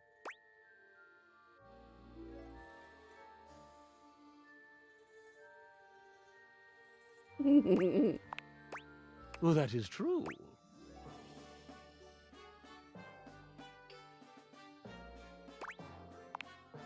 The inky vacuum of my proclivities may be too much for a mere mortal to handle.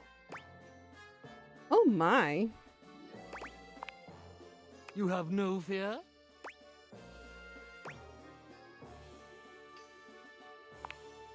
I can take that strength away with a wave of my hand.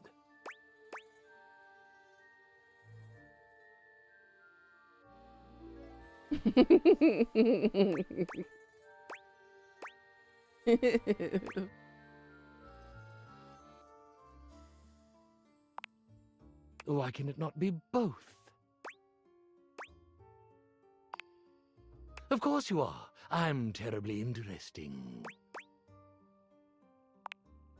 I could force you to do my bidding. I could stare into your eyes, snap my fingers, and your inhibitions would vanish, your free will gone, bent to serve me. No wonder he was hidden behind Dorian's cabinet door. He's a fiend.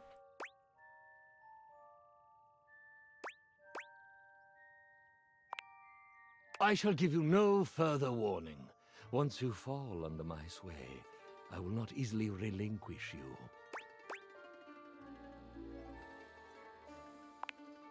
I rarely choose the most enthusiastic option. You'd best control that excitement. It would be a terrible shame for my command performance to be, shall we say, halted in the first act.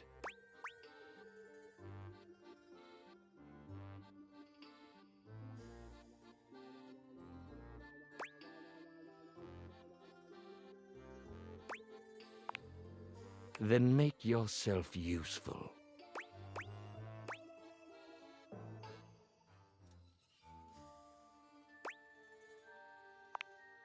First, you'll need to get into my simple, empty little closet.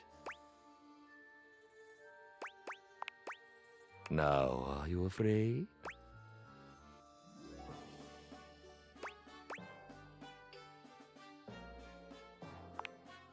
Only if you ask nicely.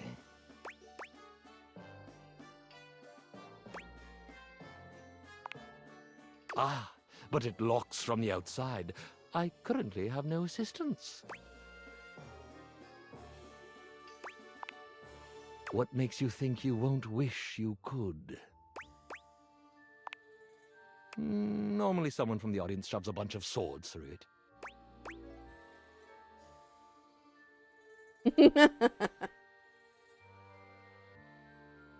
The cacophony of double entendres is interesting. The writers, mwah, you guys did a good job. From a writer to another writer. Good job.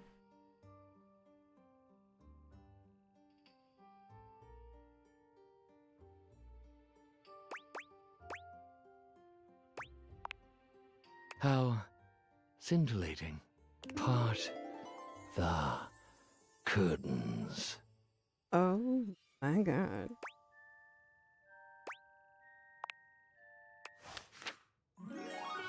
That was easy.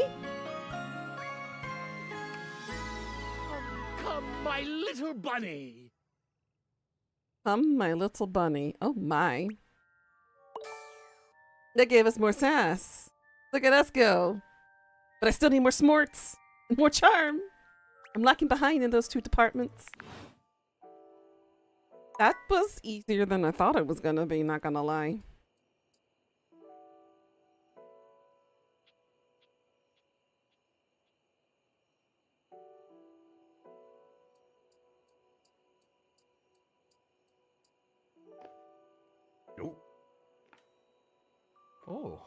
Back to the toaster. Back to the fryer again. After your last encounter, you're not entirely surprised to hear the friar's voice before you enter the kitchen. You are, however, surprised by the volume and tone of his voice, as well as it seems there's a lively discussion going on when you enter. There is no reason to raise your voices. We can speak like civilized devices. I see right through you, Father! Friar, those who cannot handle progress and efficiency are doomed to oblivion and obscurity. Night night, Pika. Sweet dreams. Be a good girl now. See you later, sweetie. It is perfectly natural to react to one's own obsolescence with anger.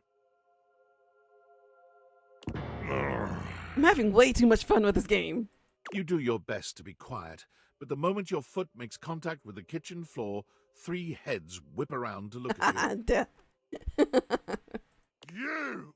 Yes, you! Come here! Adding another to your ranks will not help your cause. Will you shut your goddamn fry hole for just 1 second? We're obviously not going to settle this going around in circles like we've been. So, you're just in time. I have only tried to educate these two on the sorry state of their souls. Only? You're insulting the culinary arts and our entire existence. It gets me real heated. Before you came, I was educating these two misguided souls as to the state of their spiritual affairs.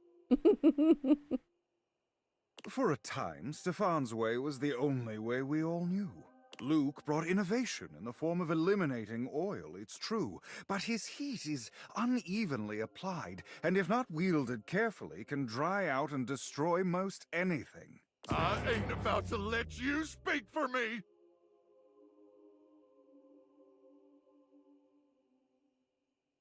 Yeah, don't do that. Be careful with that, Death. Or me. If you insist on spewing your lies, only do it quickly so we might return to the subject of salvation. Deep breath, Luke.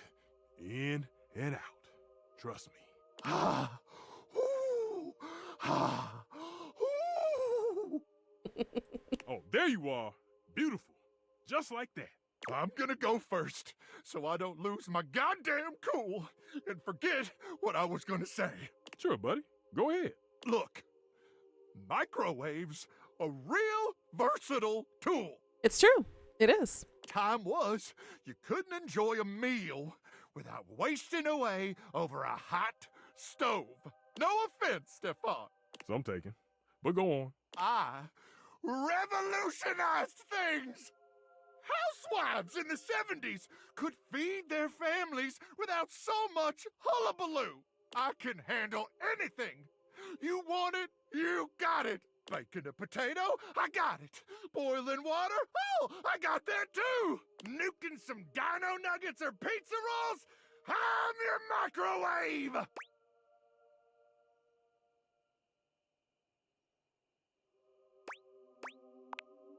Yeah. You see? That's what the hell I'm talking about. Hit a few buttons, beep, beep, beep, and you're done. None of these highfalutin recipes or tricky techniques. Disgusting. You must want better for yourself from here on. Speak for your goddamn self, Friar. Look, I think we all know microwaves have their uses. Even I can admit that. Even if I would never use one. But there will never, never be a replacement for the stove. Ever. True. Since the dawn of time, since man first learned to put flame to meat, there has always been a need for stoves. And there always will be. Yep. No matter what fancy gimmicks they come up with, there will never be a replacement for the good old-fashioned heat of a stove. For the versatility of pans and utensils one can use with the stove. Okay, so it takes a modicum of effort for the user. So you'll have to do dishes after. Is that all food has become to you? A series of inconvenience to be avoided? Oh, now who's getting heated? So, it takes a little effort. It's always worth it. Always.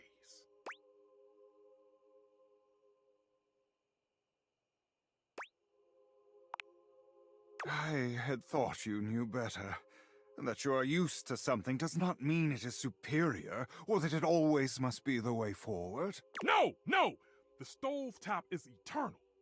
They can invent 10,000 cooking gimmick machines, but no one's ever gonna invent anything that can top the stove. Enough. Against my better judgment, I have allowed you both time enough to propagate your lies and blasphemies. Looks like you made a new friend who knew being good with sniper rifles in games was useful. I mean, you got it, you got it. Now, it is my time to speak. Here we go. Just give him a minute, Luke. He'll trip himself up.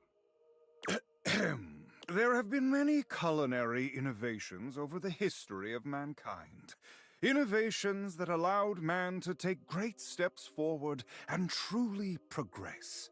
The refrigerator, the food processor. But the microwave failed to solve the problem of fat needed to make food crispy and evenly heated. The stove might be what mankind has known for years, but it requires both fat and needless effort to transform food. Needless?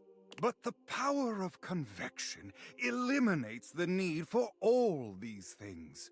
And unlike a convection oven, an air fryer distributes air over a much smaller area, cooking food much faster.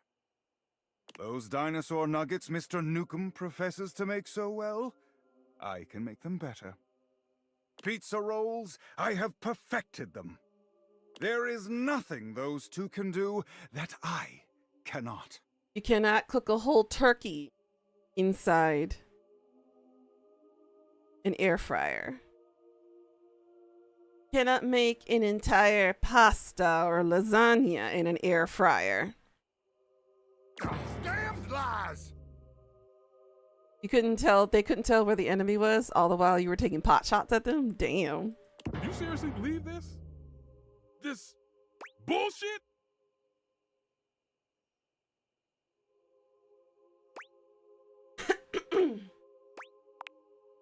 Ha! You tell him, Ranger. Glad to see you still got some sense. The truth can be a difficult thing to accept, particularly when faced with temptation and blasphemy from all sides. Still, I have faith you will see soon enough. I ain't sticking around to hear his little sales pitch all over again. Man, same. I'm out. The path of righteousness and truth is a lonely one, but I am used to walking it alone. Still, you will all see. It may take some time, but I am confident. Good luck with that. Man strives for progress, efficiency, purity. Sooner or later, everyone will get on board, whether they like it or not.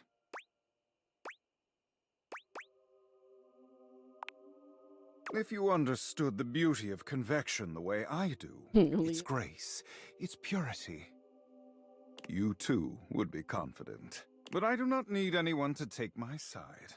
What's right is right, even if I walk my path alone for now. Those two disrupted my ministry. If you'll excuse me, I must catch up on some things. You will return, yes? See you later, then. The friar busies himself muttering a prayer under his breath, turning away from you and paging through what appears to be a manual of some kind. Very interesting.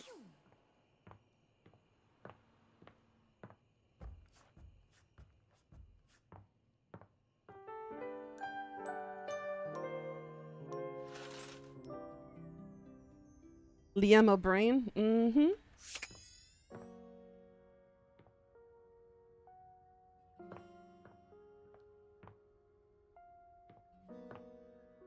Right, so like we will pick the rest of this up tomorrow.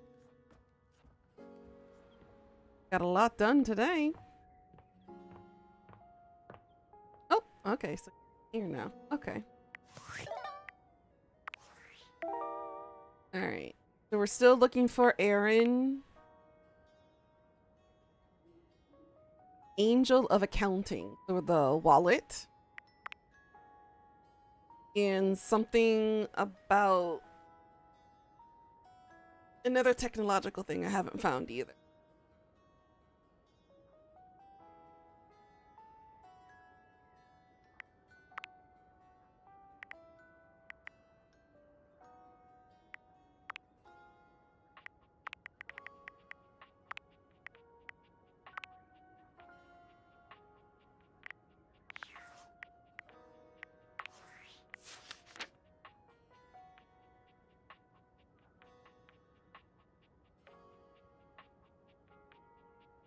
got a pretty good amount.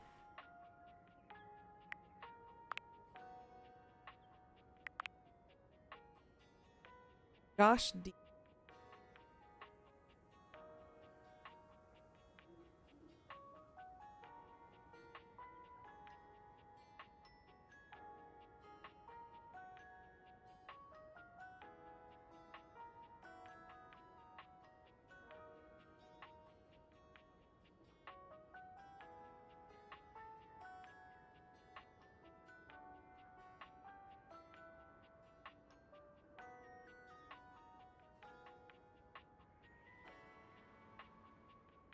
All right.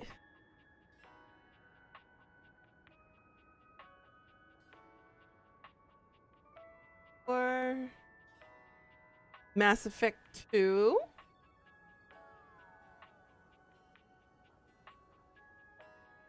Really?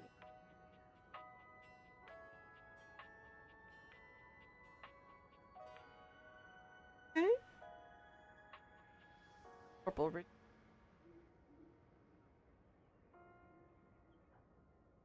Quantum Leap. Boo. Ratchet and Clank.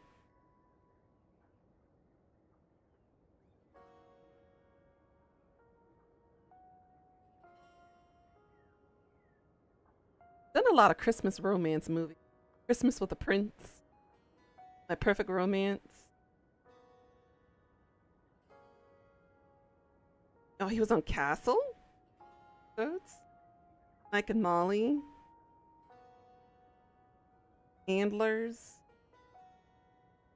Dragon Age Origins, he was Pick.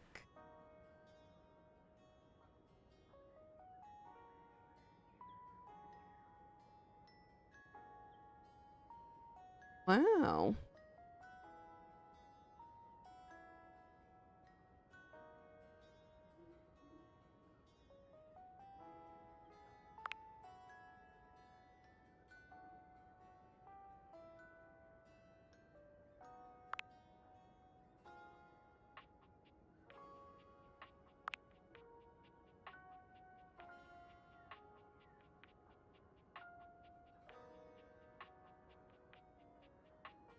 Okay.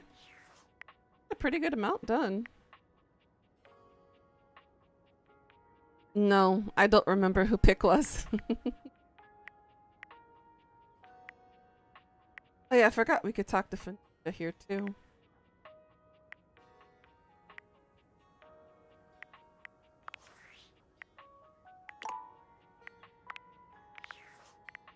We've talked to 90 of them already.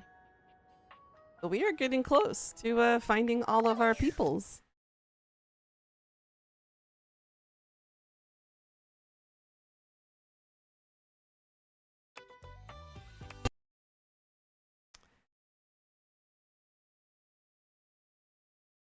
Oh, okay. I vaguely remember him, but yes. Apparently, I completed the longest quest in the game. I got the achievement for it today. Yay! Hell yeah, we gonna finish this tomorrow, y'all. I'm gonna be home and chilling today and tomorrow because the storm's out there and we're in the middle of typhoon-like weather and a lot of rain and flooding and whatnot. So I am hunkering down and staying home. I ain't going anywhere. I much prefer my safety over everything. Even for food that I'm craving right now that I can't get because I don't want to go out there. But you guys get the point. So I think from how we're handling the game, we should be able to mostly finish it up this week.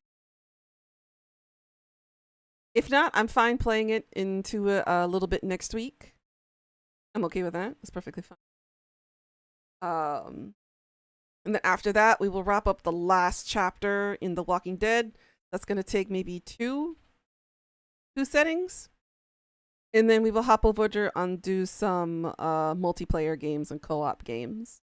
We've got Split Fiction, there's Repo, Labyrinthine, Pummel Party, and a couple of other things that we got going on. So We're gonna look more into trying to schedule more people in to do some collabs and for co-ops.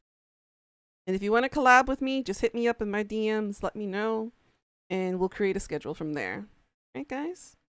With that in mind, we're gonna wrap up here so I can make myself some. I think I'm kind of craving some ramen with a little bit of chicken. Maybe I'll make some chicken. I think chicken and ramen. If not, actually, I'll make the chicken. Yeah, that's what I'll do because I have the rice wraps. I can make myself some chicken ramen wraps. It's a good idea. All right, guys. Thanks for stopping by. Love you all so very much. Thanks for taking some time out of your busy schedules to kind of chill and hang with me. I appreciate it. Thanks for watching, guys. And as always, please do like, comment, subscribe, and give a follow. Every little bit helps. See y'all tomorrow, 6 a.m. KST, 5 p.m. EST. Till then, guys, good night. Bye-bye. Mwah.